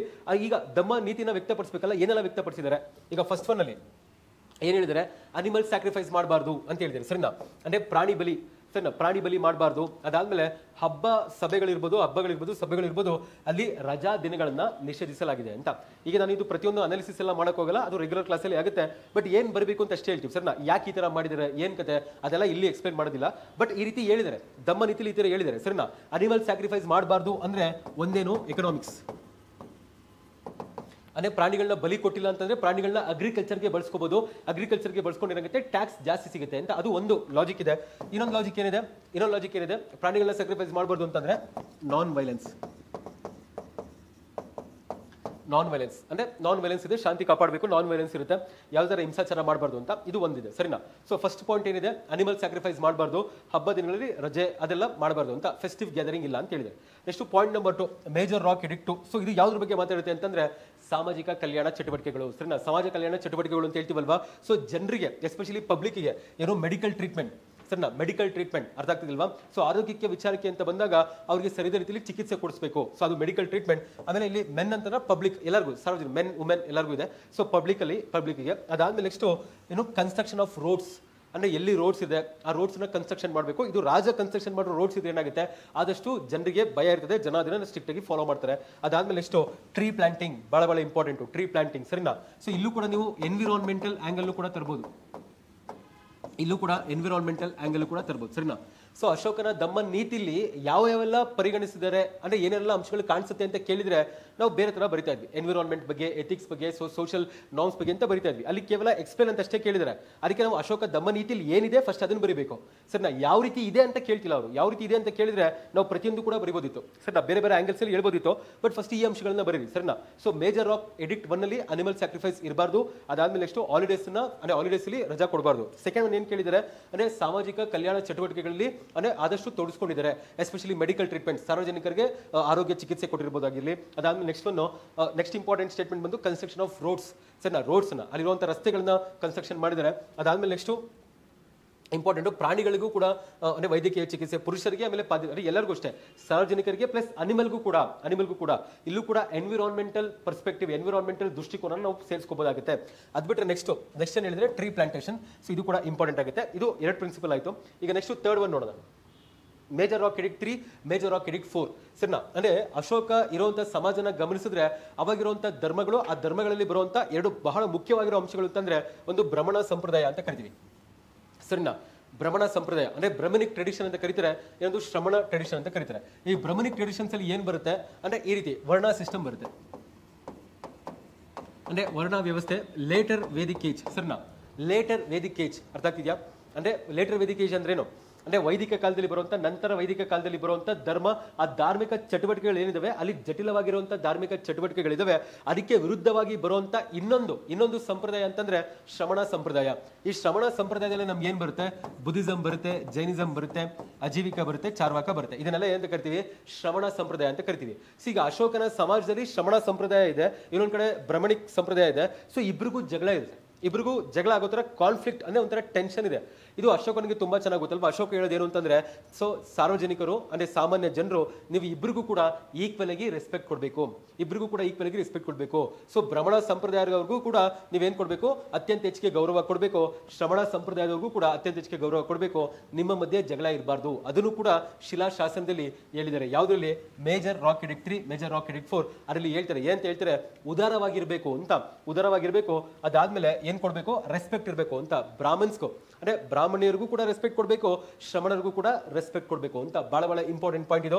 ಆಮೇಲೆ ಸಮಾಜ ವಿರೋಧ ಚಟುವಟಿಕೆಗಳನ್ನ ಆದಷ್ಟು ಏನ್ ಮಾಡಬೇಕು, ಕಮ್ಮಿ ಮಾಡಬೇಕು. ಅದನ್ನ ಕೂಡ ಏನ್ ಮಾಡ್ತಾರೆ, ಚೆಕ್ ಮಾಡ್ತಾರೆ. Aunty social behaviour of people ಅಂದ್ರೆ ಸಮಾಜ ವಿರೋಧ ಚಟುವಟಿಕೆಗಳು ಮಾಡದೇ ಇರೋ ತರ ಅಲ್ಲಿರುವಂತ ಸಮಾಜ ಚೆಕ್ ಮಾಡುತ್ತೆ ಅಂತ ಸರಿ. ಇದು ಪಾಯಿಂಟ್ ನಂಬರ್ 3 ಅಂದ್ರೆ major rock addict 3, major rock addict 4. ಇದು ಕೂಡ ಎಲ್ಲಿ ಮೆನ್ಷನ್ ಮಾಡಿದ್ರೆ, ಧಾರ್ಮಿಕ ಅಂದ್ರೆ ಅಶೋಕನ ದಮ್ಮ ನೀತಿಯಲ್ಲಿ ಮೆನ್ಷನ್ ಮಾಡಿದ್ರೆ. ಇದನ್ನ ಗಮನಿಸಿದ್ರೆ ಏನ್ ಗೊತ್ತಾಗುತ್ತೆ, ಸೊಸೈಟಿ ಸ್ಟೇಬಲ್ ಆಗಿರ್ಬೇಕು ಪ್ಲಸ್ ರಿಲಿಜಿಯಸ್ ಟಾಲರೆನ್ಸ್ ಅಂತ ಕರಿತೀವಿ, ಧಾರ್ಮಿಕ ಸಹಿಷ್ಣುತೆ ಅಂತ ಸರಿನಾ. ರಿಲಿಜಿಯಸ್ ಟಾಲರೆನ್ಸ್ ಕಾಣಿಸ್ತಿದೆ ಅಂತ. ನೆಕ್ಸ್ಟ್ ಮೇಜರ್ ರಾಕ್ ಎಡಿಕ್ಟ್ 5 ಆಮೇಲೆ 6 ಇದರಲ್ಲಿ ಏನಂತ ಹೇಳ್ತಾರೆ, ಹೌದು ಈಗ ಶಿಲಾಶಾಸನದಲ್ಲಿ ದಮ್ಮ ನೀತಿ ಇದೆ. ಸೊ ಎಲ್ಲರಿಗೂ ಶಿಲಾಶಾಸನ ಓದಕ್ ಬರುತ್ತಾ ಅಂತ, ಶಿಲಾಶಾಸನದಲ್ಲಿ ಕೊಟ್ಟಿರುವಂತ ದಮ್ಮ ನೀತಿ ಇದೆ, ಎಲ್ಲರಿಗೂ ಓದಕ್ ಬರುತ್ತಾ? ಸೊ ಓದಕ್ ಬಂದಾಗ ಎಲ್ಲರೂ ಫಾಲೋ ಮಾಡ್ತಾರ? ಸೊ ಫಾಲೋ ಮಾಡಬೇಕು, ಆಮೇಲೆ ಎಲ್ಲರಿಗೂ ಕೂಡ ಅದು ಸ್ಪ್ರೆಡ್ ಆಗಬೇಕು, ಆ ಮೆಸೇಜ್ ಎಲ್ಲರಿಗೂ ರೀಚ್ ಆಗಬೇಕು ಅಂತ ಸ್ಪೆಷಲ್ ಆಗಿ ಆಫೀಸರ್ಸ್ಗಳನ್ನ ಅಪಾಯಿಂಟ್ ಮಾಡ್ತಾರೆ. ಅವ್ರನ್ನ ಏನಂತ ಕರಿತೀವಿ, ದಮ್ಮ ಮಹಾಮತ್ತಾಸ್ ಅಂತ ಕರಿತೀವಿ ಸರಿನಾ. ದಮ್ಮ ಮಹಾಮತ್ತಾಸ್ ಅಂದ್ರೆ ಯಾರು, ಈ ದಮ್ಮ ನೀತಿನ ಎಲ್ಲಾ ಕಡೆ ಸ್ಪ್ರೆಡ್ ಮಾಡಕ್ಕೆ, ಈ ದಮ್ಮ ನೀತಿ ಅನ್ನೋ ಸಂದೇಶಗಳನ್ನ ಆಮೇಲೆ ಆದರ್ಶಗಳನ್ನ ಎಲ್ಲಾ ಕಡೆ ಸ್ಪ್ರೆಡ್ ಮಾಡೋದಕ್ಕೆ ಅವ್ರು ಏನ್ ಮಾಡ್ತಾರೆ, ದಮ್ಮ ಮಹಾಮಟ್ಟಾಸ್ ಅನ್ನೋ ಒಂದು ಆಫೀಸರ್ಸ್ ಅಪಾಯಿಂಟ್ ಮಾಡ್ತಾರೆ. ಆಫೀಸರ್ಸ್ ಎಲ್ಲಾ ಕಡೆ ಹೋಗಿ ಆ ದಮ್ಮ ನೀತಿ ಫಾಲೋ ಆಗ್ತಿದೆಯೋ ಇಲ್ವೋ ಅಂತ ಚೆಕ್ ಮಾಡ್ತಾರೆ. ಆಮೇಲೆ ಅವ್ರಿಗೆ ವಿಶಿಷ್ಟವಾಗಿ ಒಂದಷ್ಟು ಇನ್ಸ್ಟ್ರಕ್ಷನ್ಸ್ ಕೊಡ್ತಾರೆ ಸರಿನಾ. ಅಂದ್ರೆ ಸೂಚನೆಗಳು, ಯಾವ ತರ ಸ್ಪ್ರೆಡ್ ಮಾಡಬೇಕು, ಯಾವ ತರ ಎಲ್ಲಾ ಕಡೆ ಅದನ್ನ ವಿಸ್ತರಿಸಬೇಕು ಅಂತೆಲ್ಲ ಕೂಡ ಇನ್ಸ್ಟ್ರಕ್ಷನ್ಸ್ ಕೊಟ್ಟಿರ್ತಾರೆ ಸರಿನಾ. ಅಂದ್ರೆ ದಮ್ಮ ನೀತಿ ಅನ್ನೋದು ಎಲ್ಲೋ ಒಂದ್ ಕಡೆ ಇದೆ, ಸುಮ್ಮನೆ ಫಾಲೋ ಮಾಡ್ತಾರೆ ಬಿಡ್ತಾರೆ ಅಂತ ಅವರು ಕೇರ್ಲೆಸ್ ಆಗಿ ತಗೊಂಡಿಲ್ಲ, ತುಂಬಾ ಸೀರಿಯಸ್ ಆಗಿ ಪರಿಗಣಿಸ್ಕೊಂಡಿದ್ದಾರೆ.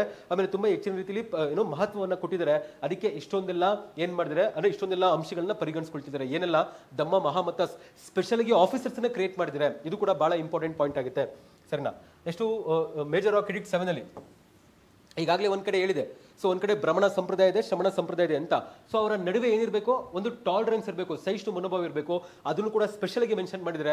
ಎಲ್ಲಿ ಮೆನ್ಷನ್ ಮಾಡಿದರೆ, ಮೇಜರ್ ರಾಕ್ ಎಡಿಕ್ಟ್ 7 ಏನಂತ ಹೇಳ್ತಾರೆ ಅಂದ್ರೆ tolerance among all the sect ಅಂತ ಕರೀತಾರೆ. ಏನಂತಂದ್ರೆ ಅಂದ್ರೆ ಎಲ್ಲಾ ಪಂಗಡದವರು, ಸಮಾಜದಲ್ಲಿ ಇರುವಂತ ಎಲ್ಲಾ ಪಂಗಡದವರು ಅವರ ನಡುವೆ ಏನಿರಬೇಕು, ಸಹಿಷ್ಣುತೆ ಇರಬೇಕು ಅಂತ. ಅಂದ್ರೆ ಏನ್ ಮೀನಿಂಗ್ ಅಂತಂದ್ರೆ, ಈಗ ಶ್ರಮಣ ಸಂಪ್ರದಾಯ ಅಂದ್ರೆ ಬುದ್ಧಿಸಂ ಅಲ್ಲಿ ಹೇಳ್ತಾರೆ, ಬುದ್ಧಿಸಂ ಟೆಕ್ಸ್ಟ್ ಅಲ್ಲಿ ಅಂದ್ರೆ ಬುದ್ಧಿಸಂ ಅಲ್ಲಿ ಬರ್ತಿರುವಂತ ಕೆಲವೊಂದು ಏನಂತ ಕರಿತೀವಿ ಸಾಹಿತ್ಯಿಕ ಪುರಾವೆಗಳಲ್ಲಿ ಏನಂತ ಹೇಳ್ತಾರೆ ಅಂತಂದ್ರೆ 62 ಸೆಕ್ಟ್ ಬರುತ್ತೆ, 62 ಪಂಥಗಳು ಬರ್ತವೆ. ಎಲ್ಲಿ? ಶ್ರಮಣ ಪಂಥಗಳು. ಅದೇ ತರ ಜೈನಿಸಂ ಅಲ್ಲಿ ಹೇಳ್ತಾರೆ 362 ಪಂಥಗಳು ಬರ್ತವೆ, 363 ಪಂಥಗಳು ಬರ್ತವೆ ಅಂತ. ಅದರಲ್ಲಿ ಒಂದು ಜೈನಿಸಮ್, ಒಂದು ಬುದ್ಧಿಸಂ ಇರಲು ಅಷ್ಟೇ. ಒಂದು ಬುದ್ಧಿಸಮ್, ಒಂದು ಜೈನಿಸಂ. ಅಂದ್ರೆ ಬುದ್ಧಿಸಂ ಜೈನಿಸಂ ಬಹಳ ಫೇಮಸ್ ಆಗಿರೋದು, ಎಲ್ಲರೂ ಕೂಡ ಫಾಲೋ ಮಾಡ್ತಿರುವಂತದ್ದು, ಬಹಳ ಪ್ರಮುಖವಾಗಿರುವಂತಹ ಪಂಥಗಳಾಗಿದ್ದಾವೆ ಅಂತ. ಅದ್ರ ಜೊತೆಗೆ ಬೇರೆ ಬೇರೆ ಪಂಥಗಳು ಇದಾವೆ ಶ್ರಮಣ ಸಂಪ್ರದಾಯದಲ್ಲಿ. ಸೊ ಎಲ್ಲರ ನಡುವೆ ಅವಾಗವಾಗ ಕಿತ್ತಾಟ ಆದ್ರೆ, ಅಂದ್ರೆ ಸಂಘರ್ಷ ಆದ್ರೆ, ಆಗ ಆಂತರಿಕ ಅಂದ್ರೆ ಒಂದು ಸಂಸ್ಥಾನದ ಆಂತರಿಕವಾಗಿ ಆಪತ್ತುಗಳು ಬರುತ್ತದೆ. ಆಗ ಸಂಸ್ಥಾನ ಏನಾಗುತ್ತೆ, ವಿಘಟನೆ ಆಗ್ಬೋದು, ಅಂದ್ರೆ ಡಿಸ್ಇಂಟಿಗ್ರೇಷನ್ ಆಗ್ಬೋದು.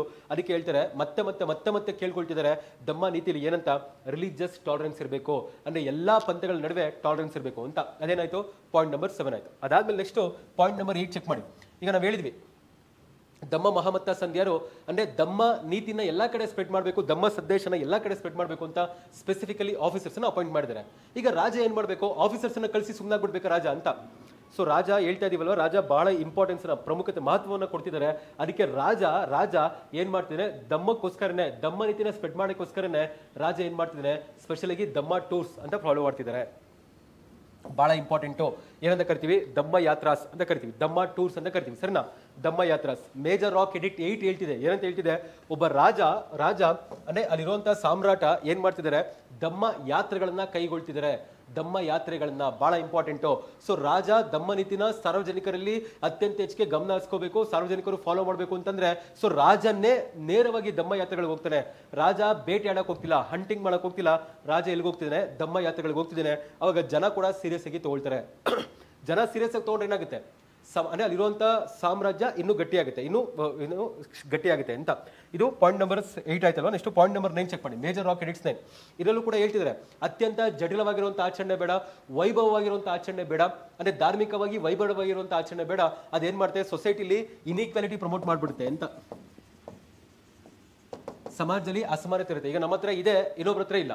ನಾವು ತುಂಬಾ ಜೋರಾಗಿ ಹಬ್ಬ ಮಾಡ್ತೀವಿ, ಜೋರಾಗಿ ಫಂಕ್ಷನ್ ಮಾಡ್ತೀವಿ, ಎಲ್ಲ ಮಾಡ್ತೀವಿ. ಈಗ ಯಾರ ಹತ್ರ ಇಲ್ಲ ಅವ್ರು ಏನಾಗ್ತಾರೆ, ಆದಷ್ಟು ಏನಾಗ್ತಾರೆ, ಸಮಾಜದಲ್ಲಿ ಇನ್ಇಕ್ವಾಲಿಟಿ, ಅಸಮಾನತೆ ಸ್ಪ್ರೆಡ್ ಆಗುತ್ತೆ. ಅದಕ್ಕೆ ಹೇಳ್ತಾರೆ ಏನಂತ, ಈಗ ಬರ್ತ್ ರಿಚುವಲ್ ಇರ್ಬೋದು, ಅಂದ್ರೆ ನಾಮಕರಣ ಇರ್ಬೋದು, ಅಥವಾ ಬೇರೆ ಬೇರೆ ಇರ್ಬೋದು, ಮ್ಯಾರೇಜ್ ಇರ್ಬೋದು, ಅದೆಲ್ಲವೂ ಕೂಡ ಅತ್ಯಂತ ಕಮ್ಮಿ ಆಚರಣೆ ಮಾಡಿ, ಅತ್ಯಂತ ವೈಭವದಿಂದ ಆಚರಣೆ ಮಾಡಬೇಡಿ ಅನ್ನೋ ತರ ಏನ್ ಮಾಡ್ತಿದ್ದಾರೆ ಅದನ್ನು ಕೂಡ ಕೇಳ್ಕೊಂಡಿದ್ದಾರೆ. ಸರಿನಾ? ಅರ್ಥ ಆಗ್ತಿಲ್ವಾ? ಅಂದ್ರೆ ಅಟ್ಯಾಕ್ಸ್ ಅಂತಂದ್ರೆ ಅದ್ರ ಮೇಲೆಲ್ಲ ದಾಳಿ ಮಾಡ್ತಾರೆ. ಅಂದ್ರೆ ಪ್ರತಿಯೊಂದಕ್ಕೂ ನಾವು ಆಚರಣೆ ಮಾಡ್ತೀವಿಲ್ವಾ, ನಾಮಕರಣ ಮಾಡ್ತೀವಿ ಅಥವಾ ಹಬ್ಬ ಮಾಡ್ತೀವಿ, ಪ್ರತಿಯೊಂದಕ್ಕೂ ಎಲ್ಲ ಕೂಡ ಆಚರಣೆ ಮಾಡ್ತೀವಲ್ಲ, ಆ ವೈಭವೀಕರಣವಾಗಿರುವಂತಹ ಆಚರಣೆ ಬೇಡ ಅನ್ನೋದನ್ನ ಧಮ್ಮ ನೀತಿಯಲ್ಲಿ ಹೇಳ್ತಿದ್ದಾರೆ. ಯಾವ್ದು ರೀತಿಯಲ್ಲಿ ಅಂದ್ರೆ ಶಿಲಾಶಾಸನ 9 ಅಲ್ಲಿ ಅಂದ್ರೆ 9 ಹೇಳ್ತಿದ್ದಾರೆ. ನೆಕ್ಸ್ಟ್ ಪಾಯಿಂಟ್ ನಂಬರ್ 10 ಚೆಕ್ ಮಾಡಿ. ಸೊ ಚೆಕ್ ಇಲ್ಲಿ ಪಾಯಿಂಟ್ ನಂಬರ್ 10 ಅಲ್ವಾ. ಇದರಲ್ಲಿ 11 ಅಲ್ಲಿ ಏನ್ ಹೇಳ್ತಿದ್ದಾರೆ ಅಂದ್ರೆ ಕರೆಕ್ಟ್. ಈಗ ಸೊಸೈಟಿಗೆ ಬೇಕಾಗಿರೋದೆಲ್ಲ ಇದೆ. ಅದೇ ತರ ಸೆಲ್ಫ್ ಅಂತ ಹೇಳಿದಾಗ ಸ್ವಹಿತವಾಗಿ, ಎಸ್ಪೆಷಲಿ ಎಲ್ಡರ್ಸ್ಗೆ ರೆಸ್ಪೆಕ್ಟ್ ಮಾಡಬೇಕು. ಸರಿನಾ? ವಯಸ್ಕರಿಗೆ, ಯಾರಿಗೆ ಎಲ್ಡರ್ಸ್ ಇದ್ದಾರೆ, ದೊಡ್ಡವರು ಇದ್ದಾರೆ, ಅವ್ರಿಗೆ ಏನ್ ಕೊಡಬೇಕು, ಗೌರವಿಸಬೇಕು, ಎಲ್ಡರ್ಸ್ಗೆ ರೆಸ್ಪೆಕ್ಟ್ ಮಾಡಬೇಕು. ಅರ್ಥ ಆಗ್ತಿದ್ಯಾ? ಆಮೇಲೆ ನೆಕ್ಸ್ಟ್ ಇದನ್ನು ಕೇಳ್ಕೊಂಡಿದ್ದಾರೆ, ಅನಿಮಲ್ಸ್ ನ ಸ್ಯಾಕ್ರಿಫೈಸ್ ಮಾಡಬಾರ್ದು ಅಂತ ಹೇಳಿದಿವಲ್ವಾ. ಸೊ ಪ್ರಾಣಿ ಬಲಿನ ಕೊಡಬಾರ್ದು. ಅದಾದ್ಮೇಲೆ ನೆಕ್ಸ್ಟ್ ಯಾರು ಸ್ನೇಹಿತರಿದ್ದಾರೆ, ಸ್ನೇಹಿತರ ಹತ್ರ ಉದಾರವಾಗಿರ್ಬೇಕು. ಅಂದ್ರೆ ಎಲ್ಲಾ ಸ್ನೇಹಿತರು ಯಾರಿದ್ದಾರೆ ಒಂದು ಬಹಳ ಒಳ್ಳೆ ರೀತಿ ಅಂಶಗಳಿರ್ಬೇಕು, ಬಹಳ ಒಳ್ಳೆ ರಿಲೇಷನ್ ಇರಬೇಕು ಅಂತ ಹೇಳ್ತಿದ್ದಾರೆ. ಸೊ ಇದು ಕೂಡ ಬಹಳ ಇಂಪಾರ್ಟೆಂಟ್. ಇದೊಂಥರ ಇಂಡಿವಿಜುವಲಿಸ್ಟಿಕ್ ಪರ್ಸ್ಪೆಕ್ಟಿವ್ ಇದೆ. ಅರ್ಥ ಆಗ್ತಿದ್ಯಾ? ಸೊ ಸಮಾಜಕ್ಕೆ ಒಳ್ಳೇದಾಗಬೇಕು, ಓಕೆ. ಈಗ ನನಗೂ ಕೂಡ ವೈಯಕ್ತಿಕವಾಗಿ ಒಳ್ಳೇದಾಗಬೇಕಲ್ವಾ, ಆ ತರ ಅಂಶಗಳು ಇಲ್ಲಿದಾವೆ ಅಂತ. ಸರಿನಾ? ಇಂಡಿವಿಜುವಲಿಸ್ಟಿಕ್. ಈ ಪಾಯಿಂಟ್ ಗಮನಿಸಿದ್ರೆ ನಿಮ್ಗೆ ಏನ್ ಕಾಣಿಸಿದೆ, ಇಂಡಿವಿಜುವಲಿಸ್ಟಿಕ್ ಅಂತ ಕರಿತೀವಿ. ಸರಿನಾ? ವೈಯಕ್ತಿಕವಾಗಿ ಒಬ್ಬ ಮನುಷ್ಯ ಅಥವಾ ಸಮಾಜದಲ್ಲಿರುವಂತಹ ಸದಸ್ಯರು ಅವರು ಗುಣಮಟ್ಟವಾಗಿ ಬದುಕಬೇಕು, ಕ್ವಾಲಿಟೇಟಿವ್ ಆಗಿ ಬದುಕಬೇಕು. ಅದಕ್ಕೆ ಈ ರೀತಿ ಅಂಶಗಳನ್ನ ಹೇಳಿದ್ದಾರೆ ಅಂತ. ಗೊತ್ತಾಗ್ತಿದೆಯಲ್ವಾ? ಅಬ್ಸ್ಟೈನಿಂಗ್ ಫ್ರಮ್ ಕಿಲ್ಲಿಂಗ್ ಅನಿಮಲ್, ಅದನ್ನ ಮುಂಚೆನೆ ಮೆನ್ಷನ್ ಮಾಡಿದ್ರು ರಾಕ್ ಎಡಿಕ್ಟ್ 1 ಅಲ್ಲಿ. ಈಗ ಮತ್ತೆ ಇಲ್ಲೂ ಹೇಳ್ತಿದ್ದಾರೆ. ಆಮೇಲೆ ಎಲ್ಡರ್ಸ್ಗೆ ರೆಸ್ಪೆಕ್ಟ್ ಮಾಡಬೇಕು. ಸರಿನಾ? ನೆಕ್ಸ್ಟ್ ಒನ್ ಚೆಕ್ ಮಾಡಿ. ನೆಕ್ಸ್ಟ್ ಒನ್ ಏನ್ ಕೇಳಿದ್ದಾರೆ, ಇದು ಕೂಡ ಮತ್ತೊಮ್ಮೆ ಕೇಳ್ತಿದ್ದಾರೆ. ಏನಂತ ಅಂದ್ರೆ ರಿಲಿಜಿಯಸ್ ಟಾಲರೆನ್ಸ್. ಇದು ಅದನ್ನೇ ಅರ್ಥ ಮಾಡ್ಕೊಳ್ಳಿ. ಸೊ ಅಶೋಕನ ಧಮ್ಮ ನೀತಿಯಲ್ಲಿ ಮತ್ತೆ ಬರ್ತಿರುವಂತ ಇಂಪಾರ್ಟೆಂಟ್ ಆಗಿರುವಂತ ಅಂಶ ಅಂದ್ರೆ ಏನು ಅಂದ್ರೆ ಧಾರ್ಮಿಕ ಪಂಥಗಳ ನಡುವೆ ಸಹಿಷ್ಣುತೆ ಇರಬೇಕು ಅಂತ. ಅಂದ್ರೆ ಏನಂತ ಅರ್ಥ, ಎಷ್ಟೋ ಪಂಥಗಳಿದಾವೆ, ಟೆನ್ಷನ್ ಜಾಸ್ತಿ ಇದೆ, ಕಾನ್ಫ್ಲಿಕ್ಟ್ ಆಗ್ಬೋದು, ಯಾವಾಗ ಬೇಕಾದ್ರೂ ಜಗಳ ಆಗ್ಬೋದು. ಅದಕ್ಕೋಸ್ಕರ ಮತ್ತೆ ಕೇಳ್ಕೊಳ್ತಿದ್ದಾರೆ. ಗೊತ್ತಾಗ್ತಿದ್ಯಲ್ವಾ? ಇದೆಲ್ಲ ನೀವು ಪ್ರಿಲಿಮ್ಸ್ ಅಲ್ಲಿ ಓದಿರ್ತೀರಾ. ಇದೇನು ಕ್ವಶನ್ ಅಷ್ಟು ಡಿಫಿಕಲ್ಟ್ ಇಲ್ಲ. ಅಯ್ಯೋ ಆನ್ಸರ್ ಮಾಡಕ್ಕೆ ಆಗಲ್ಲ ಅಂತ ಡಿಫಿಕಲ್ಟ್ ಏನಿಲ್ಲ, ಆನ್ಸರ್ ಮಾಡ್ಬೋದು. ಒಂದು ಮೇನ್ ಸ್ಪೆಸಿಫಿಕ್ ಆಗಿ ಕೇಳಿದ್ರೆ ಓಕೆ, ಪ್ರಿಲಿಮ್ಸ್ ಅಲ್ಲಿರೋ ಟಾಪಿಕ್ ಕೇಳಿದ್ರು ಕೂಡ ಪ್ರಾಪರ್ ಆಗಿ ಪ್ರಿಪೇರ್ ಆದ್ರೆ ಮಾಡ್ಬೋದು. ನೆಕ್ಸ್ಟ್ ಮೇಜರ್ ರಾಕ್ ಎಡಿಕ್ಟ್ 13 ಕೇಳಿದ್ದಾರೆ. ಸರಿನಾ? ಈಗ ಮೇಜರ್ ರಾಕ್ ಎಡಿಕ್ಟ್ 13 ಯಾಕೆ ಇಂಪಾರ್ಟೆಂಟ್ ಅಂತಂದ್ರೆ ಎಕ್ಸ್ಟರ್ನಲ್ ಅಫೇರ್ಸ್ ಅಂತ ಕರಿತೀವಿ. ಎಕ್ಸ್ಟರ್ನಲ್ ಅಫೇರ್ಸ್, ಈಗ ವಾರ್ ಮಾಡ್ತೀವಲ್ವಾ, ಈಗ ಆಂತರಿಕ ಆಪತ್ತಿತ್ತು, ಈಗ ಬಾಹ್ಯ ಆಪತ್ತು ಬರುತ್ತೆ ಅಂತ ಅನ್ಕೊಳ್ಳಿ. ಈಗ ಅಕ್ಕಪಕ್ಕದಲ್ಲಿ ಇರುವಂತ ಎಲ್ಲಾ ಸಾಮ್ರಾಜ್ಯಗಳಿರ್ಬೋದು, ಸಂಸ್ಥಾನಗಳಿರ್ಬೋದು, ಅವ್ರಿಗೆ ಈಗ ಅಶೋಕ ಹೇಳ್ತಿರೋದು ಏನು ಅಂತಂದ್ರೆ, ನಾನು ಫಾಲೋ ಮಾಡೋದು ದಮ್ಮ ನೀತಿ, ಸೊ ನಾನು ವಾರ್ನ ಫಾಲೋ ಮಾಡಲ್ಲ. ಅಂದ್ರೆ ಏನಂತ ಹೇಳ್ತಾರೆ ಅಂತಂದ್ರೆ, ನಾನು ಬೇರೆ ಯಾವ್ದಾದ್ರು ಸಾಮ್ರಾಜ್ಯನ ವಶಪಡಿಸ್ಕೋಬೇಕು ಅಂತಂದ್ರೆ ನಾನು ಯುದ್ಧಗಳನ್ನ ಮಾಡಲ್ಲ, ನಾನು ಏನ್ ಮಾಡ್ಬೇಕು ನಾನು ಅಂದ್ರೆ ಕಾಂಕ್ವೆಸ್ಟ್ ಬೈ ದಮ್ಮ ಅಂತ ಕರೀತಾರೆ. ಕಾಂಕ್ವೆಸ್ಟ್ ಬೈ ದಮ್ಮ ಅಂತ ಅಂದ್ರೆ ದಮ್ಮ ಘೋಷ ಅಂತ ಕರೀತಾರೆ, ದಮ್ಮ ಘೋಷ ಅಂತ. ಸರಿನಾ? ಈಗ ಇಲ್ಲಿ ಇದಕ್ಕಿಂತ ಮುಂಚೆ ಏನಿತ್ತು, ಬೆರಿ ಘೋಷ ಅಂತಿತ್ತು. ಬೆರಿ ಘೋಷ ಅಂದ್ರೆ ಯುದ್ಧ ಘೋಷ ಅಂತ. ಇನ್ನೊಂದು ಸಂಸ್ಥಾನನ ನಾನು ವಶಪಡಿಸ್ಕೋಬೇಕು ಅಂತ ಏನ್ ಮಾಡ್ತಿದ್ದೆ, ಬೆರಿ ಘೋಷ ಅಥವಾ ಯುದ್ಧ ಘೋಷಣೆ ಮಾಡ್ತಿದ್ದೆ.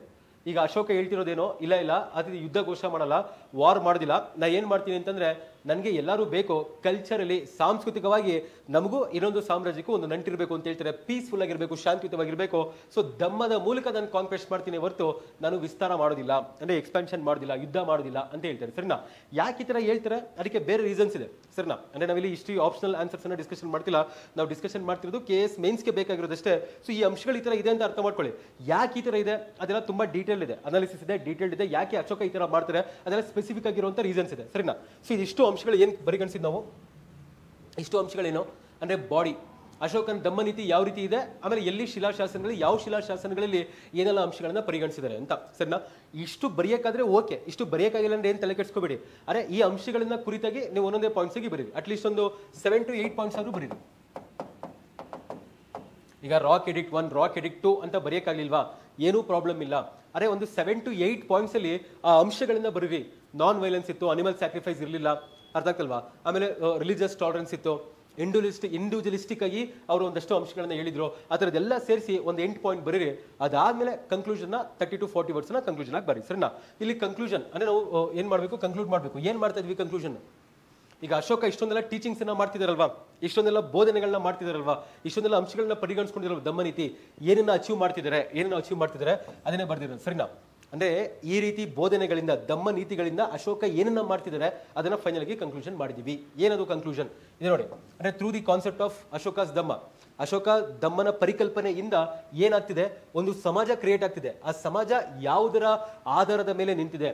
ಸರಿನಾ? Society based on ethical conduct, ಅರ್ಥ ಆಗ್ತಿದ್ಯಾ? ಸೊ ನೈತಿಕವಾಗಿರುವಂತ ಒಂದು ಆಚರಣೆ, ಎಥಿಕಲ್ ಕಂಡಕ್ಟ್, ಆಮೇಲೆ ಸಾಮಾಜಿಕ ನ್ಯಾಯ, ಅದಾದ್ಮೇಲೆ ಎಲ್ಲರಿಗೂ ಕೂಡ ಗೌರವ. ಸರಿನಾ? ಅಂದ್ರೆ ಯಾವುದರನ್ನ ಆಧರಿಸಿ ಸಮಾಜ ಇದೆ.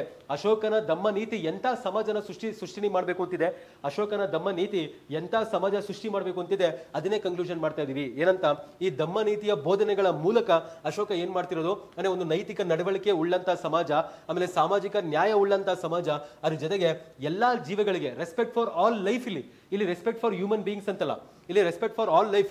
ಯಾಕೆ ಅಶೋಕ ಅನಿಮಲ್ಸ್ಗೂ ರೆಸ್ಪೆಕ್ಟ್ ಕೊಡ್ತಾ ಇದ್ರು. ಅಶೋಕನ ದಮ್ಮ ನೀತಿಯಲ್ಲಿ ಅನಿಮಲ್ಸ್ಗೂ ಕೂಡ ರೆಸ್ಪೆಕ್ಟ್ ಇದೆ, ಅನಿಮಲ್ಸ್ಗೂ ಕೂಡ ಟ್ರೀಟ್ಮೆಂಟ್ ತಗೊಳ್ಳಕ್ಕೆ ಅವಕಾಶ ಇದೆ, ಅರ್ಥ ಆಗ್ತಲ್ವಾ? ಸೊ ಇದೆಲ್ಲವೂ ಕೂಡ ಮಾಡ್ತಿದ್ದಾರೆ. ಆಮೇಲೆ ಅವರ ದೃಷ್ಟಿಕೋನ ಎಲ್ಲಿಂದ ಬಂದಿದೆ ಕೊಟ್ಟಿದೆ ನೋಡಿ, is vision for deeply humanitarian. So ಅವರ ದೃಷ್ಟಿಕೋನ ಯಾವ ತರ ಇದೆ ಅಂತಂದ್ರೆ ಅತ್ಯಂತ ಹೆಚ್ಚಿಗೆ ಮಾನವೀಯತೆ, ಸರ್ ಮಾನವೀಯತೆಯ ಕುರಿತಾಗಿದೆ ಅಂತ ಹೇಳ್ತಾರೆ, ಡೀಪ್ಲಿ ಹ್ಯುಮ್ಯಾನಿಟೇರಿಯನ್. ಅದಾದ್ಮೇಲೆ ಎಲ್ಲರಿಗೂ ಕೂಡ ಅಂದ್ರೆ ಅಲ್ಲಿರುವಂತ ಸಮಾಜದಲ್ಲಿರುವಂತ ಎಲ್ಲಾ ಸದಸ್ಯರಿಗೂ ಕೂಡ ಅವ್ರಿಗೆ ಏನು ಸುಖ ಶಾಂತಿ ಸಿಗ್ಬೇಕು. ಯಾವ ರೀತಿ ಸುಖ ಶಾಂತಿ ಸಿಗ್ಬೇಕು ಅಂದ್ರೆ ಮೆಟೀರಿಯಲಿಸ್ಟಿಕ್ ಅಂತ ಕರಿತೀವಿ, ಸ್ಪಿರಿಚುವಲ್ ಅಂತ ಕರಿತೀವಿ. ಭೌತಿಕವಾಗಿಯೂ ಕೂಡ ಆಧ್ಯಾತ್ಮಿಕವಾಗಿಯೂ ಕೂಡ ಅವರಿಗೆ ನೆಮ್ಮದಿ ಶಾಂತಿ ಸಿಗ್ಬೇಕು.